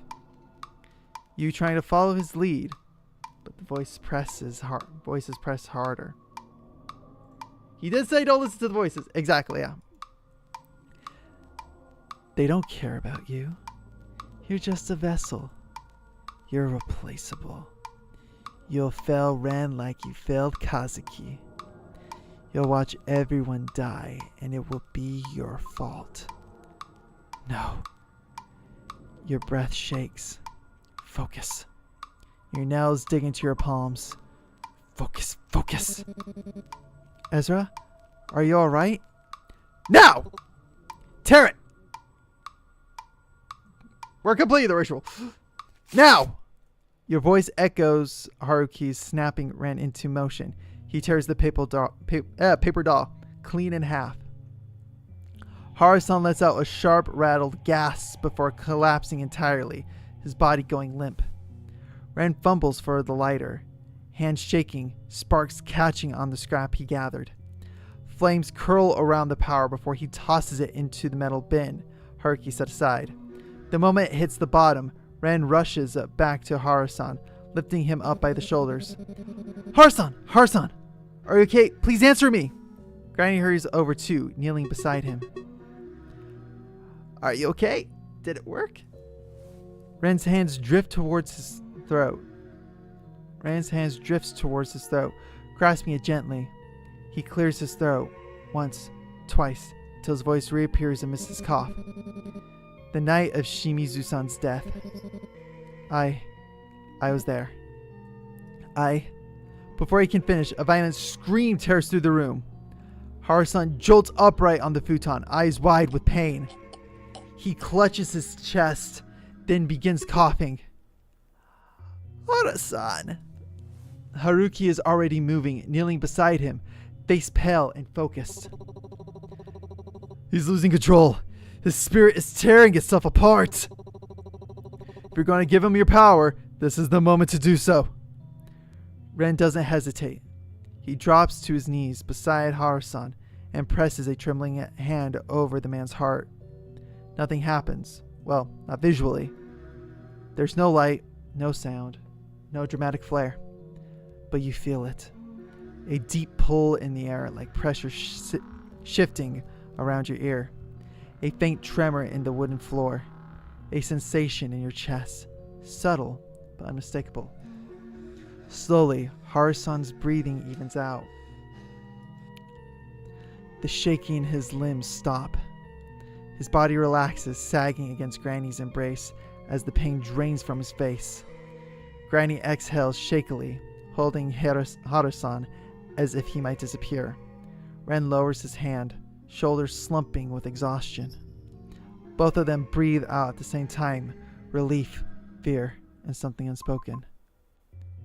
It worked. You glance towards Haruki, but he isn't looking at any of you. He's staring at the burning paper, expression tightening, pupils narrowing. Then his eyes widen. Get back! Harusan's body snaps upright. Granny jolts backward. Ren stumbles away, falling onto his hands, and he scrambles to get distance. Harusan lunges, not like a person, but like something that's forgotten how to be human.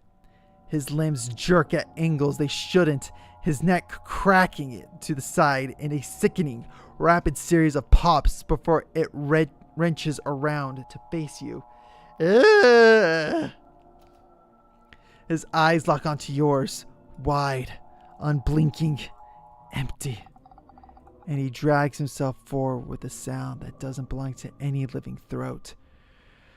This ritual has been fun. Truly. Well, maybe the first few times. Your stomach drops. First few times? You don't even get a chance to process it before he speaks again. But now it has gone boring. Ren staggers forward despite the fear twisting his face. Get out of him! Stop using him! Harusan tilts his head at Ren, almost fondly. Almost. All this fuss, all this chanting, all this pointless courage. Just so you could tell her the truth. He laughs, a broken, rattling sound as his body jerks closer to the floor. Let me do it for you. Months ago, I commanded this little lamb of mine to follow Shimizu Kazuki. And during the little scuffle, he injured him. Poor Kazuki bleeding and unconscious. So this lost lamb brought him to me. Your heartbeat stops. That's all it took for this. His head snaps towards Ren. Pathetic creature. To break. Ren's voice shakes violently. Shut up! Shut up! Harusan's body jolts, a grotesque parody of a shrug. It's the truth, little lamb. See all that effort, all that hesitation. Just to say this. I did it for you. Does it make you feel better? Then the eyes turn to you. I've been waiting for you so long. If only you'd come to me. If only you'd ask me to end this. But you didn't. The grin widens, flesh stretching. Wrong. So this route is over. Your voice barely comes out. Kazuki, where is he? Tell me! Tell me where he is! Silence. Long, deliberate silence. Then, after all this time, you're still thinking about him? Was I ever good enough for you? Kazuki's somewhere unattainable to you. The head twitches forward, teeth clicking as if savoring your dread. Because you'll never find me. Before anyone can say anything, you bolt out of the building. Ren and Haruki chase after you, their footsteps loud behind you. Ezra, where are you going? I'm gonna find him. I'm gonna find the crazy guy and I'm going to get Kazuki back. You don't even know where to go. I'll take the train. I'll find where they are and... Your steps slow. The adrenaline drops just enough for confusion to hit you like a wall. Where are you even going? Where's there to go? Haruki finally catches up, bent forward and wheezing dramatically. OMG! You guys run super fast. Let's walk and talk. Head to the station. You'll find your answers there. The station? The organization. They're at the last station, Renjiro-kun. Will show you where they are. I mean, I can, but should we really head there? This is risky. Like, unbelievably risky. It's a risk you must take. You need to go. It's almost time to confront him. See? We're getting to the confrontation stage. Man. Hiroshi no Okami. You look at Haruki, unsettled. Haruki, how do you know all this? Haruki shakes his head. I cannot say. It is not my place. But Renjiro-kun, he knows what to do. I really don't. You do. Know your own strengths, and they'll come in useful at the end of the line. That's where the cult is. They are waiting for you, and they will follow him without thinking. Ignore them. They cannot hurt you. The real enemy is him, the Omukade. They have been fighting each other for power for so long, and now they'll try everything to get to you. But they cannot hurt you physically anymore. That was your mom's part. But that is not the point. They'll try to manipulate you. They'll try to convince you. They will try to twist whatever they can to trick you. But you know better. You have made the right choices so far. You soon arrive at the station. You don't remember tapping in. And Welcome maybe you to the did. Legion. Or maybe your mind is still tangled in every warning, every reassurance Haruki gave you. The three of you step in front of the empty waiting platform. Haruki looks between you and Ren, a soft sincerity in his eyes. I'm proud of you both. I know you will overcome whatever Hiroshi no Kami throws at you. Because all he has are words. Do not let him fool you. You already know the truth. The distant rumble of the arriving train interrupts his voice. The doors slide open. You and Ren step inside, instinctively. Haruki, are you coming? Haruki shakes his head. I cannot. I need to take care of the house and the things waiting there. My journey, it ends here. No, wait, Haruki! We can't do this without you. You can, you will. Excuse me. The two of you carry what I can't. Your strengths and weaknesses balance each other in ways that matter more than you think. You can do this, and I can feel it. Something is different. You will succeed this time. You're making this sound like the end of the world, you know. Renjiro-kun, you are stronger than you think. What happened to Kazuki wasn't your fault. What happened with Kazuki? Kazuki. Oh, okay. I'm flipping my names. You are a victim caught in something beyond you. And even so, you survived your childhood. You survived everything that happened after. You keep surviving. That is why I can trust you. I leave her to you. Haruki, don't say that. Let's just get on the train, please. For a moment, Haruki looks like he might step forward. Then his smile softens into something unbearably gentle. Maybe in another timeline, I would have boarded the train with you. The doors begin to close as he gives you one last smile. The train door slides shut and Haruki lifts his hands to form a small heart.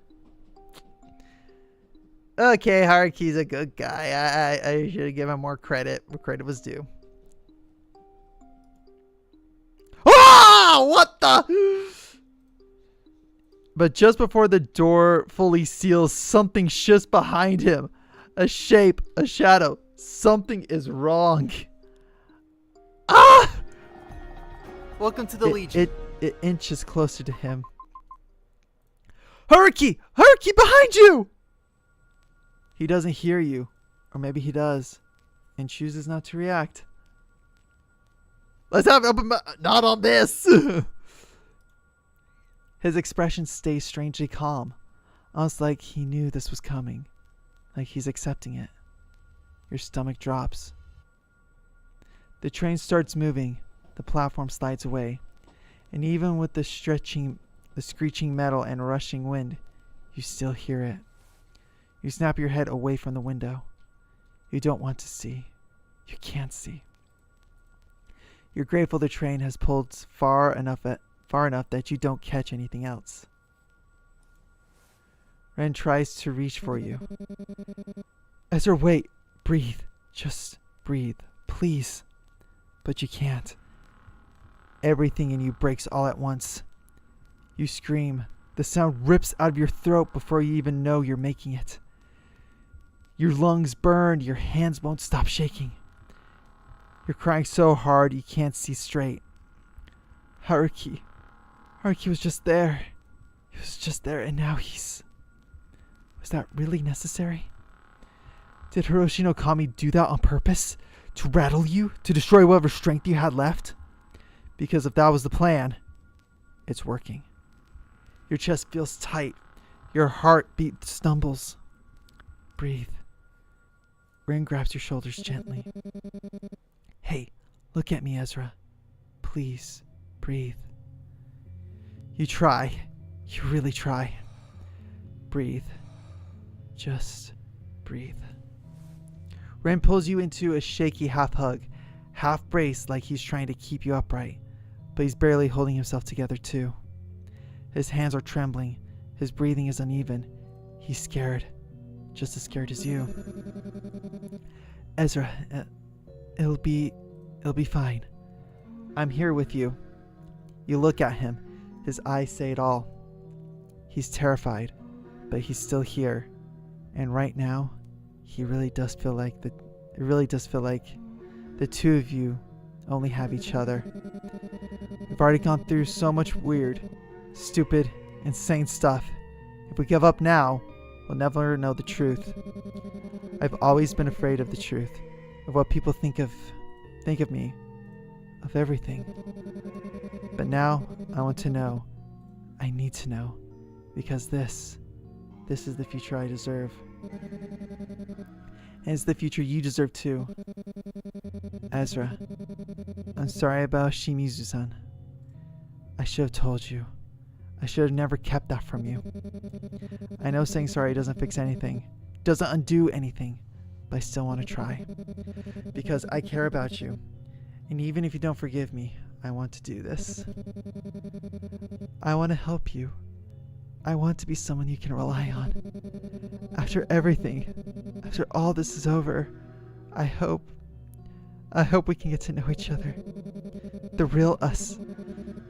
Not the scared version of me. Not the confused version of you. Just us. So we have to fight now, no matter how scared we are. He takes a shaky breath, nodding to himself. Let's see this through. Together. You force your legs to work, pushing yourself up even though your whole body feels like it's made of glass. Ren's right. He's right. You've come too far to crumble now. For Ren, for Kazuki, for Haruki, for everyone who supported you so far. For you. You have to fight. You wipe your face with the back of your hand and lower yourself onto the nearest seat. The train rattles under you, a steady metallic tremor That does nothing to settle the storm in your chest. But you need to think. You need to breathe. Haruki's voice lingers in your head. The last station. That's where they are. You grip the edge of the seat. Ren, we have to get to the end. The very end. We will. I mean, what choice do we have? At least it's together with you. The train continues to shake beneath you, carrying you both forward into whatever waits ahead. Neither of you speak for a while. Okay, I'm going to quick save. You just sit there, side by side, letting the train pull you towards the truth, towards the end of the line, towards the fight you can't avoid anymore. Next station, A station. You sit in the rattling train, the quiet settling between you and Ren like a heavy blanket. It isn't uncomfortable, just thick, full of everything unsaid. I guess now's the time to tell you everything, you know. Exposition before the impending boss fight. You look at him, and he meets your gaze for a second before looking away again. I mean, I'm sorry it took me this long. I know it doesn't change anything, but I hope maybe this will give you some kind of strength. Or clarity, even if it hurts. Where do I even begin? A year ago, I was still struggling with everything. With Haru-san, we're trying to fit into that organization. I was a low-ranking grunt, so they made me do typical grunt work. Spreading flyers, attending sermons, all that. But Haru-san, he wanted something greater. The light of the tunnel flicker against his face. His chance came when the leader summoned us beyond the black veil. It was a really simple task. He just told us, or rather me, to keep an eye on my neighbor. Shimizu Kazuki. Your heart clenches at the mention of his name. At first, it wasn't hard. Kazuki was a journalist. Curious, always poking around the organization anyway. We actually got along. It made things easier. I kept tabs on him, reported back. Haru-san did the same. But then, you appeared. You married him. And suddenly everything changed. Had to keep track of 2 people instead of 1. 2 routines, 2 schedules, 2 sets of footsteps. Lights, conversations. It wasn't simple anymore. But I still had to do my job. Next station, B station. My master and I kept reporting it back to our leader. Things went on as usual. Every time we went back, the leader would praise us, hand us a dango. He would make us eat it in one bite before promising that Haru-san's power would be returned to him soon. It was strange, but I did what I was told. Haru-san was so happy. His voice fades. You feel the dread before he even says it. Until the tragedy happened. Ren's voice grows unsteady, but he forces himself to continue. Shimizu-san's behavior, it became strange, erratic. I don't think you ever noticed it. Maybe he hid it from you. But sometimes, he says he was going to work, and instead, I find him at the organization. I confronted him about it. He just said it was for research, with him being a journalist and all. But I don't know. Something felt wrong. No matter how dedicated you are to your job, will you really willingly join some cult? Things went on as it was, but then, one night, it was strange. Shimizu-san suddenly called me, told me to meet him by the riverside. He sounded off like he was speaking through a layer of static.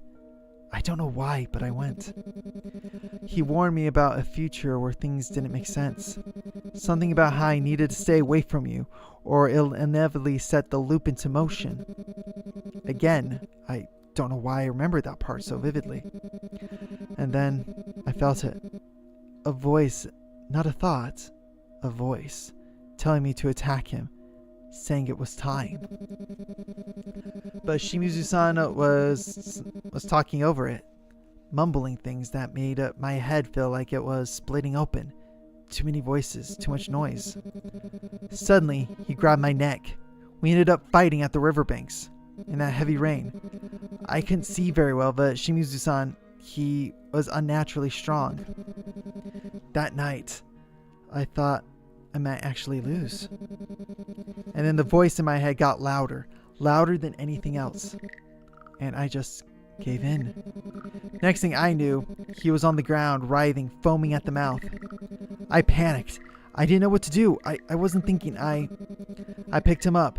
I carried him to the organization. I don't even know how I managed to do that, dragging a whole human body all the way to the station. I had some unnatural strength and it all went in a blur. And then the leader handled everything else with Shimizu-san. Whatever handling means to him. Your mother took care of the rest. The suicide note, the police, the lies. She never questioned anything. She never hesitated. But because I failed to kill him properly, I was punished. I don't want to talk about the punishment. Just know it scared me enough not to rebel again. Not until now. I don't know what became of Shimizu-san, but from the way things looked, I doubt it ended well. There's a weary silence between you both, just the low rumble of the train filling the space where conversation should be. Your thoughts are tangled, too heavy to untangle into anything you can say out loud. Kazuki, everything about him is still wrapped in mystery. You spent so long missing him, chasing the truth, only to find out how much he kept hidden from you. You know he was a good person, but after everything he concealed, is he still? What do you think?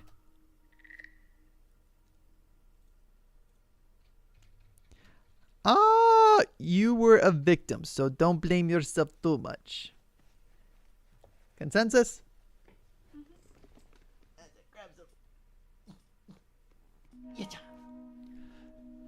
Okay, yep. I think everybody is going to be saying one. So that's what we'll do. Just going to grab a blinky. Because my toesies are cold. There we go. Okay. Each. You're a victim, so don't blame yourself too much. Ren, by the sound of it, you were a victim too. Sure, it was your choice to join the organization, but you were manipulated, controlled, used. That wasn't your choice. You were trapped in something awful, and you did the best you could to survive. And I can't blame you for that. It wouldn't feel right to. I'm not innocent either. I let my mom walk all over me for years. I let her decide who I was, what I wanted, what I should feel. I stayed quiet even when it hurt me. But I'm trying to break free of that, and you're trying to break free of what they did to you. That makes us the same in a way. Ren gives a small nod. Small nod. His eyes lowering, as if he is testing the weight of your words in his hands. I suppose. I guess I just need someone else to tell me that. Someone other than Granny. You see a faint, tired smile tug at the corner of his mouth, but it falters. Granny was a lot more worrisome about it all. She always is. She kept warning me I would break myself if I kept carrying it alone. The train slows, the automated voice filling the quiet between you. Next station, C station. Ren watches the window, but you can tell his attention is still on the conversation. His reflection looks strained, like he's afraid of where the next question will take him. Yet he asks anyway. One more question. If, by any chance, your husband is alive, what would you do? What would be the point asking that? I had the chance to bring him back before, and I didn't. Isn't that your answer right there? Well, yes and no. That whole thing with Harusan, it could have been fake. I mean, who knows what kind of spirit Harusan summoned that night? It could have been anything.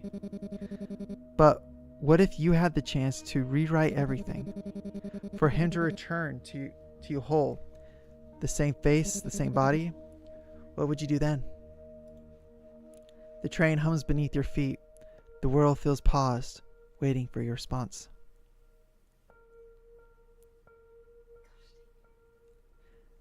I'd confront. Honestly, I'm leaning towards 1. I'd confront him. Because here's the thing. He's a journalist that my mom set me up with. He's got to be connected to the organization in one way, shape, or form. He is being erratic. He's being crazy. Danny, nope. We're not doing 3. 3's not even on the table. It's 1. I think I confront him. I'm learning so many new things about Kazuki. Things he hid from me. Things I never even noticed. You feel your stomach twist as you admit it. If he came back, I'd want to ask him about everything.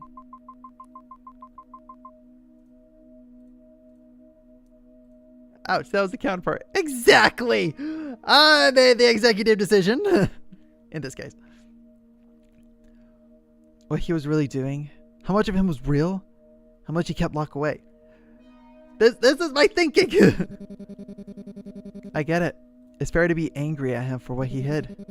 I'm just surprised you're not as angry at me, considering I kept things from you too. Next station, A station. Wait, we went ABC. It's like Tomodachi Life, Living Dream all over again. I need to play more of that game.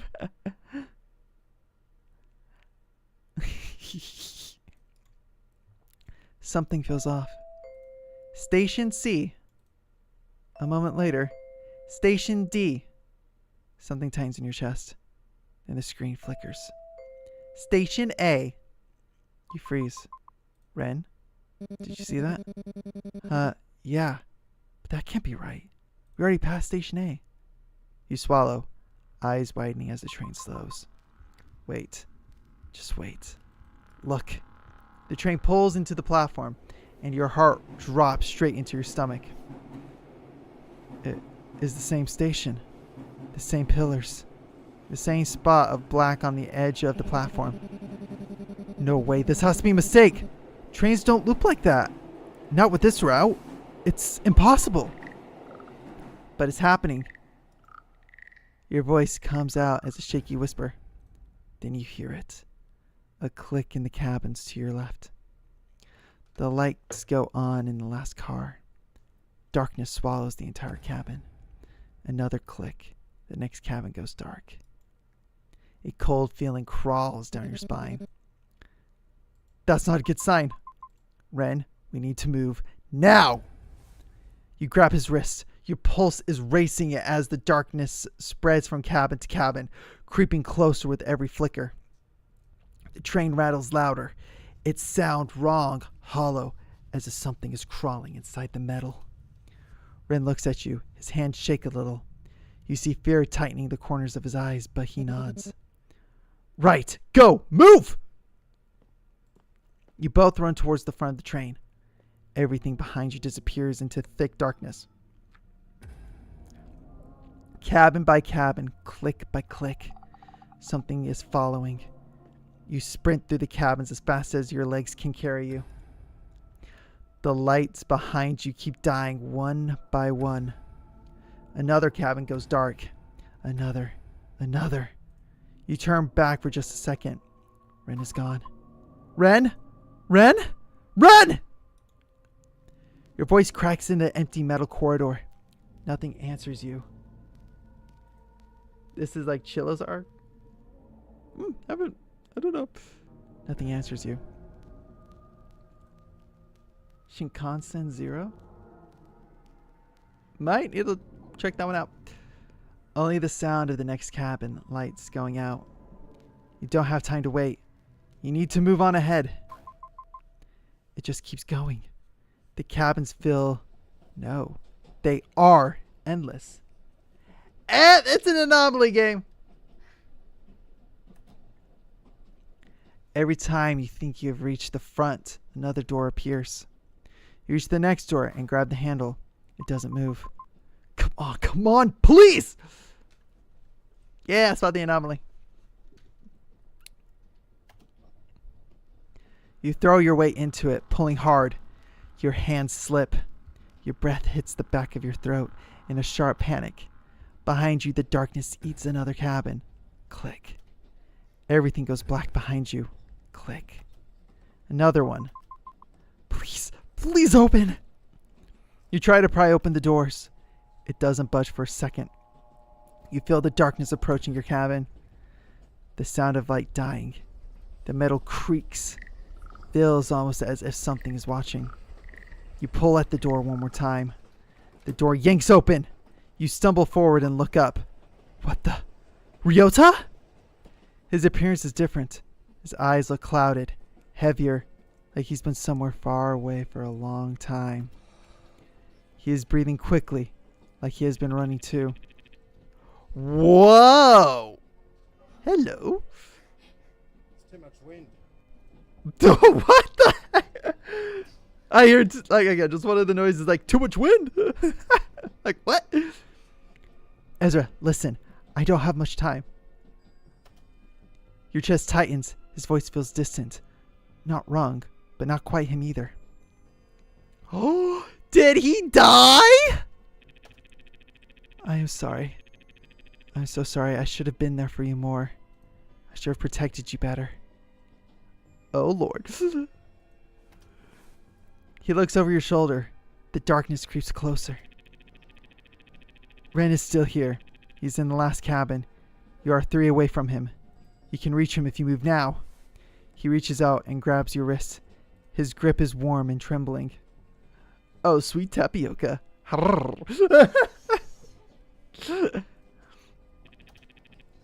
Go. I'll stall for time. His expression is urgent, desperate, almost pleading. Please, before it's too late. Man, I need to know what happened to Ryota. Ryota, what's going on? I don't understand. He gives you a small, sad smile. It hurts to look at it. You will. Soon. I promise. And no matter what happens next, I'll always think of you. Ryota, wait! Please, just tell me! Before he can finish, he puts both hands on your shoulder. Go! He shoves you forward back into the door. The door slams shut between you. Ryota! Ryota, please answer me! Silence. You pound on the door, but there is nothing on the other side. Not even a shadow. Another click echoes from behind you. Another cabin goes dark. There's no time left. You turn and run. 3, 2, 1. You slam straight into something solid and warm. Ren? Ezra, where did you go? I thought I lost you. You grab him without thinking, clinging to him as your heartbeat crashes against your ribs.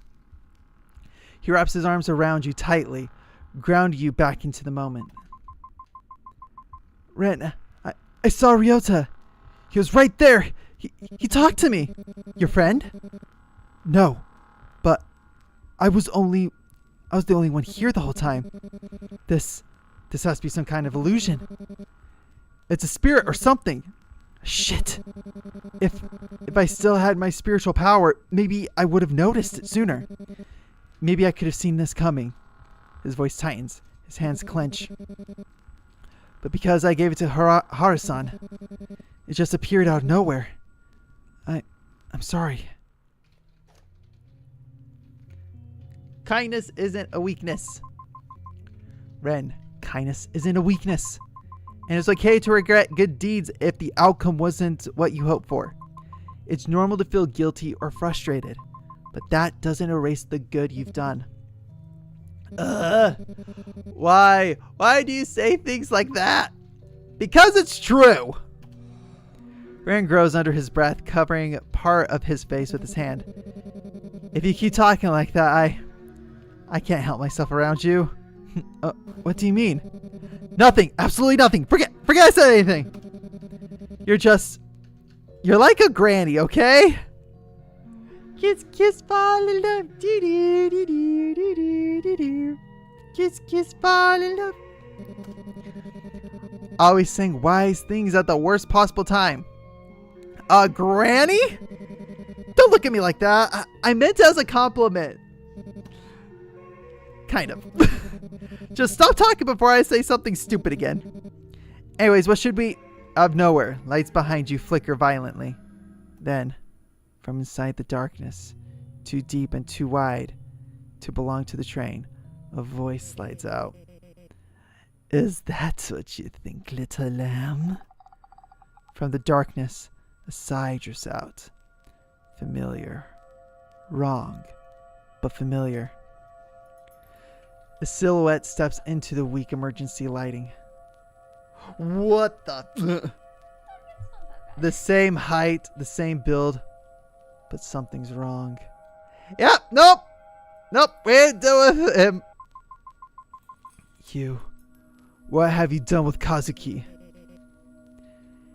Is that all you want to ask?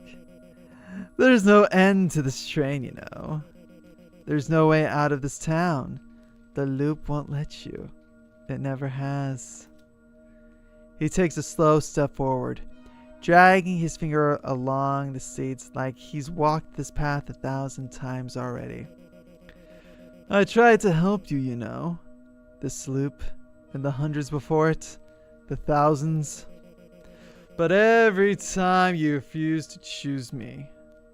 Every time you refuse to choose anyone. Dear leader, what are you doing here? He's the leader of the group. The figure ignores him completely. His attention is on you. Only you.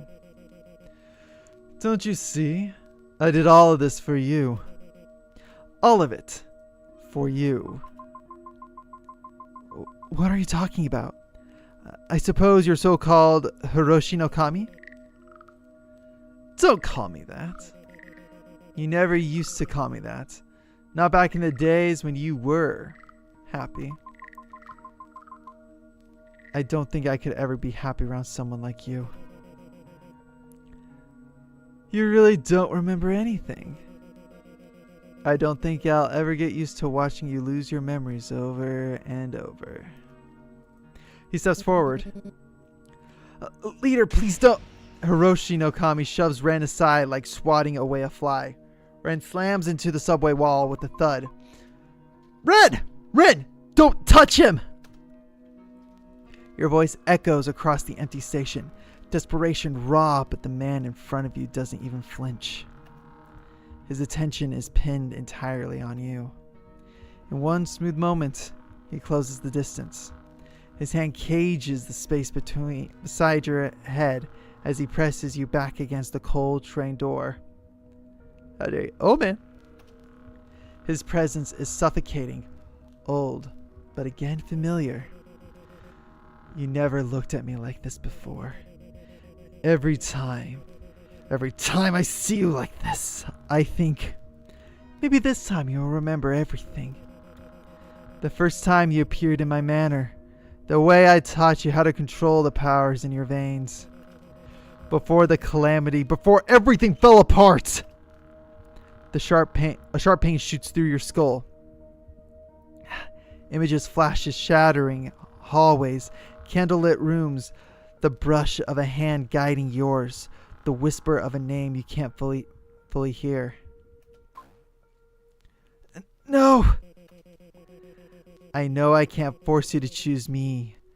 Not after how it turned out the first few times I tried. His hand trembles where it rests against the door. Not anger, something worse. But I'm running out of ideas. No matter what I do, no matter how hard I fight, no matter how sincere I am, you never choose me. Your vision steadies. You force yourself to meet his eyes.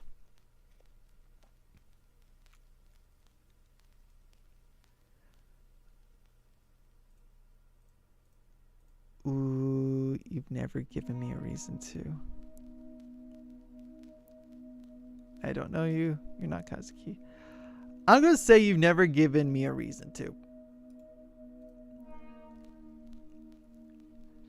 Hey, I didn't ask for input. The world seems to stop. His expression freezes, like a mask finally shattering beneath its own weight. Your answer hits him like a blade. He goes still, too still. Then something inside him crumples. Reason? The loop? It always starts when Shimizu Kazuki's murdered. And it always ends here. In this station. In this exact spot. No matter how hard I fight it. No matter how many times I swear I'll change the ending. He leans closer. His voice less threatening. But instead pleading. I'm so tired of watching you forget. I'm so tired of losing you. Please, just remember something. Anything. But you can't. Or you refuse to. Images of the past unknown flashes through your mind, but you pay them no mind.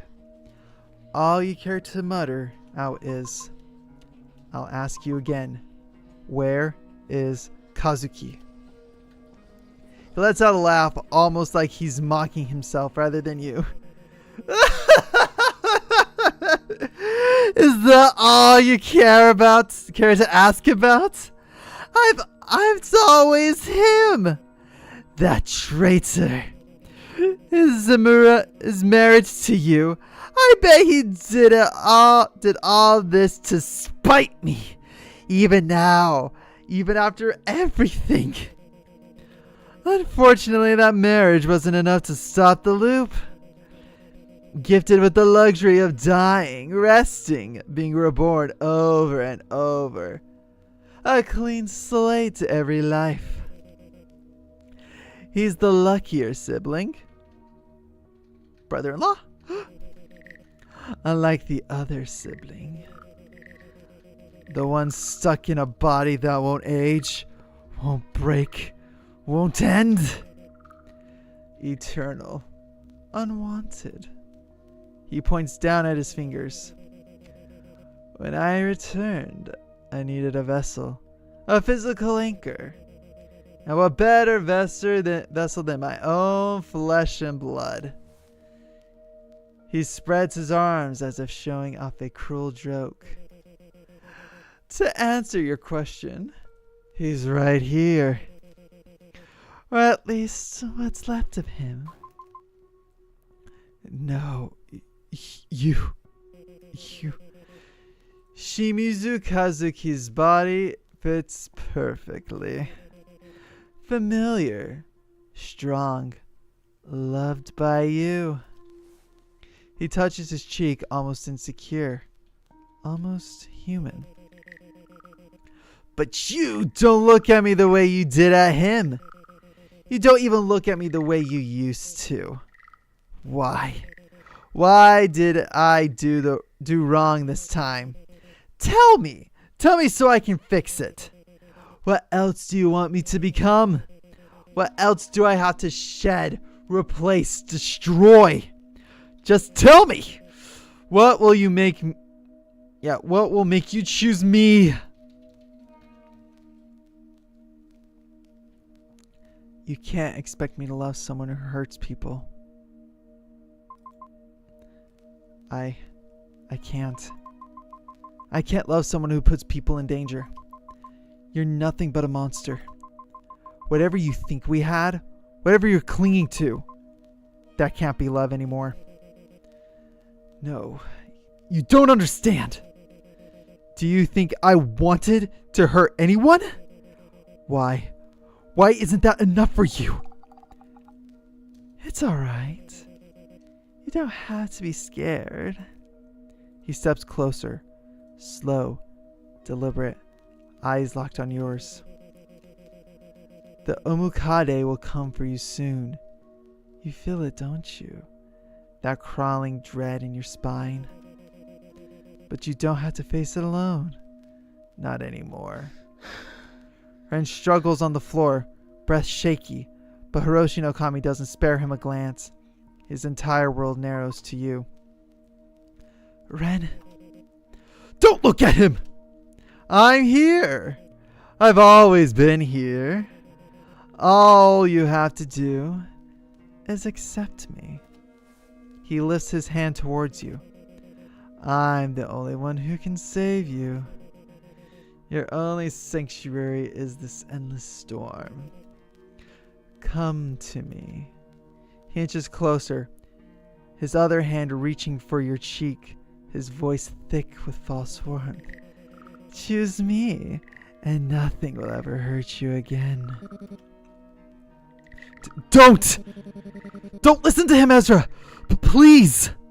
But Hiroshi no Kami smiles softly, like he's already won. His fingers almost touch your skin. Just accept me. Slap his hand away! You slap his hand aside. Don't touch me! Haruki warned me about you. I've heard your lies from the cult. Your protection? Your guidance? I'm done listening. I'll never accept your help. Something ugly flashes in Hiroshi no Kami's eyes. His expression sharpens into something cold and furious. You still don't understand what's coming. Welcome to the Legion. He reaches for you, his fingers twisting in the air, ready for something. Something you instinctively know is wrong. But suddenly, Slam! Hiroshi no Kami is thrown sideways, smashed into the metal wall, so hard the whole train shudders. Ren is standing where he was moments ago, panting, eyes blazing despite how unsteady his legs are. Don't touch her! Hiroshi no Kami slowly turns his head, hair falling over half his face. He wipes a smear of blood from his lip, almost amused. Well, aren't you bold now? Ren braces himself, gripping your arm with trembling fingers, pulling you behind him. Hiroshi no Kami pushes off the wall, rolling his neck with a crack that echoes down the train. You two struggle so much every loop. And for what? The end is always the same. He spreads his arms, mocking, as the lights flicker violently overhead. I'm the only one who can end it. So why bother fighting? Ren steps forward. He's barely standing, but unwavering. Because you're wrong. Ezra deserves a future. One she gets to choose for herself. And we'll find a way to give her that. Because it doesn't have to be you. Hiroshi no Kami lets out a quiet exhale. Almost a laugh. Brave words. But bravery never saved anyone before. Do you truly think this time will be different?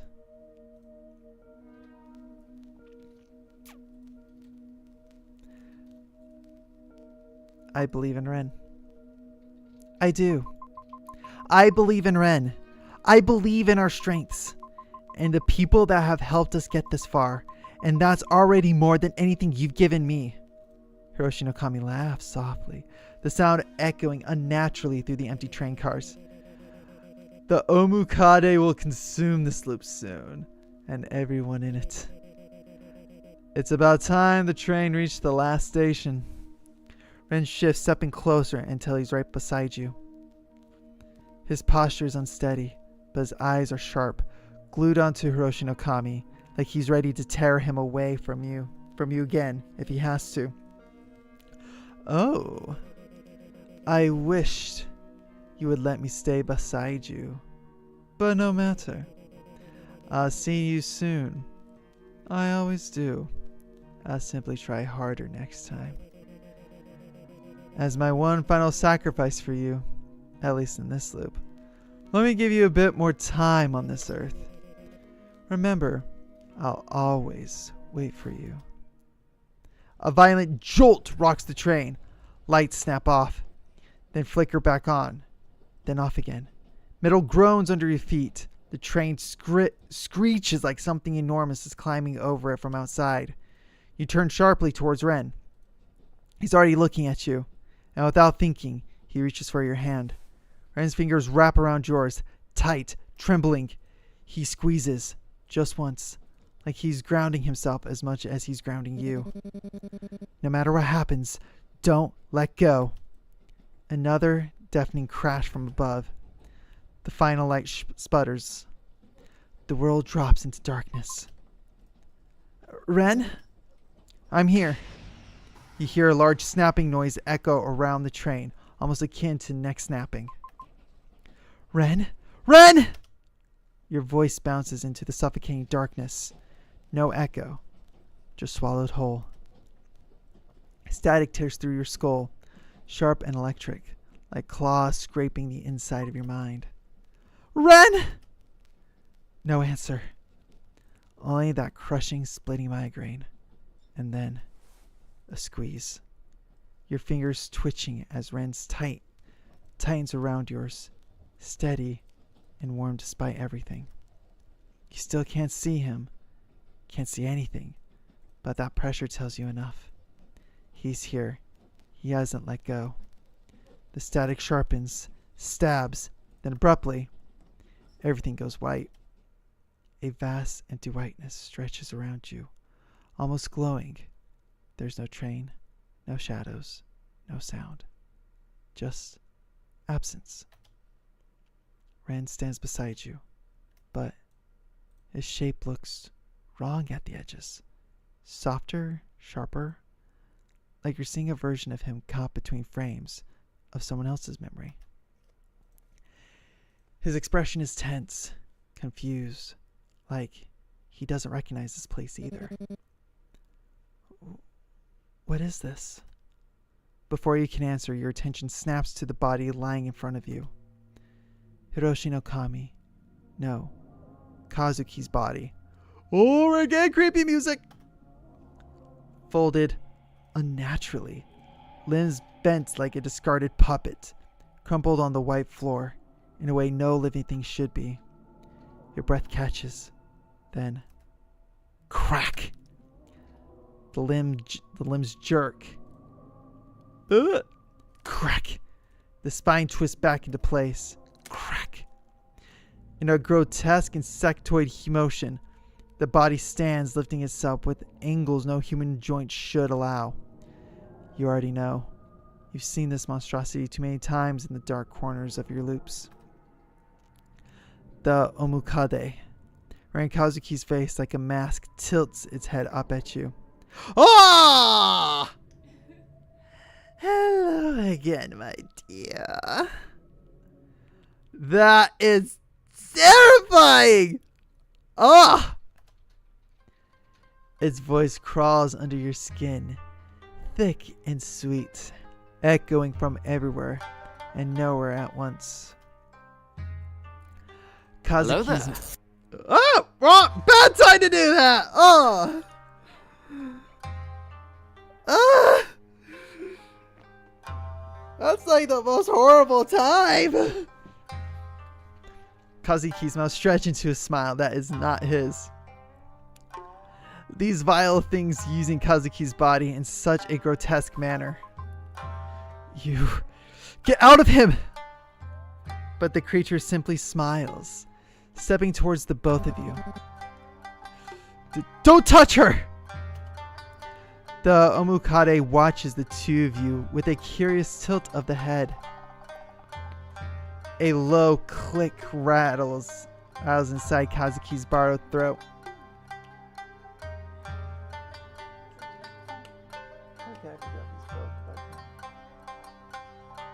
Oh, it's a centipede. Oh my gosh. It's a centipede yokai. Oh, that's disturbing. A low click rattles inside Kazuki's borrowed throat. Strange. He shouldn't be here. What are you talking about? The Omukade raises a finger, almost amused. In every loop before this one, she arrives at the tunnel alone. Quiet, broken, Already halfway mine. Ren grabs your hand tighter. I would never let her go alone. But she has. Over and over. She walks into the dark without you. Every time. Ren's grip trembles, not in fear, but in anger. I don't care what you saw. I'm here now, and I'm not leaving her. The Omukade watches him for a long moment. Then it shrugs, almost bored. Ah! I can never figure out you lot. Who would sacrifice yourself every time for her? Well, she did sacrifice herself for you during that calamity. I suppose it's only right. Well, it doesn't matter. It was just a minor setback. His smile sharpens.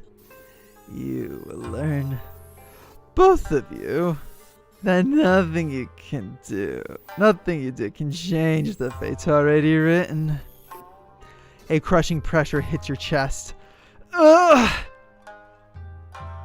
Your hand flies to your sternum.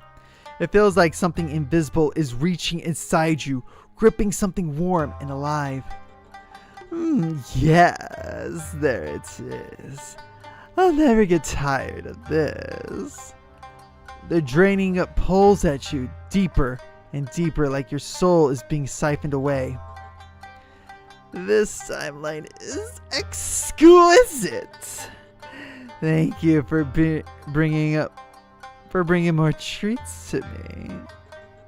I like this one more than the rest. Your vision splits. A sharp pain slices through your mind. Flashes erupt without warning. A burning house. Ryota running from the flames while carrying you in his arms. Tears in his eyes. Haruki at the riverside. Finally telling you everything. His face full of regret. Ren reaches for you in a cold, endless train. Countless timelines. Countless lives. Countless versions of yourself. Looping. Failing. Dying. Your knees weaken from your head. Feels like it is cracking open. Stop! Please, stop! Stop hurting us! The Omukade laughs in delight. Little butterfly, your threads are glowing again. Okay. Stand up, fight back, must not give in. I'm thinking 2, but what do you guys think?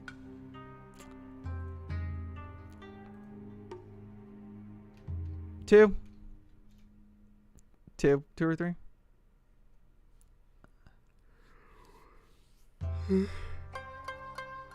Okay, we're doing 2. No, I must fight back, especially when so many people will sacrifice themselves for me. I know. We deserve to be happy. The Omukade watches silently for a moment, his lips curling upwards. Happiness? What's a fragile little word? Fragile little word. It moves Kazuki's body into the light. Bones creak and a sickening ripple travels down the spine. You will never obtain it. It tilts its head towards the corpse it is wearing. Look. This body alone is proof. You feel your breath catch in your throat. Kazuki, lost, devoured, gone. The words echo inside your skull like a curse. And Haruki. Poor foolish Haruki. He died screaming under my coils. Ryota. Sweet, fragile Ryota. Gone as well. No, you're lying! Every version of him eventually breaks. Your stomach twists like knives. You lose them every time. And you will lose them again. That is the nature of your fate.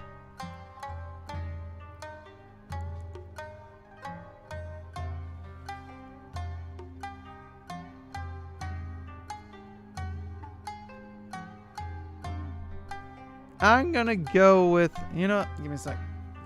I'll let you guys weigh in. I might have a choice. I might veto it, but I'm curious how you guys weigh.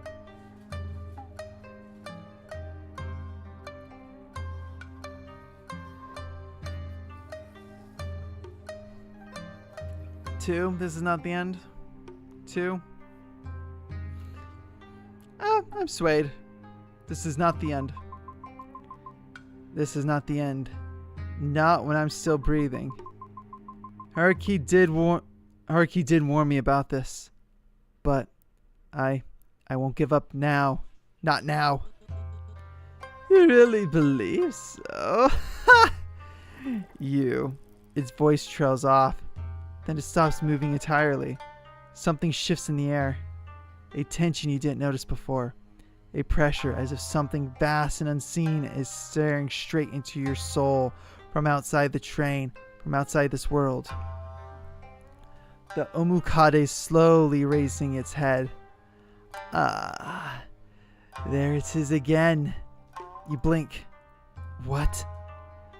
The Omukade scans the empty air, its eyes widening in fascination. That presence. Its gaze sweeping the empty space above you.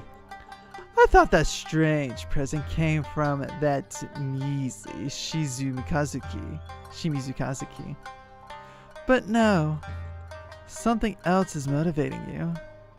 His attention snaps back to you. A smile stretches too wide. Something else brought you this far. It wasn't only him. No wonder your choices in the slope are so different. The Umukade turns slowly towards something. Towards you. Ah, so this is your doing. What are you talking about? The Omukade ignores you.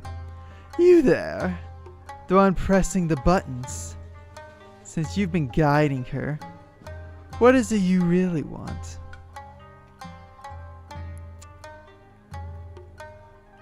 What? It's talking about me?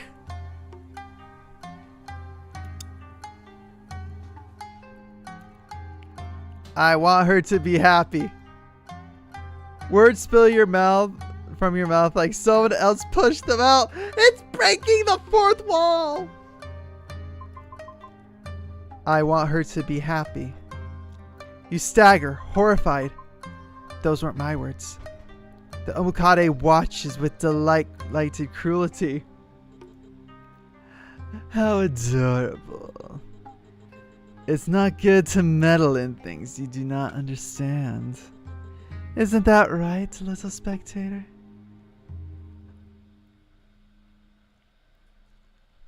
You don't get to decide her fate. The Omukade freezes. Its smile cracks. You dare? The train trembles. Shadows burst from the walls. You dare defy me? You're nothing but a fleeting mind staring through the glass. You want a happy ending so badly? Then here, you go. What's happening? Ezra? Ezra, you're trembling. Are you alright? I don't know. I had this dream. I was stuck in some train station and something was chasing us. Sounds like a really bad dream. You've been working too hard again. Though I'm glad to finally meet you, Ezra. Let's talk for a bit.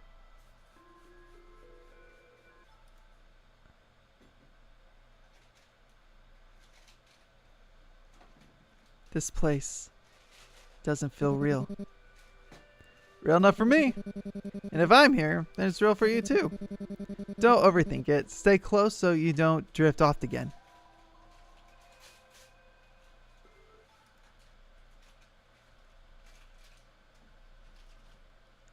Ren, why are you being so gentle? Huh? Don't make it sound weird. I'm only being gentle because you look like you'd fall apart if I breathed wrong. So don't question it. Just let me take care of you today.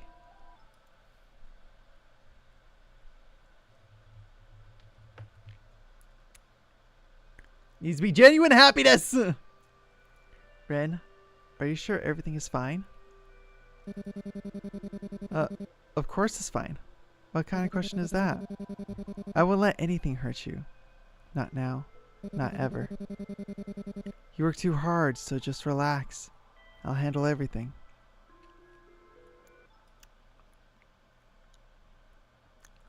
You're acting strange today. Strange? Me? You're the one spacing out every 5 seconds. Maybe I'm just trying harder for you. Ren, don't leave me. Leave you? As if I ever could. I'll stay even if you tell me not to. You know, even if I had 100 chances to walk away from you, I choose you every single time. So don't disappear like that again. You're not Ren. Ren freezes. His smile falters for the first time. What? Ezra, what are you talking about? Of course I'm Ren. Who else would I be? He steps closer, almost too smoothly. His hand hovers, trembling, like he's scared. You'll disappear if he doesn't touch you. Hey, don't look at me like that. I'm right here. I've always been right here. His voice softens. Too soft. Too gentle. Something feels wrong, then just stay with me until it stops. I'll fix it. I'll fix everything, all right? He cups your cheeks, thumb brushing your skin like he's memorizing it. I can't live a life without you. So don't say anything like that. Don't push me away. His forehead rests against yours. His breath shakes. I'm begging you, please don't go. Stay here with me. We can be happy, just you and me. Isn't that what you want? A faint static buzzes in your ear. The world flickers. His smile returns, but something behind it feels stretched too thin. Tell me, Ezra. It's me, right?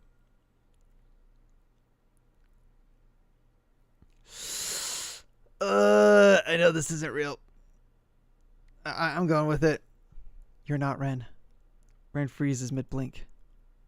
The smile on his face flickers once, twice, then collapses completely. What?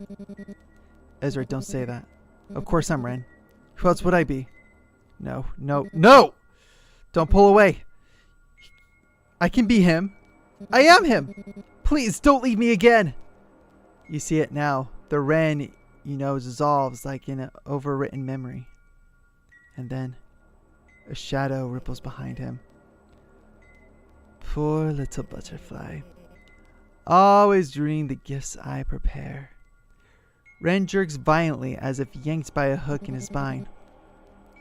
No, wait, please! Let me stay. I can make you happy. I can be whatever you want. Stop, you're not Ren. Something in him splinters. Something pulls the false Ren back like a discarded puppet. You really are difficult. The room melts into warm light, soft colors, a gentle breeze. The air smells like spring. A fake sun shines overhead. A peaceful garden unfolds around you. Up ads? Okay.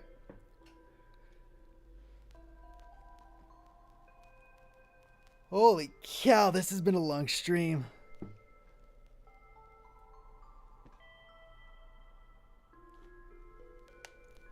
Ugh.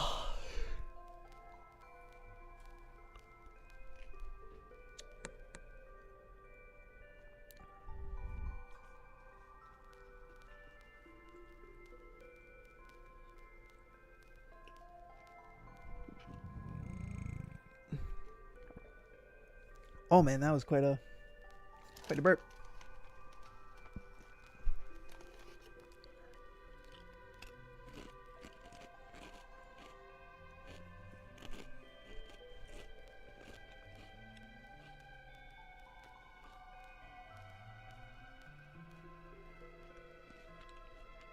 Okay.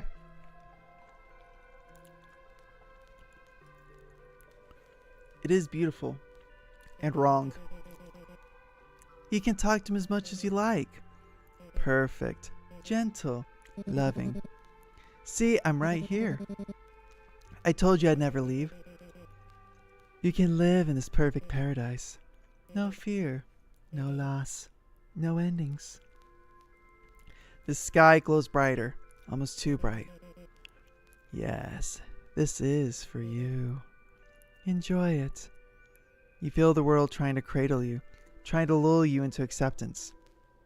It doesn't need to end. And as long as you stay here, you'll never interfere again. The garden trembles like a living heartbeat. So tell me, divine spectator, isn't this what you wanted? Stay with me, forever. What is it? Why are you staring at me like that? Is there something on my face?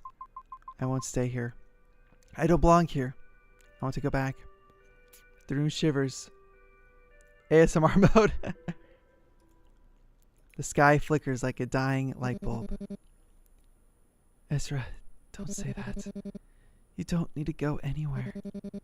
Stay here with me. His hand reaches for yours, warm and impossibly gentle.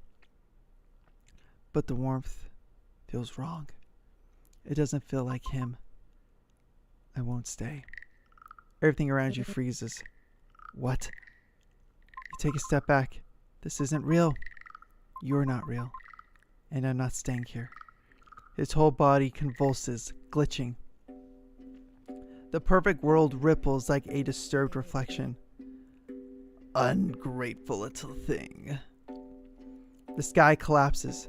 The garden peels away like paper. The warm sunlight shatters into black static. The false wren reaches for you desperately. Wait! Please! I can make you happy! His screen distorts into something mechanical and inhuman as the world breaks apart around him. And then you fall. A rush of cold air. A violent snap. You jolt upright with a gasp. You're back in on the cold train floor. Ren is in front of you, the real Ren, with hands clapped over your ears, tears streaming down his face. Ezra! Ezra, you suddenly blinked out. Stay with me. As your senses return, you find yourself gripped tightening around Ren. Ren. Ren. You're okay. You're okay. Behind him, a scream tears through the air. A furious, earth-shaking screech. You left? What for? What do you gain from this? I gave you what you wanted. The creature's voice vibrates, the train walls shaking the metal. Insolent creature. And you. Its gaze snaps to Ren. You were never meant to be here. Ren shields you with his body, hands still cupping your ears. Don't listen to it. Don't look at it. I don't understand any of this. I don't understand the loop or the timelines or why any of us are here. I don't know why I remember some things and forget others.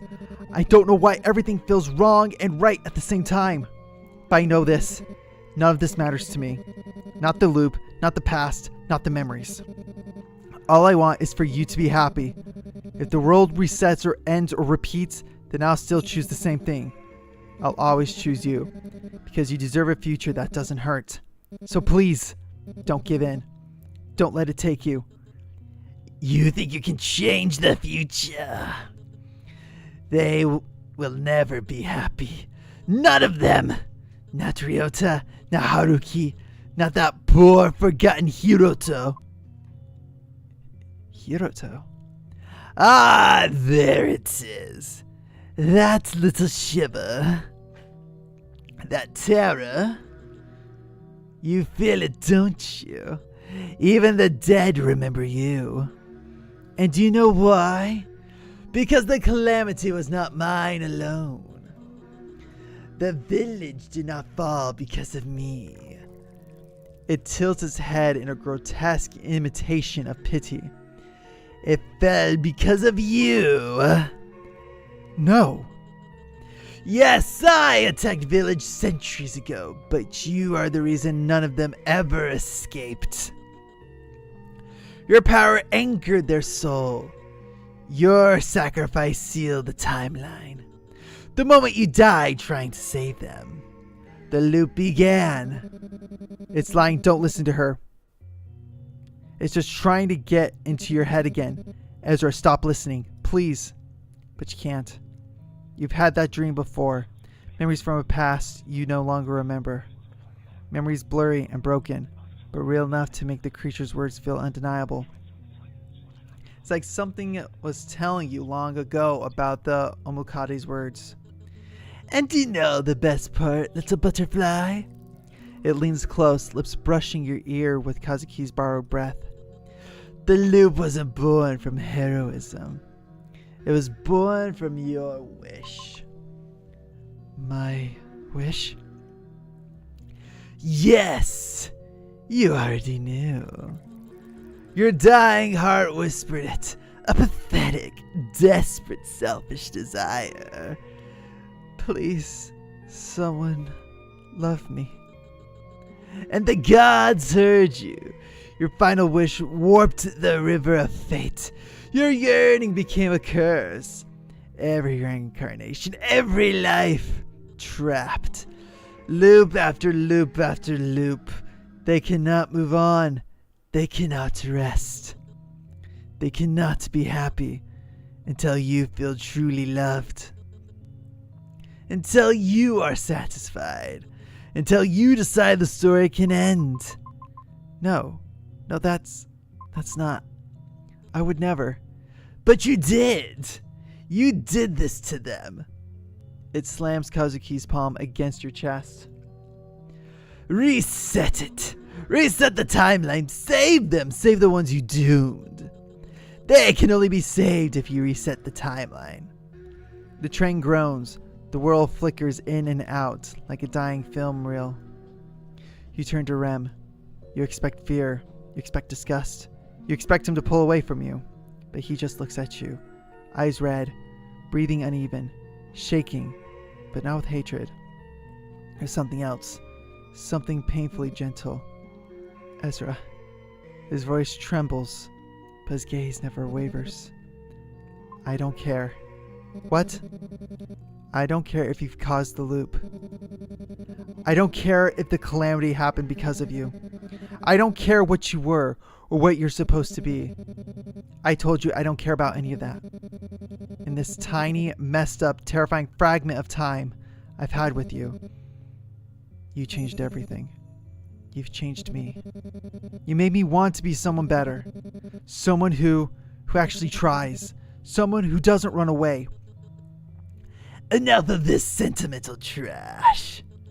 He suffers because you too, foolish girl. Every loop, every life, every reset.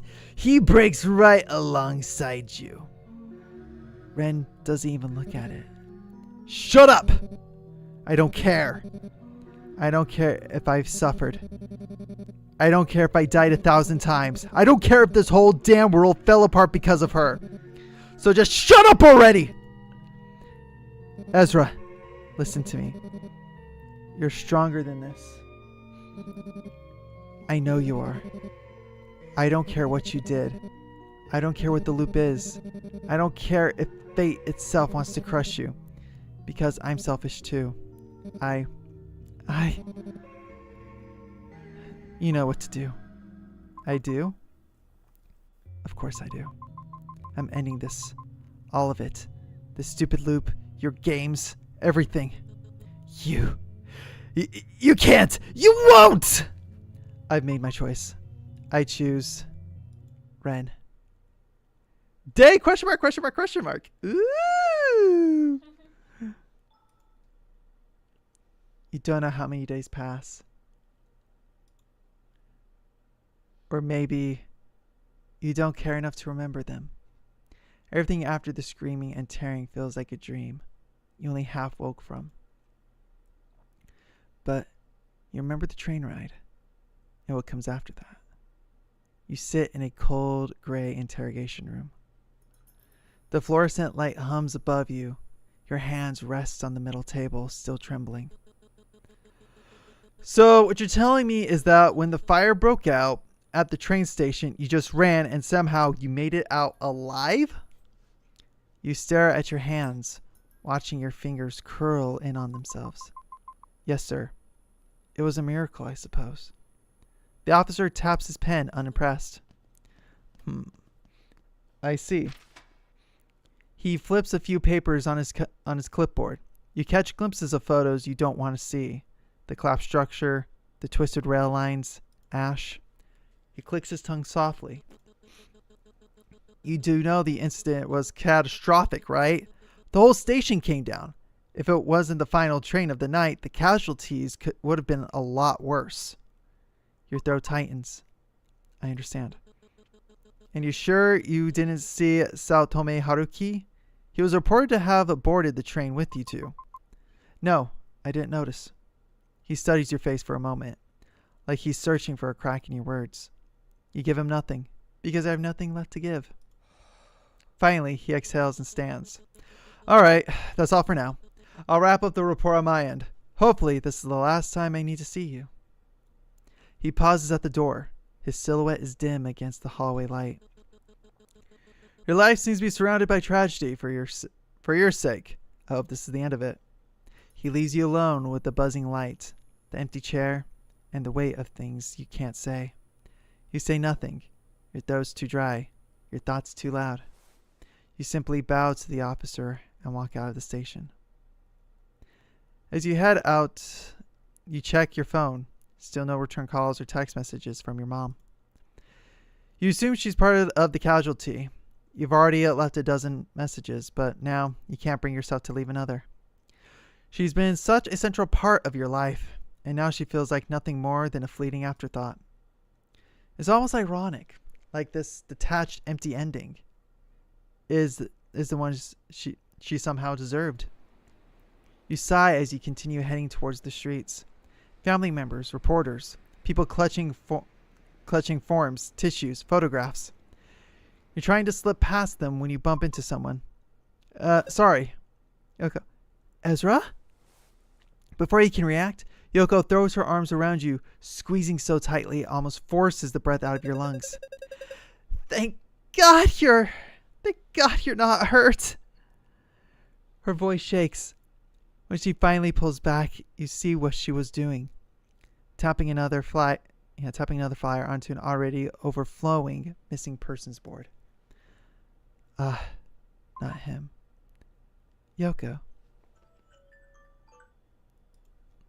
Yoko turns eyes already glossy, gripping the tape dispenser with trembling hands. I've been trying to talk to the police, but they keep giving me the same useless rehearsed lines they're giving everyone else. We're doing our best. We're still sorting through the wreckage. It'll take time. Time. She wipes her eyes quickly. This kind of tragedy shouldn't be happening. Not here. Not in a small town like ours. Not to him. She swallows hard, staring at the wall of posters. Faces of neighbors, friends, co-workers. And since everyone was rushing for the last train, the casualties were more than expected. She bites her lip as if holding something back. I don't even remember the last few days properly. Everything feels blurry. I don't know if it's the shock or the stress, but it's like parts of it are missing. Like my brain just skipped them. Her hands shake again as she presses the tape down. Anyway, I'm really glad you're safe. Please take care of yourself, okay? And I hope you recover quickly. Good luck with everything. She gives you one last squeeze. She gives one last squeeze on your arm before turning back to the board, smoothing out Ryota's poster with trembling fingers. You stand there, staring at it. The world feels crooked, wrong, like something is missing, or someone. And far away, faintly, the static starts again.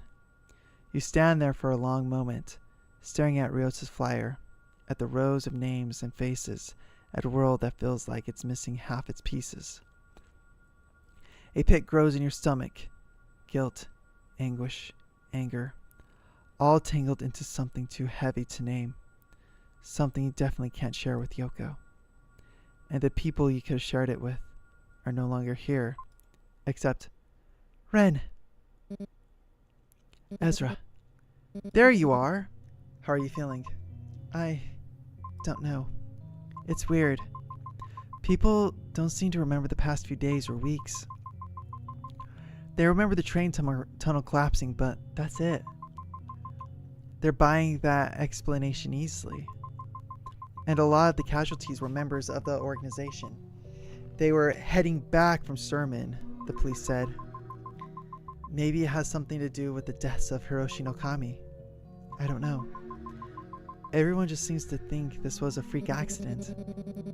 If everyone forgets, even if they don't understand what happened. I do. And you don't have to pretend you're okay. I'm clearly not. Not with Granny's memories failing so suddenly after everything that happened. And with Haru-san too. It's like we figured out the truth and solved the big mystery, but somehow nothing actually gets fixed. I'm sure you feel the same way too. It doesn't make sense. Why don't you feel better? You solved the mystery, uncovered the lies, pulled every rotten piece of truth into the light. You figured out everything behind Kazuki's murder, your mom, your memories, you. But the human heart doesn't work like a puzzle. Even with all the pieces finally in place, there's no catharsis, no clean break of relief. All that's left is just you. I think the guilt is eating me alive. I can't tell Yoko anything about her brother. I can't tell anyone anything. Granny's memories are fading and I have to watch her suffer through it again. I can't say anything. I can't fix anything. I feel like I'm drowning in it. Then talk to me. There's still someone you can talk to, you know? Someone who went through the same mess with you. Plus, there's a lot of things I have to tell you too. This time it won't be one-sided. It'll be a one-sided conversation. Stuff I should have said before. Stuff I was scared to say. I miss this earnest, touching, honest side of you, Ren. Ren's ears go pink immediately. Are you seriously doing this whole teasing bit again now? He can't help staring at his flustered face. It hits you how long it's been since you last saw him like this. Oi! If you keep looking at me like that, I'm gonna say things I can't take back. Like what? Nothing! Forget it! Opening up to you will take a while longer. Huh. But I can't wait that long. Ren groans quietly, tugging at his sleeve like he wants to disappear into it.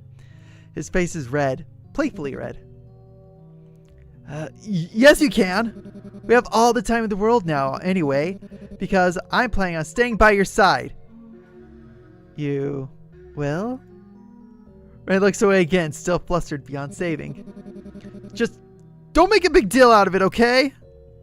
He glances at you from the corner of his eyes, voice quieter, gentler. I'm not going anywhere.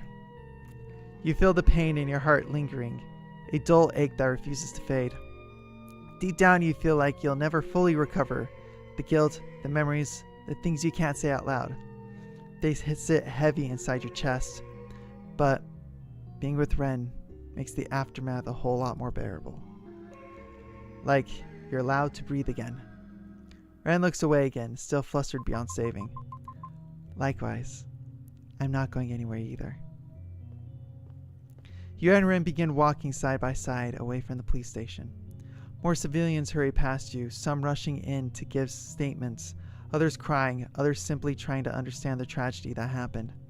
Then between the shifting bodies in the crowd, you see someone. A face you know. A face you shouldn't see. Kazuki? Your breath catches. Your feet move without thinking. But before you can break into a run, a warm hand wraps around yours. Ezra? Where are you going? You blink, pulled back into reality. The familiar face is swallowed by the crowd again. Or maybe it was never there at all. Right. Sorry, I don't know what came over me. Ren gives your hand a gentle squeeze before letting go. You continue walking, the world around you buzzing with police lights and murmuring voices. Yet, your mind drifts. You wonder if you made the right choices. If the future you've chosen is truly yours. If all of this is truly over. but it's only over if you let it be. Is it still watching? Still waiting? Still whispering somewhere beneath your heartbeat? You don't know. Maybe you never will. But you walk forward anyway. And the thought lingers. A quiet hum at the back of your mind. A riddle without an answer. You keep walking, letting the world blur around the edges. Your choices cling to you, heavy and unseen. No matter how much distance you try to put between them and you. You tell yourself you've moved forward. But even now they echo in spaces you don't quite know how to reach. Some futures feel built on hope, others on fear, and both have shaped you more than you admit. Even so, the path you choose is still yours to carry. Though the world moves on, your heart still hesitates. Time slips strangely, tugging at threads you thought had already unraveled. Half-remembered faces blur, shadows brushing past your memory. Endings aren't as final as they appear. Now when something inside you still looks back. Linger too long in those doubts, and they become a door. Only you can decide whether to open it. Only you can shape what comes after. Perhaps another chance awaits, another path, another ending. A softness seeps into the thoughts that follow. Too smooth, too knowing. But easy to believe if you're tired enough. Remnants taste sweetest after all.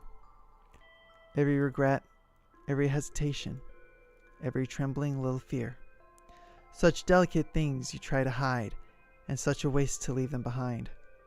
Endings were never meant for you. There's always another thread you only have to pull. A hush settles in your mind.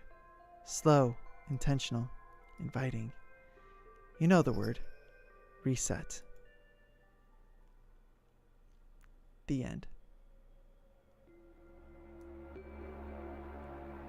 Credits! Alright, we finished one playthrough.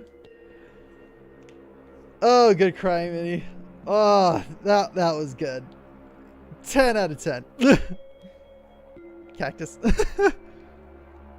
No, seriously. This entire thing was about 10 hours from start to finish. By the way, from one path. But it is such a good story. Oh my goodness.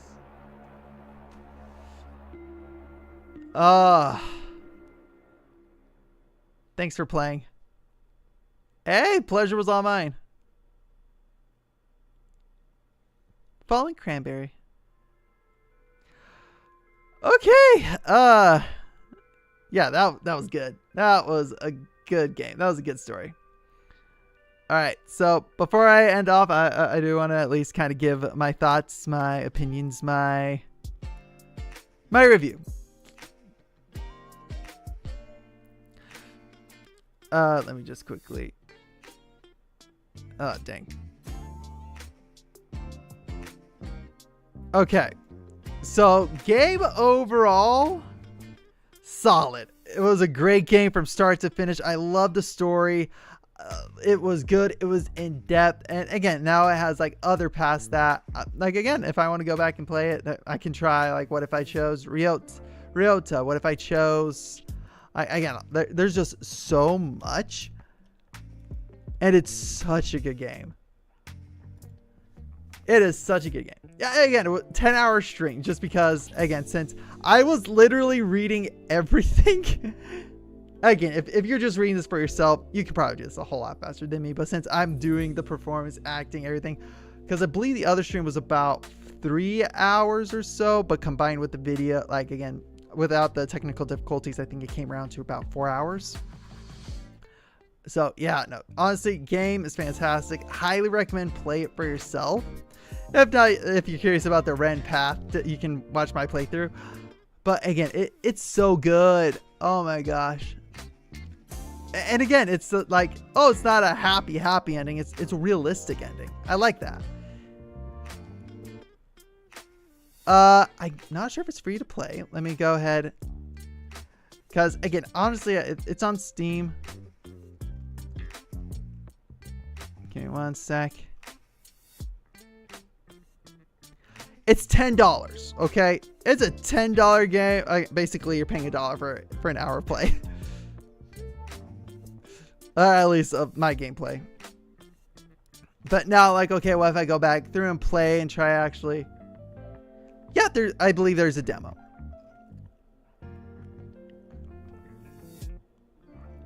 But again, I was extremely blessed to be able to get this for free to play through the game. Again, highly grateful for again getting it. So again, thank you to Fallen Cranberry Studios for letting me play this game on stream and just even make a recording of it. So again, thank you so much for doing that. Again, game fantastic, really good story. I like how it has a supernatural element. Again, it's a novel. Again, it's a good visual novel that has a lot of layers to it.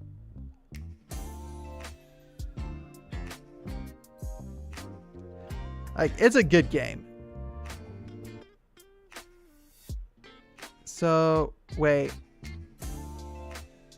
I think like the quote unquote canon ending might be Ryota. But I'm not sure. Good thing I'm still working on a visual novel RPG game.